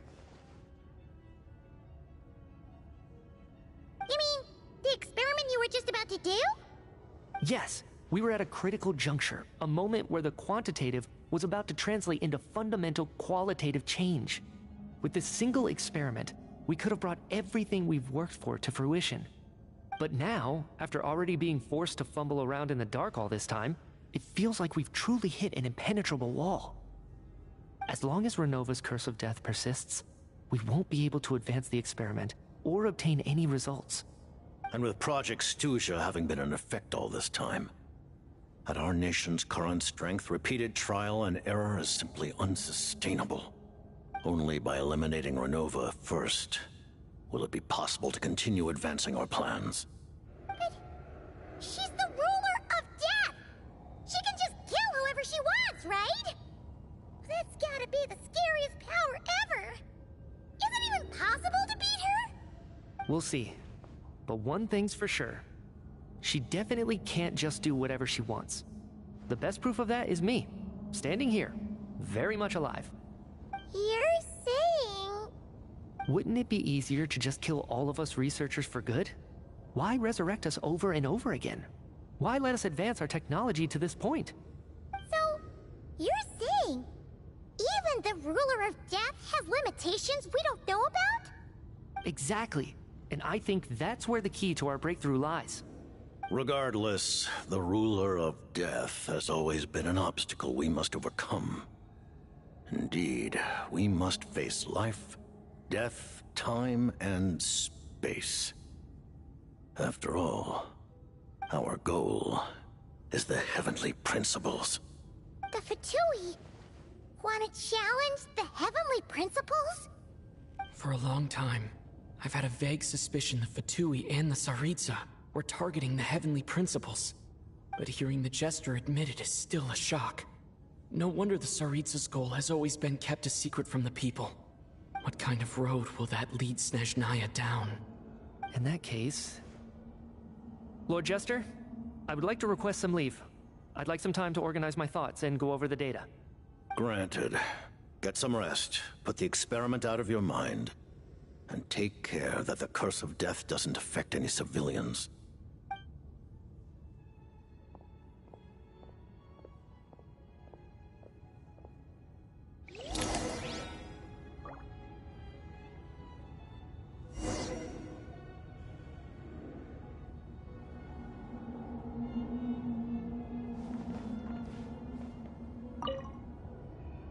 While there is yet time, allow me to offer you my hospitality, honored guest of Snezhnaya.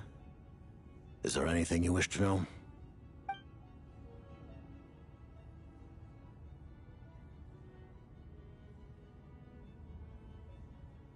I remember hearing the term Mistleton from Columbina.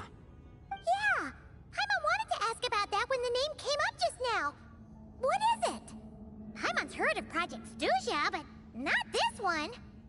As you know, Project Stuja is a series of measures enacted to consolidate our nation's resources, the greater purpose of which is to serve Project Mistleton. Many of the things you have encountered thus far are essentially for the advancement of that project. This includes the Kuvaki Experimental Design Bureau in Nocturne. Researching Kuvaki was merely a facade. Its core objective was to use local resources and research findings to build Mistleton itself. And that's a weapon built for the final battle against the Heavenly Principles, isn't it? Huh? How did you know that? I was given some intel, and I made some deductions. Wait. You must mean that thing over there. Oh, Paimon's gotta take a closer look at this thing. Especially after you guys sent so many people to Nocturne to work on it. Kuvaki alone will not break through Celestia's defenses, let alone challenge the Heavenly Principles. The Heavenly Principles are no doubt accustomed to combating the power of the Light Realm, and elemental energy is simply the power of the human realm, converted to that form by the Heavenly Principles themselves. Any attempt to use this power against its creator would be a futile endeavor. For now, therefore, we have set our sights on the form of energy associated with the Third Descender and the Stellar Linchpins. This may hold the potential to allow Mistleton to contend with the Heavenly Principles. You could say that by reverse engineering the Stellar Linchpins to extract the energy within, we have obtained a source of anti-Celestia energy.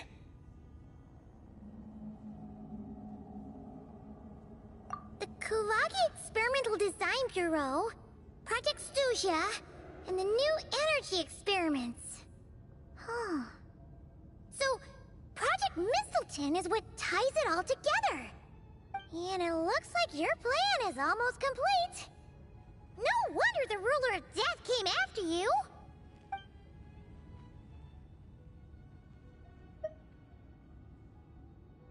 Her Majesty the Tsaritsa has embarked upon an expedition to vanquish a monster.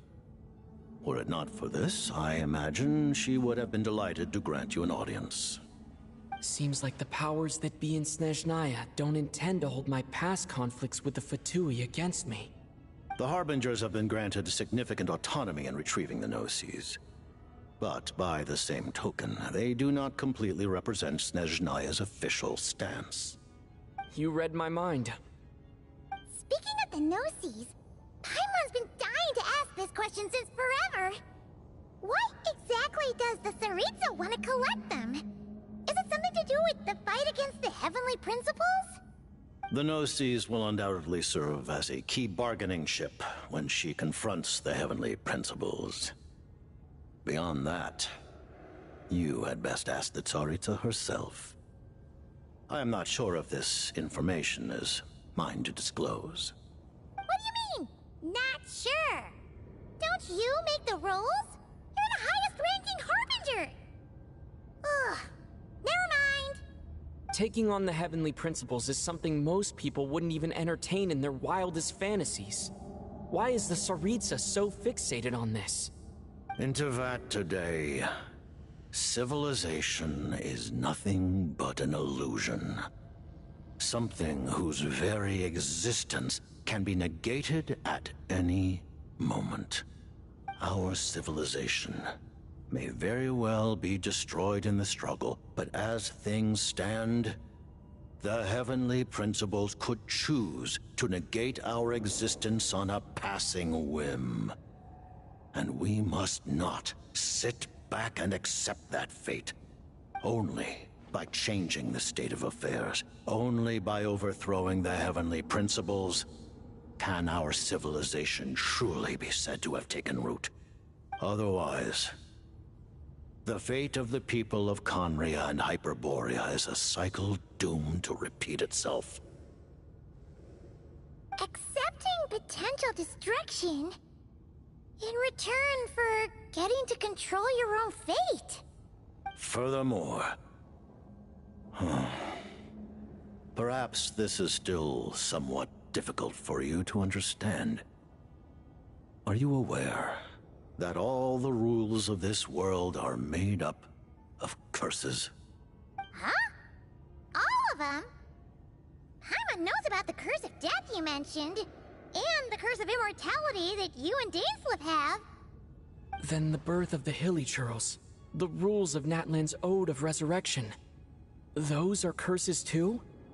Farina's long life seems to stem from a curse placed on her by Focalor as well. Yes. Even a god's love for humanity is a curse the heavenly principles inflicted upon the gods. What? The Tsaritsa has always had ample reason to hate the heavenly principles. If she can seize their authority, she will reconstruct the entire world, and when that time comes, humanity will be completely liberated from curses and lies. Look forward to it. It will be a world beyond your imagination. Though the ordinary people of Snezhnaya may not understand these details, in this frigid land locked in a ceaseless struggle against the environment, in this nation to which the gods have never shown favor, we all believe that standing in solidarity with the Tsaritsa in our shared struggle will surely usher in a new and better world.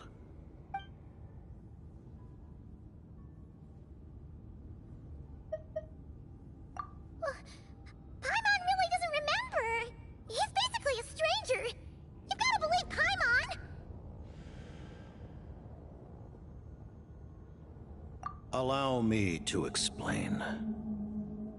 The reason Paimon reacted to the anti-Celestia energy developed by the Armory Palace is because she comes from Celestia herself. More specifically, she is one of its creations. Paimon? A creation of Celestia? Oh, right. I was blinded by anger earlier, but thinking back on it, Renova also said that Paimon is a creation of Celestia. But she lacks Celestia's power or authority. As you know, the lunar fragments in Nodcry were pulled down from the sky using Fatui technology.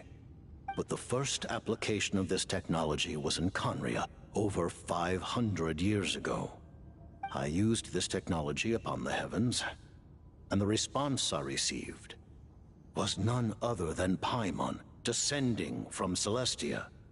I presented her to the Vinster King, but he took no interest, nor did it satisfy him. Paimon then took up temporary residence in my palace until, of course, the arrival of the Cataclysm. I'm confused. You're talking about things that happened in Conria 500 years ago. You're saying Paimon was there for that?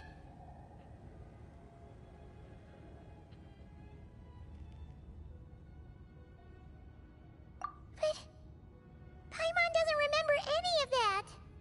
Falling from the sky, being given away as a gift, none of it. Having lived through the Cataclysm, perhaps you too were burdened with some manner of curse. Although, losing your memories would indeed be the smallest price I've ever seen paid. But it's not just her memories from Conria. Paimon doesn't even know how she spent the last 500 years. She only has memories from the past few years. No matter how hard she tries to remember. What was Paimon like back in Conria? Did she know a whole lot because she came from Celestia?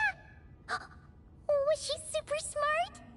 Unfortunately, when you arrived in Conria, your consciousness was like that of a newborn infant. None could say what kind of being you once were in Celestia. During the time you lived in Conria, your personality was no different from how it is now.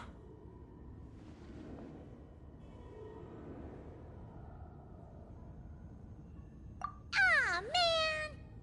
Paimon's plan to get her memories back and become super smart is ruined before it could even start. You know, even though Paimon lost her memories, she still feels weirdly close to you for some reason. That must mean you took pretty good care of Paimon back then, huh? On the contrary, I completely ignored your existence. I was entirely focused on my struggle against Thruptetier the Wise. But now, as I see it, it is as if you are the only sane thing that survived that era of insanity.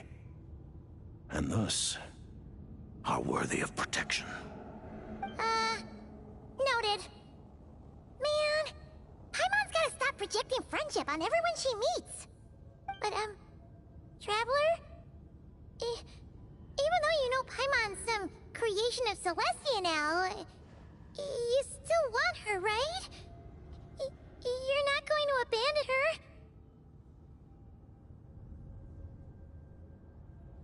Oh, phew! That's a relief.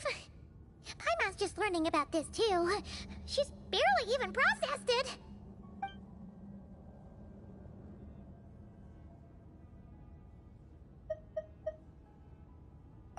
Thank you for telling me so much. I'm a bit surprised, honestly. I didn't expect you to be quite so transparent with me. Given the circumstances, the Fatui need not hide anything from our allies. Allies? To advance Project Mistleton, we must first resolve our issue with the Ruler of Death. And if I presume correctly, you have no intention of letting her actions go unpunished either, do you? That's right. Ever since she said she intends to reclaim Paimon when we next meet, I figured reconciliation was out of the question. Against an opponent of this caliber, deliberating over our allegiances would waste time we do not have. We must join forces unreservedly with whomever we can, if we are to stand anything like a fighting chance. You're going to challenge the Ruler of Death? Just for Paimon? But Paimon's only... Thank you! Oh, thank you! Oh, gee! Now Paimon doesn't even know what to say! Anyway, Paimon's super touched! The Tsaritsa will return in triumph in short order, and the Fatui shall hold internal discussions regarding the enemy. The time for us to meet again will come very soon. Got it. Thanks for your help with Paimon. I'll be sure to look after her for you. There was just one other thing. Well, it's just a request, really. Paimon really wants to see what this Mistleton thingy you're gonna use against the Heavenly Principles looks like. Of course, Paimon knows it's top secret and stuff, but she just had to ask. It's okay if the answer's no. Certainly you may. Oh, for real? Actually, maybe it's best not to. What if her Nova suddenly pops up again? She might take this chance to... While the technology is not yet fully developed, it has nevertheless reached the stage where Celestia's creations are unable to damage it. In that regard, you may rest assured. Oh. Wow. No wonder Paimon felt so out of sorts recently, even though it was super far away. Alright then! Paimon's ready to take a sneaky peek at this top secret super weapon!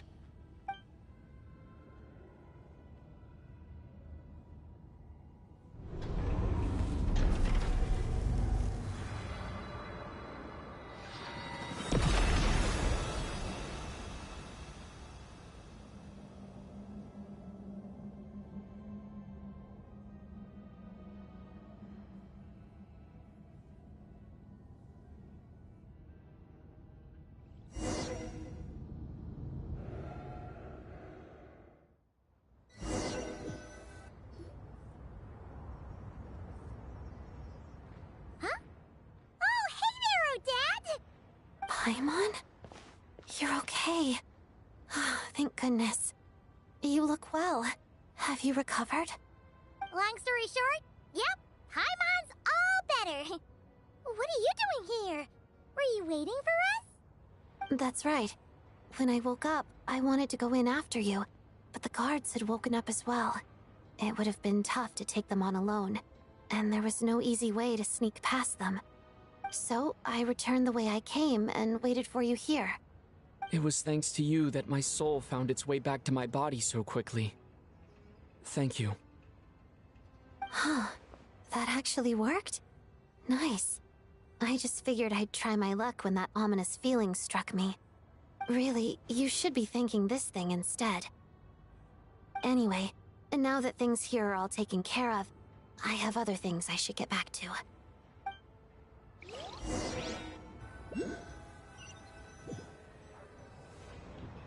Ah, Director Chuganov, you're back. We just received notice that Project Stuja has been suspended, so we've convened an emergency meeting. This is the preliminary plan.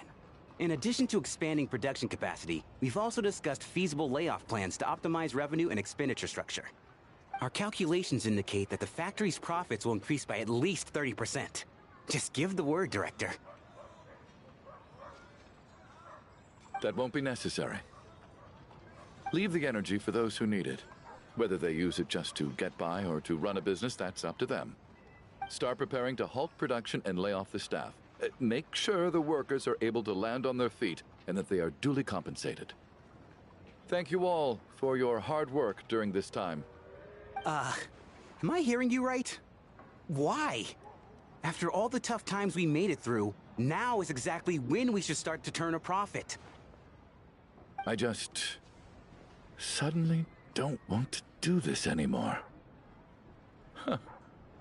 Does there have to be a reason? Iskra, it's time to rest.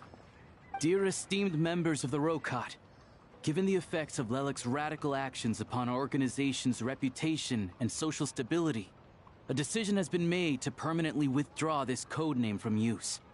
Considering that Lelik did what they did for the benefit of the people, the Rokat has nevertheless negotiated with the authorities, ultimately securing a waiver for all penalties due to them. Lelik will be suspended for a period of time. Depending on their future performance, they may be allowed to adopt a new codename and continue acting as part of the Rokat. The purpose of this notice is to remind everyone once again that motives and methods are equally important when one operates in the shadows. Even with Project Stuja's suspension and our interim operational victory, we must guard against complacency and rashness and work to consolidate the progress we have made so far. We act only for the greater glory and solidarity of our nation. May the aurora shine ever on, and the tundra always stand firm. We act only for the greater glory and solidarity of our nation. May the aurora shine ever on, and the tundra always stand firm. Looks like it's finally over. You mean for us?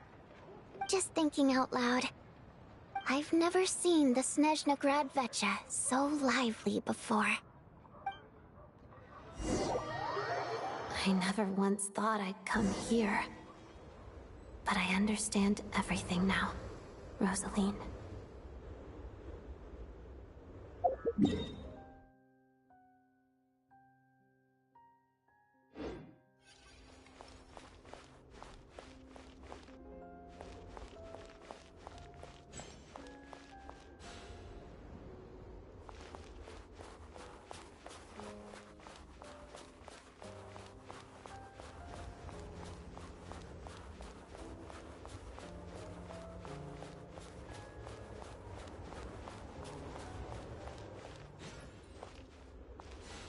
I've seen Spirit Seeker performed many times, including by your mother. Why do you bring that up all of a sudden? Even though the choreography is always identical, every dancer finds a way to make it her own.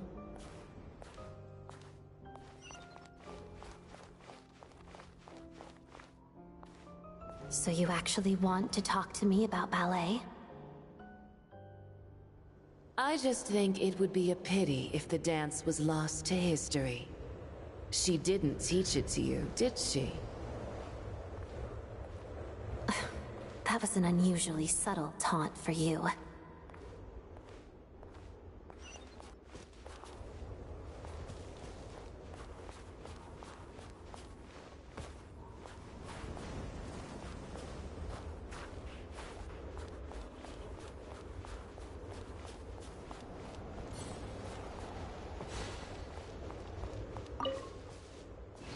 We embraced one another on the snow-swept plains, melting the ruthlessness of time. But when our bodies, in pieces, are cast to the winds, what of our love will remain behind?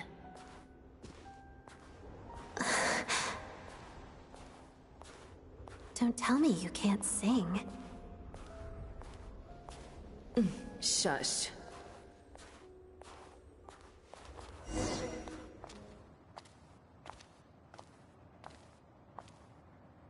I understand her hatred. The Fatui robbed her of the life she should have had.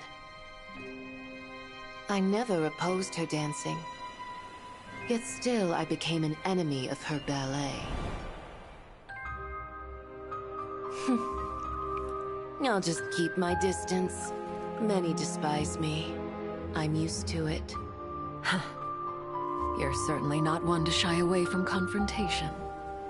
But children, they need a different approach. I'm hardly the most maternal figure. Yet, she is a child. In my experience, while a father commands authority, he must still yield to love. You should tell her what you think about her dancing.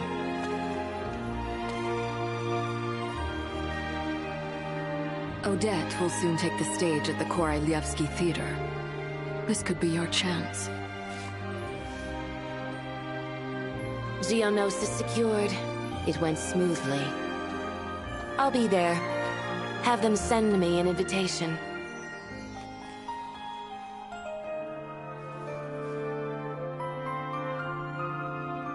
Sadly, things didn't work out. Her final words are inside that block of ice. This? Aren't these for monitoring her subordinates? Not yours. This one isn't her witch's flame, but my two worlds' flames. The two worlds' flames can burn away memories. It was my parting gift to Rosaline.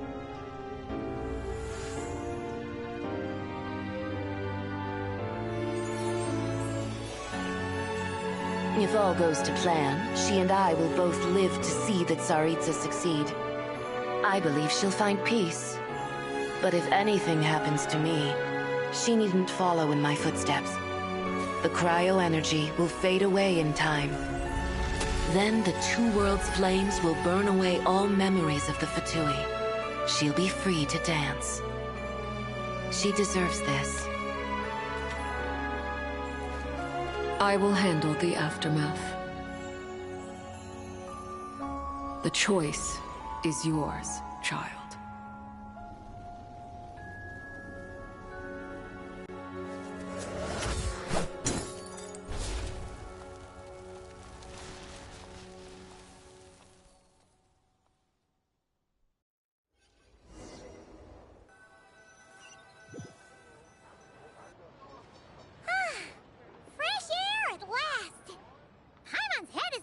Anymore, and the fever's all gone.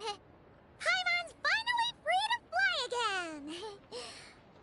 Oh, it's nice to finally know where Paimon came from, too. It did make Paimon a little nervous at first, but it's such a relief now. Like, who cares if Paimon's a creation of Celestia? She's probably not anyone that important. Probably just the fairy of food and fun or something. And like you said, this doesn't have to change anything between us. You're not gonna just... Hey! Hurry up! Why are you walking so slowly? You've spent the last few days lying in bed and stuffing your face. I didn't think you'd be able to fly this fast. Says who? Paimon's as agile as ever. They don't call her White Floaty for nothing. Paimon originally wanted to check out the bookstores in Snezhnograd, but she's more in the mood for flying around right now, so let's save that for later. Wait, they've got light novels from Yai Publishing House here too. Huh? And this is Paimon's favorite mystery story from Fontaine! Wow! They got a sequel! The local Snezhnaya books look pretty interesting too, but also kinda heavy. Not the easiest things to look around. I thought you were in the mood for flying around. Paimon can read while she flies. Hey! Look at these two dolls! Which do you like better?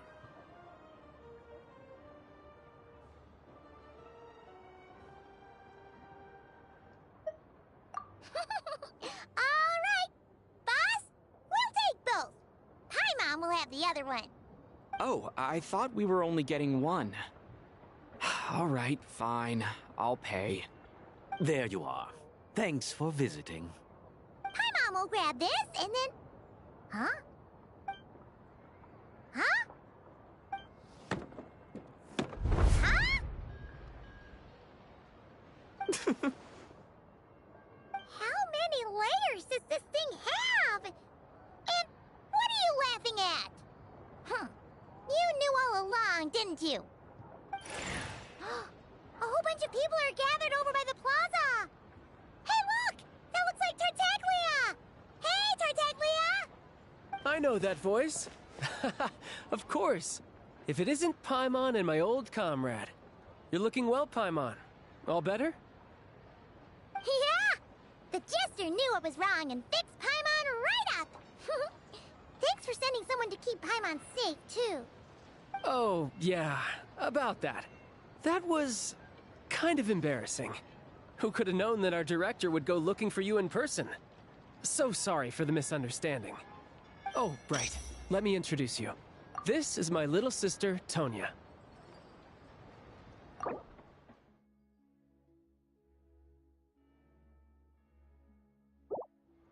Hello, Tonya! Hello. Firstly, I'm really sorry about my brother. Sounds like he's caused you no end of trouble. Hey now, why'd you have to start with that? Not that it isn't true, of course. So she's the real Tonya. She said you two didn't manage to meet up at the theater. She waited ages for me, and when I didn't show, she got a little worried and went outside. I know, right? He didn't bother to say a word to me. I searched up and down the city for him, and he only told me about it when I finally caught him at the gates of Glupov. I've been rushed off my feet lately, so I didn't get the chance to go home. I just figured the Traveler would fill you in when he got there. Well, the snow was bad, and you're never late. So I was really worried about you. How was I supposed to know that you'd stood me up? I'm sorry, Tonya. I really am. I'll make it up to you somehow. Just... please don't tell Mom and Dad. Although the mix-up led to a series of misunderstandings, it's probably for the best that the real Tonya didn't get caught up in that mess. Besides, it's obvious that Tartaglia isn't usually one to break a promise. He only gave his ticket to me because he had to look into Lelik.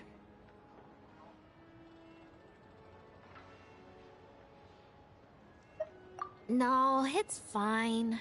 It just meant I didn't get to see the show in the end. By the way, what did you think? You were one of the first people to see it, you know? I would say... the best is yet to come. Huh? What kind of review is that? Hey, look!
Word of advice, don't break the law.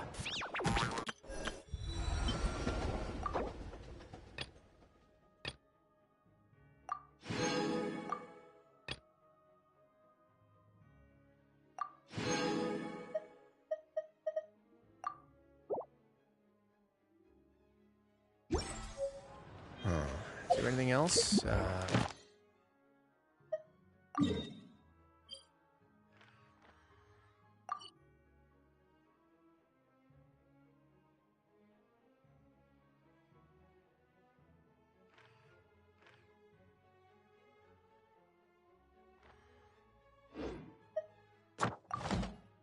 Yeah, seriously, don't break the law.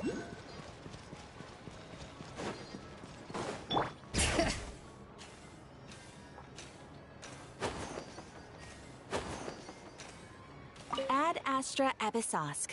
Welcome to the Adventurers Guild headquarters. Thank you for completing today's commit. Ad Astra Abyssosk.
Bring it!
If you ever see any stickers on my back, do me a favor and take them off. Malazines like to play pranks sometimes.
What? Curse you! Curse!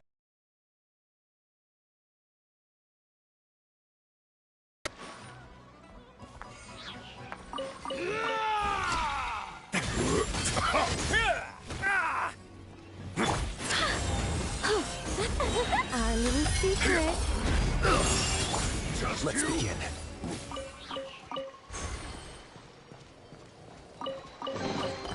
I'd take it if I were you. I'm sure it'll come in handy.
Need a refill.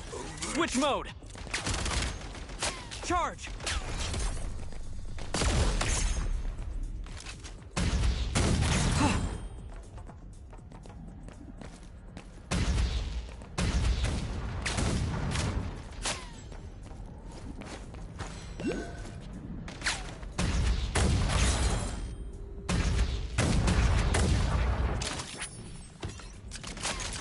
Try this. Frag out.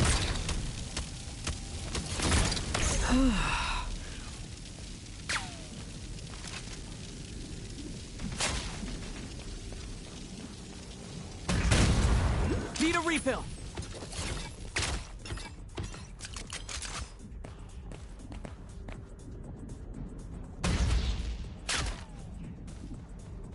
Can't take much more. One shot is all I need.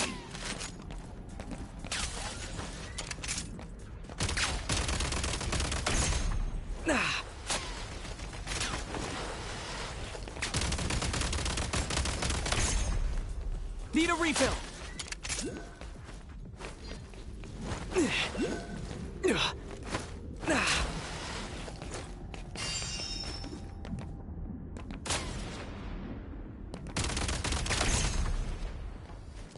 Reload.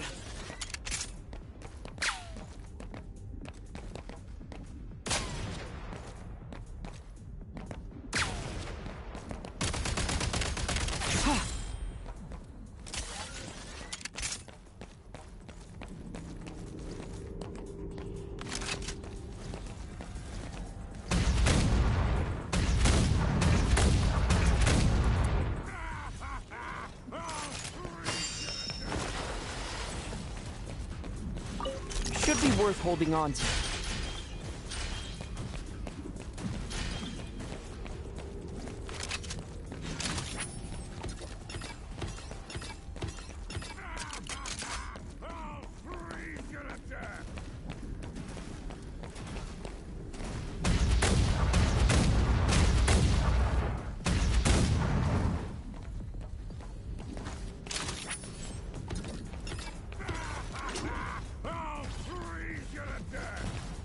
Time to catch my breath.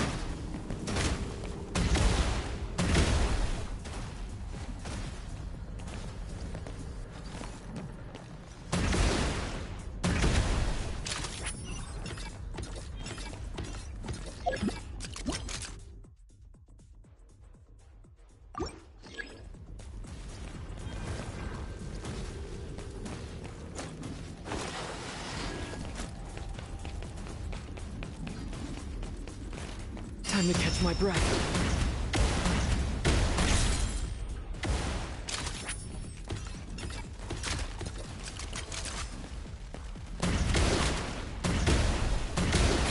Nice.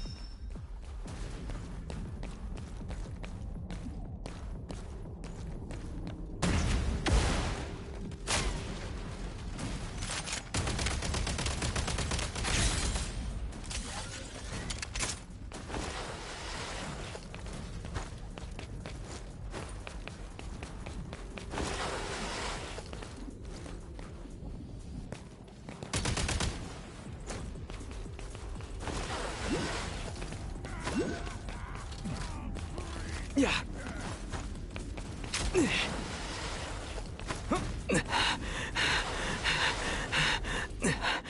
Gotta recharge.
Need a refill.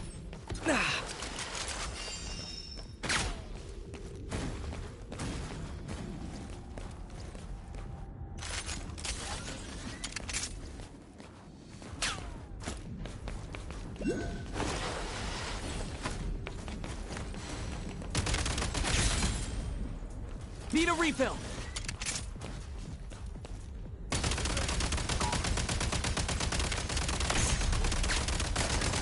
Gotta recharge.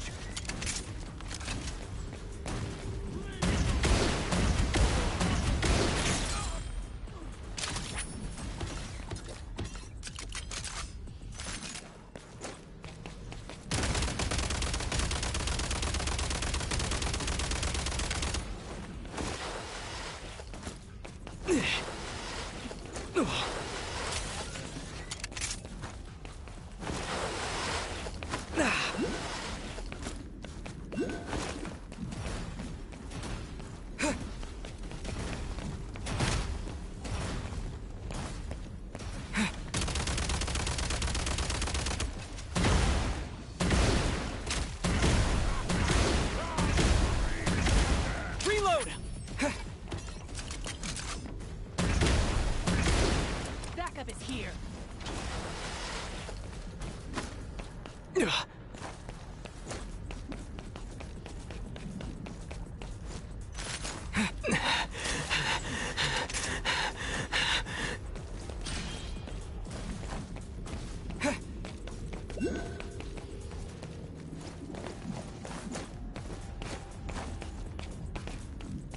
Back in business.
Light him up!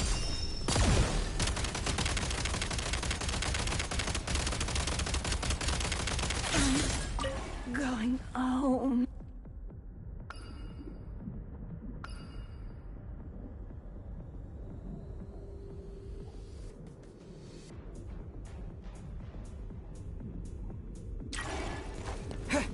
Need a refill! Back in business.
Demolition time!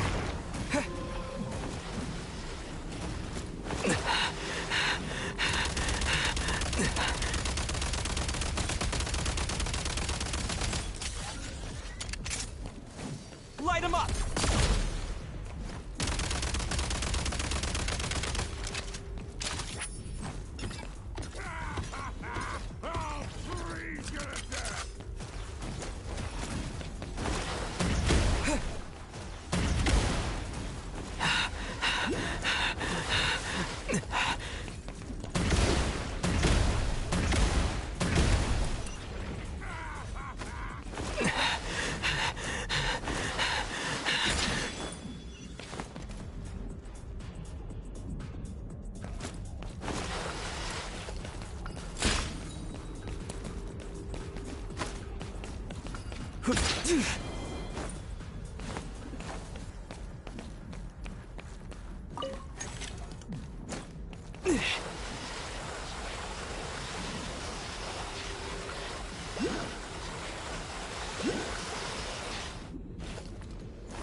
Demolition time!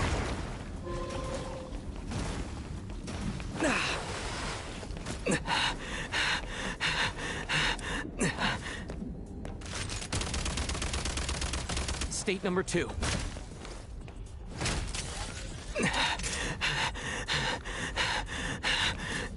Light him up!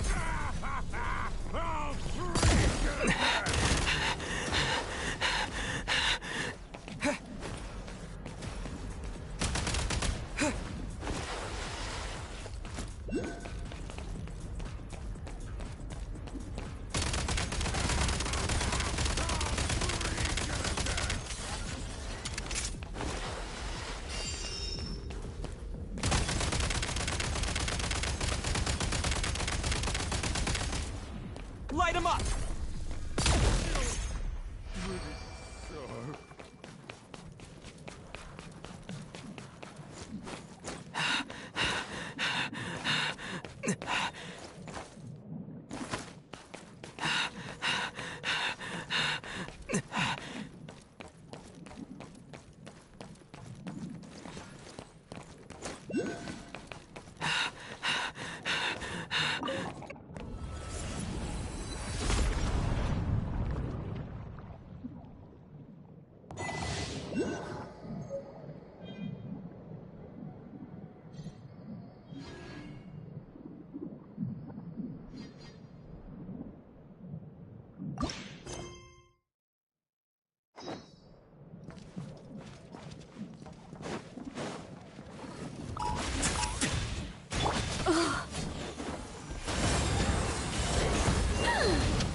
Bring it!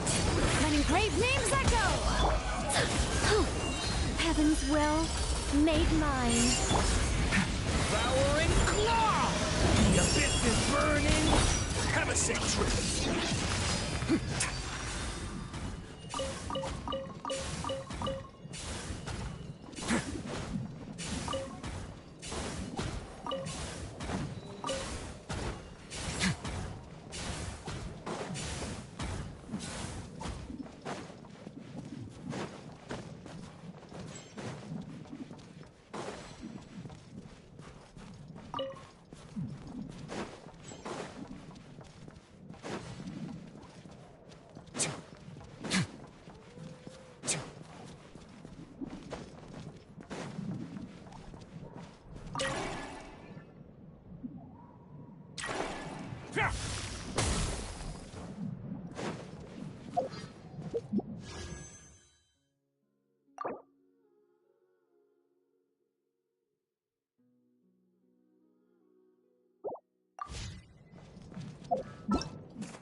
I once considered keeping some pets in my office, but soon gave up on the idea. It's just not...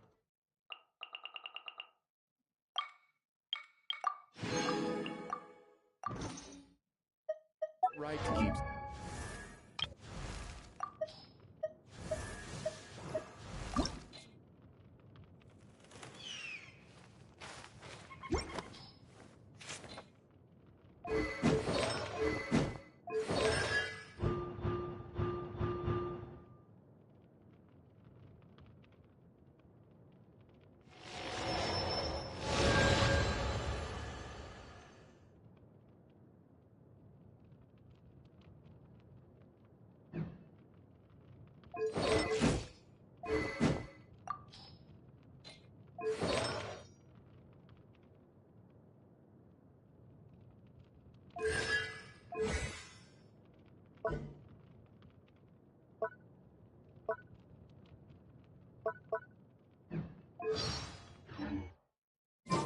tunnels where they won't be able to see the sun.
This is a different kind of cold than what I'm used to.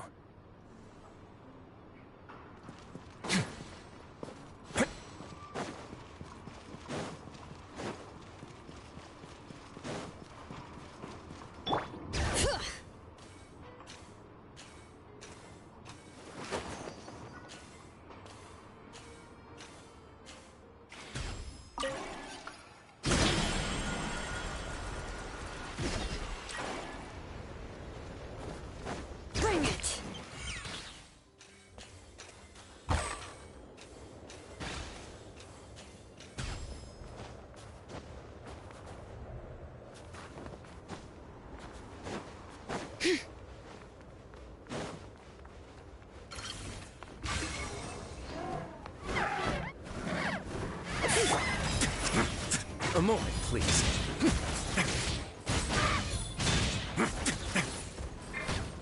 Begone! I live within you. Hear the echoes of the valley! On the way now.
Bring it!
I'm so...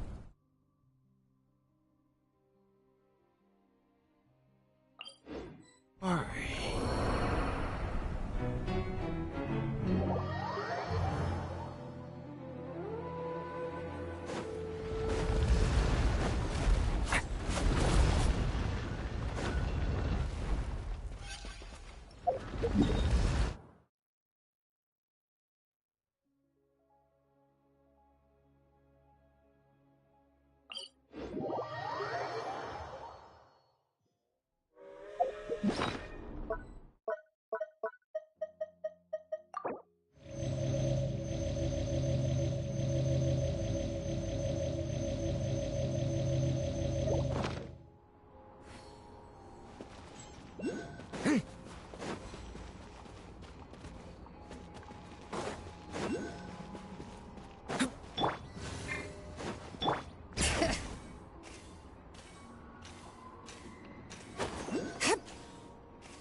Let's begin.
Ready to taste my kill.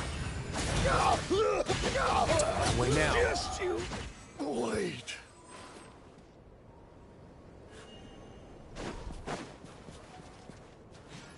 Looking for trouble? Looking for trouble?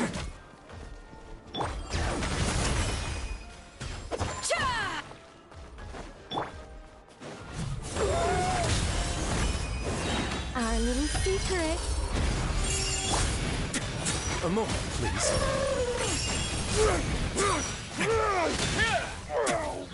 Blade.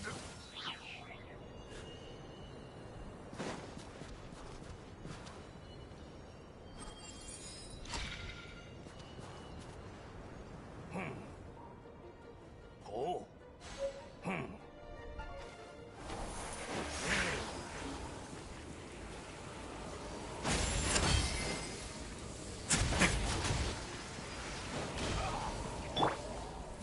defiance.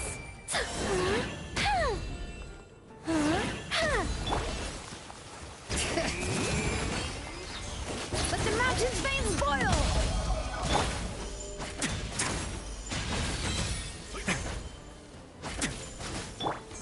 Watch out! The story has only just begun!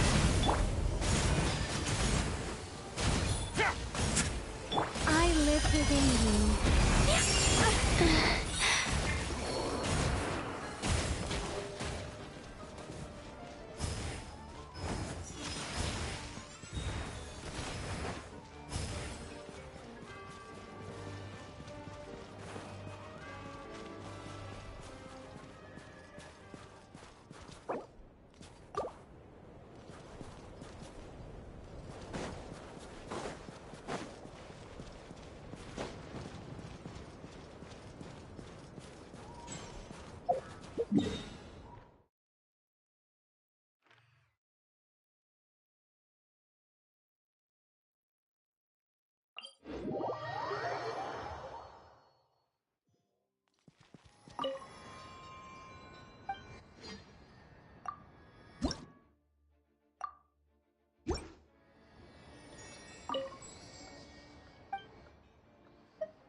Letting grave names echo!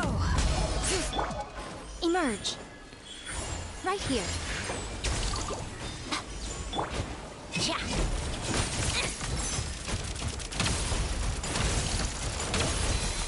Come on, keep up.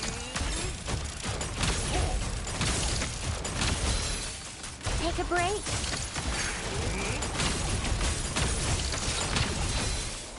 How tiresome.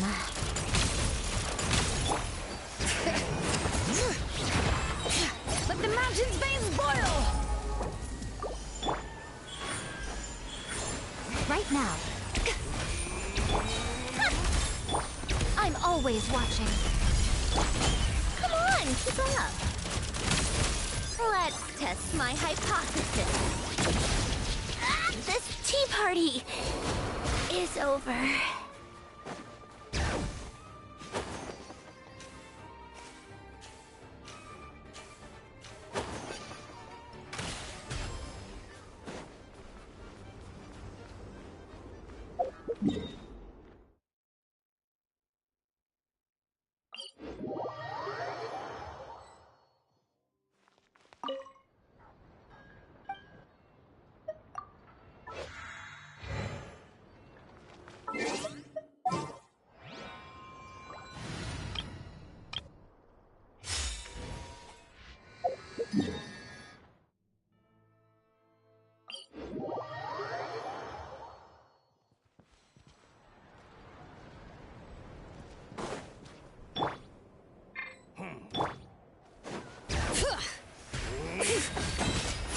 I think not.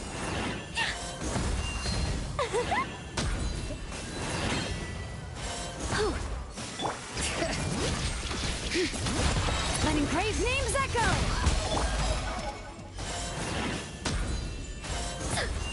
Such defiance. Heaven's will made mine. Stay back! A turning point in fate! Right now. Stay cool. Face your guilt. So much for that novel.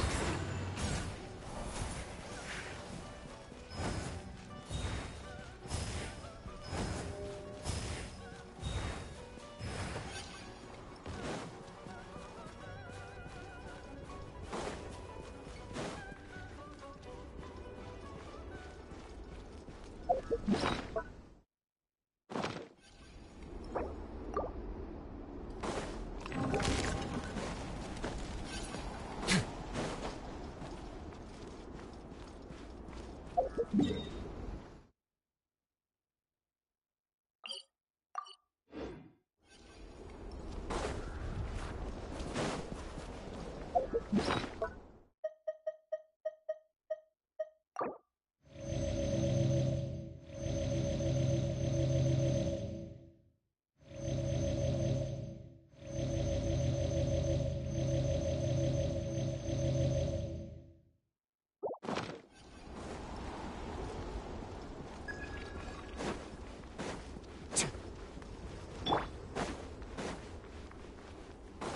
it! Yep.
If you ever see any stickers on my back, do me a favor and take them off.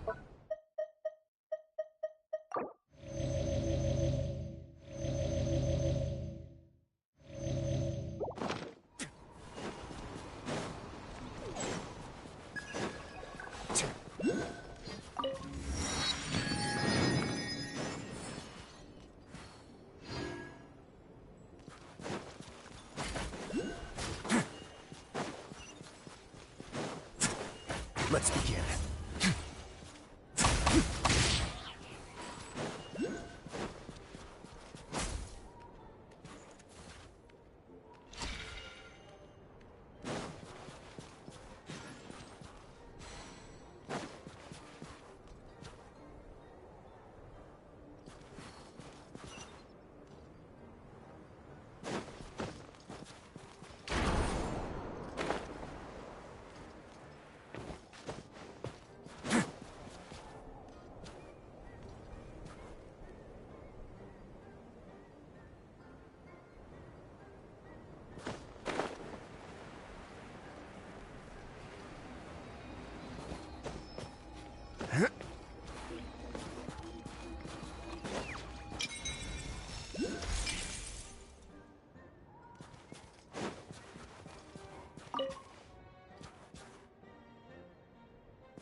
Looking for trouble?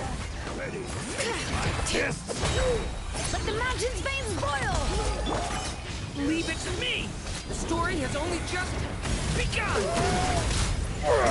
You wanna just you?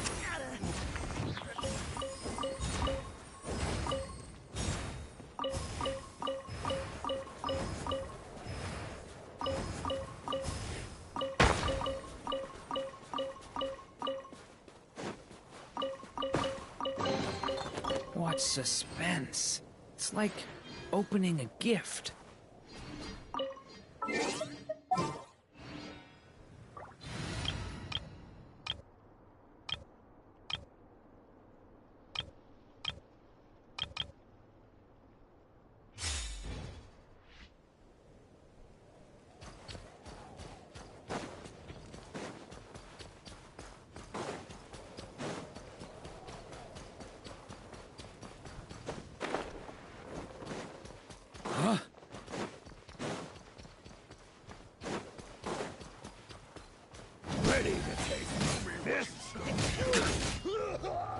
Such defiance. Our little secret.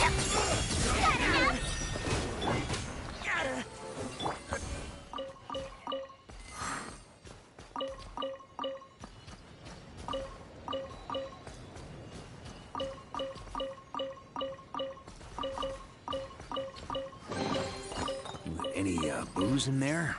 Pour me a cup. Here.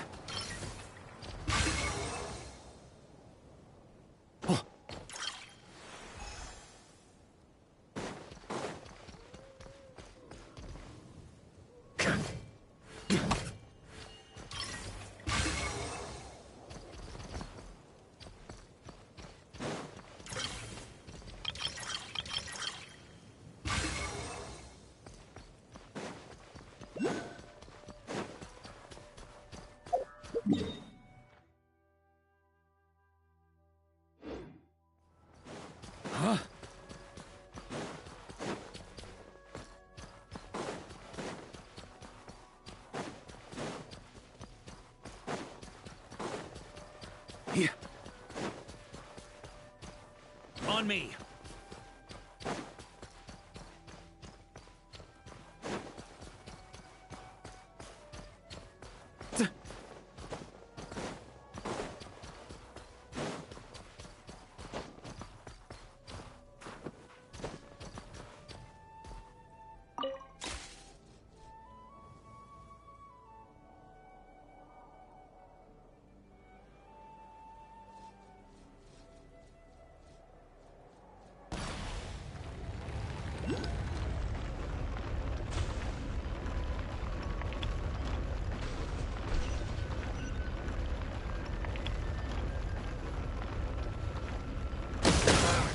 Show me what.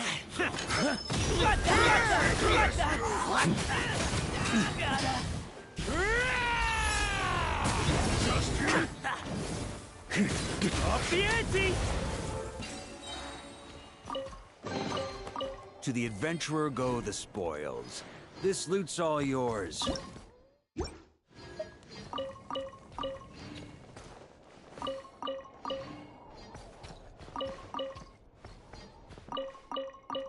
Here.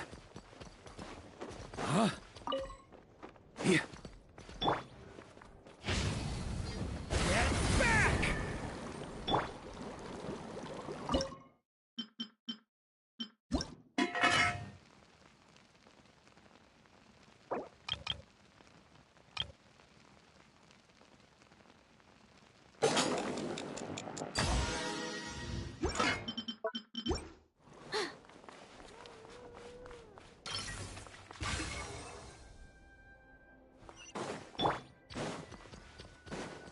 On me.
Here.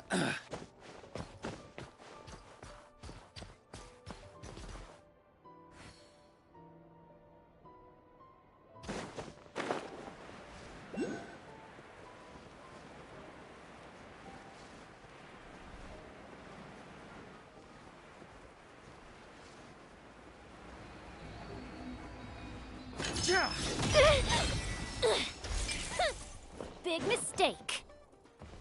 Taste my arrows! Taste my arrows! I think not. Gotcha! Hammer it home! Taste my arrows!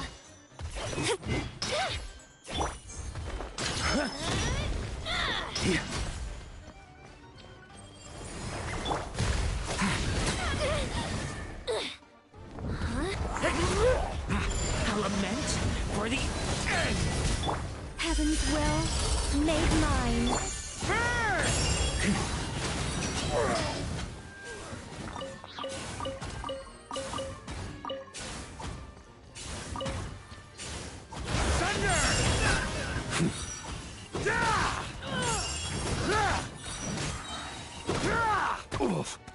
Furious sweeping in!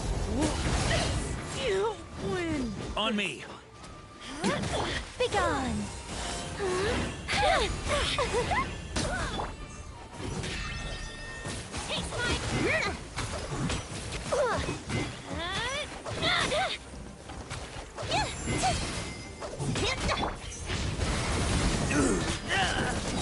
Stay away from me!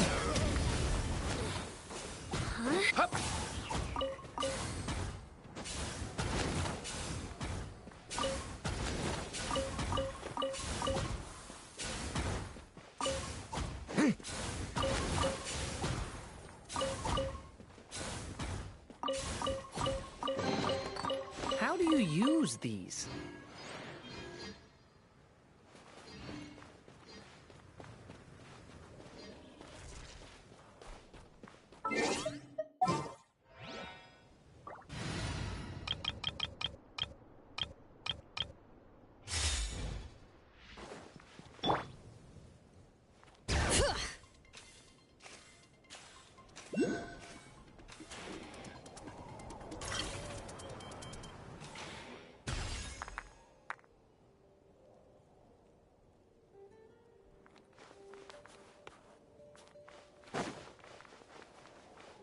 Bring it!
What the?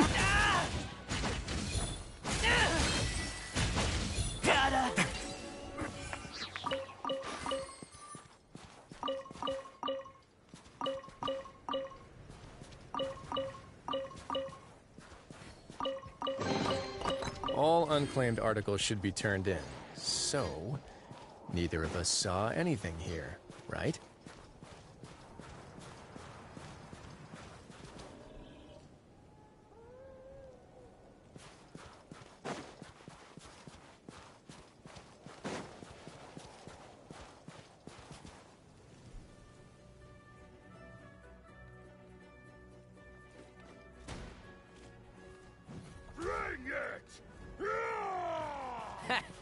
Having second thoughts?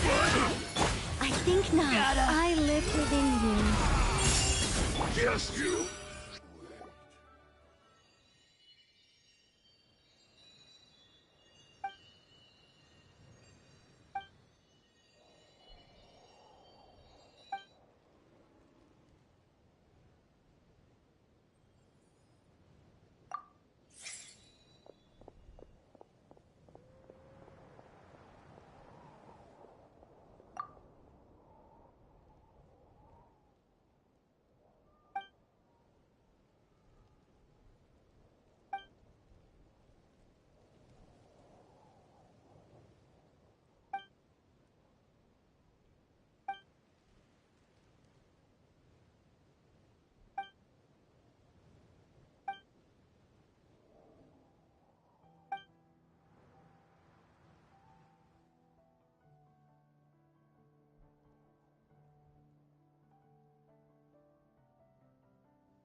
we're doing this the hard way. Show me what you What the? Letting brave names echo! have a sick trip. Just you?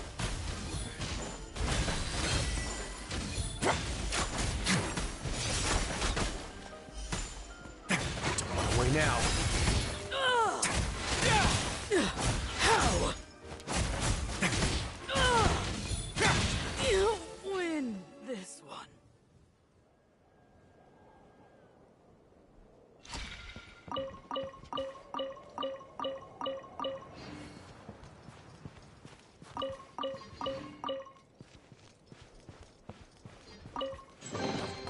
All unclaimed articles should be turned in.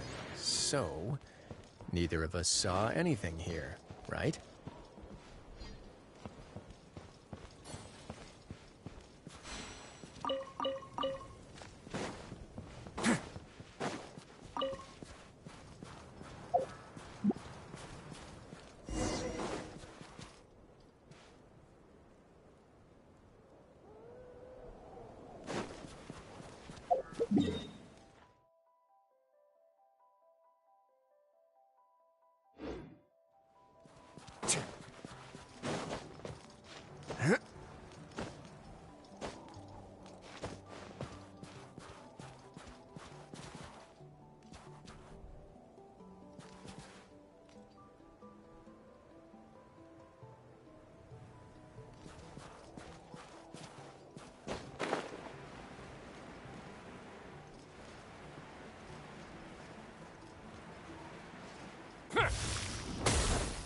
Ready to check these.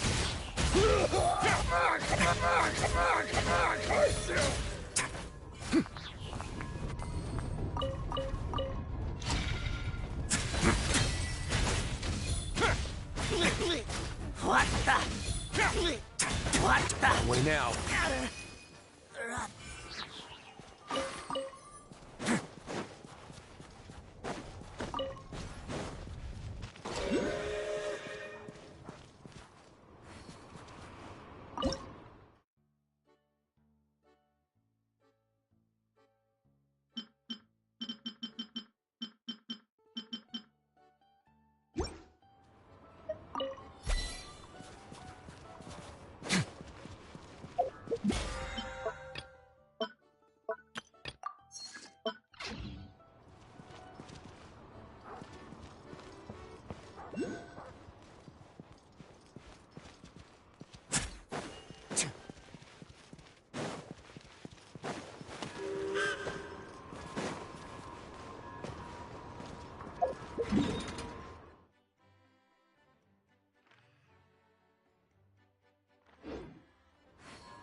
A moment, please.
Ready to show me what you've got.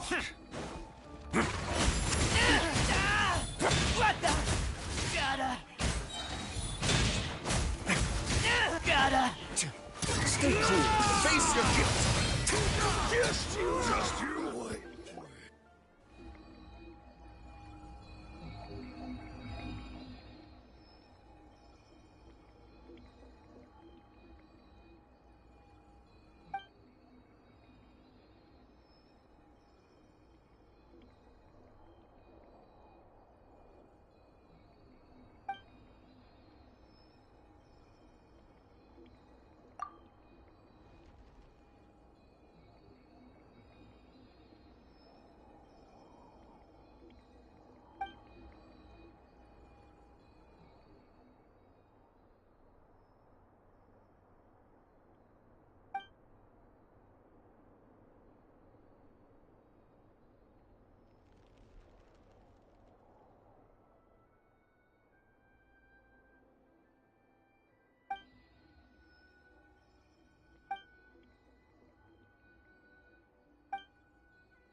All...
Unclaimed articles should be turned in. So, neither of us saw anything here, right?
A word of advice, don't break the law.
Bring it!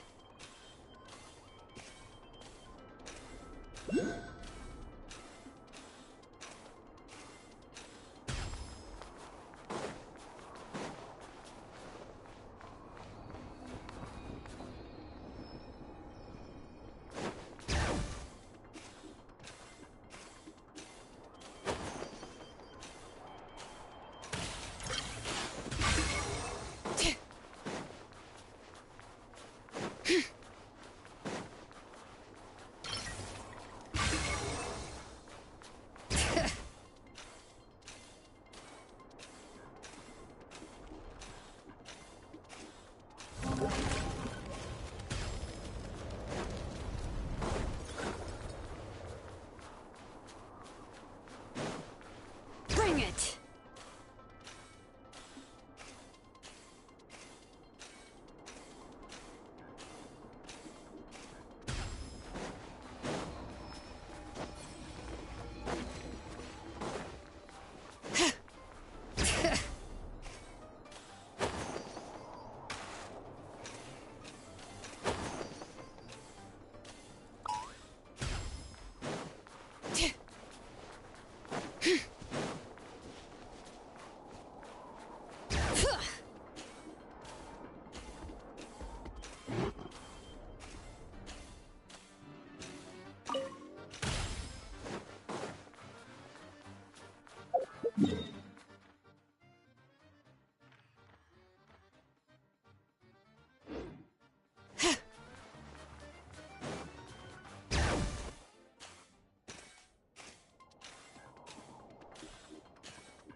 Huh, this wasn't locked. How convenient.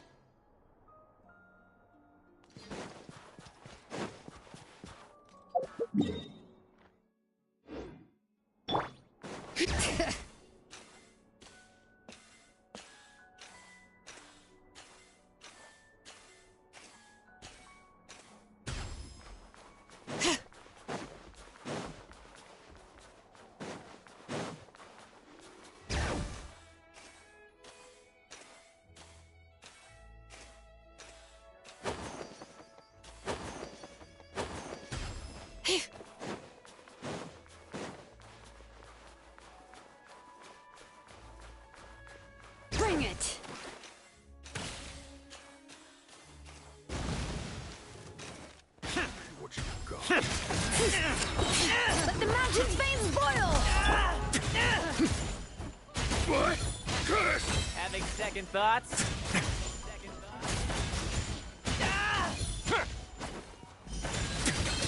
Just you?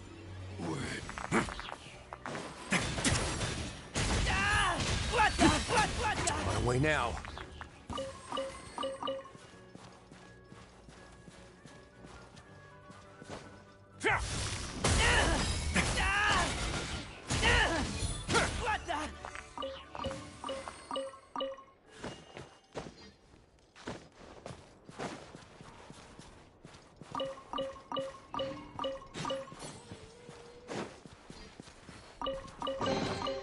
All unclaimed articles should be turned in.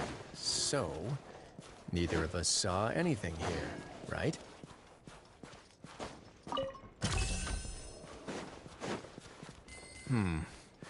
This is a different kind of cold than what I'm used to.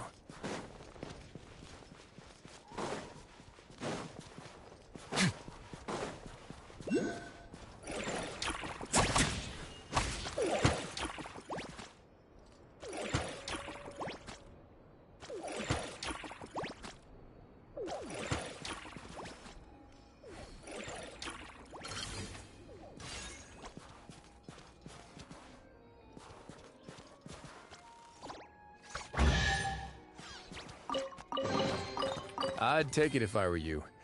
I'm sure it'll come in handy.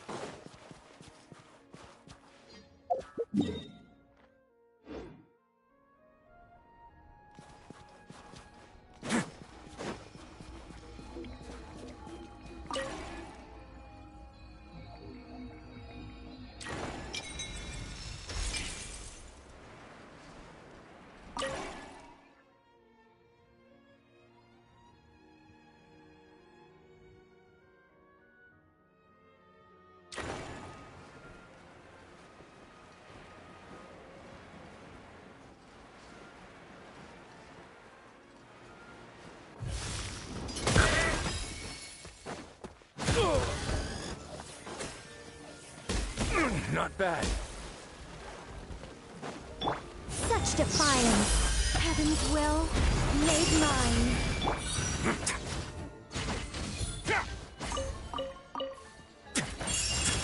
Let's begin.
Come no closer.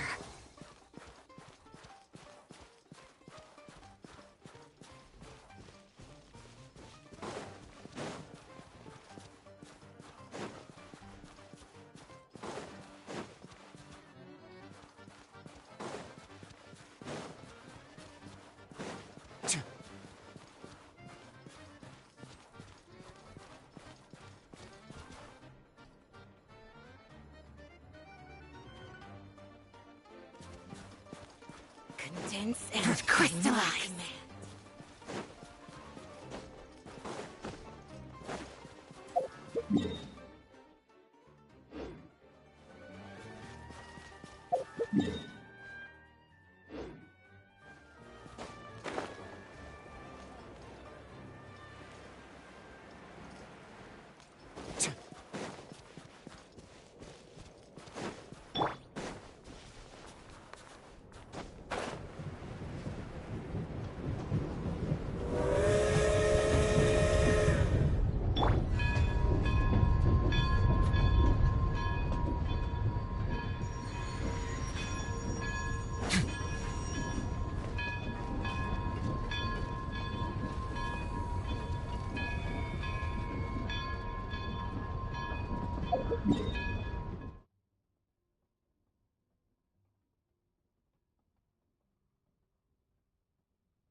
If you ever see any stickers on my back, do me a favor and take them off. Malazines like to play pranks sometimes.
I'd take it if I were you.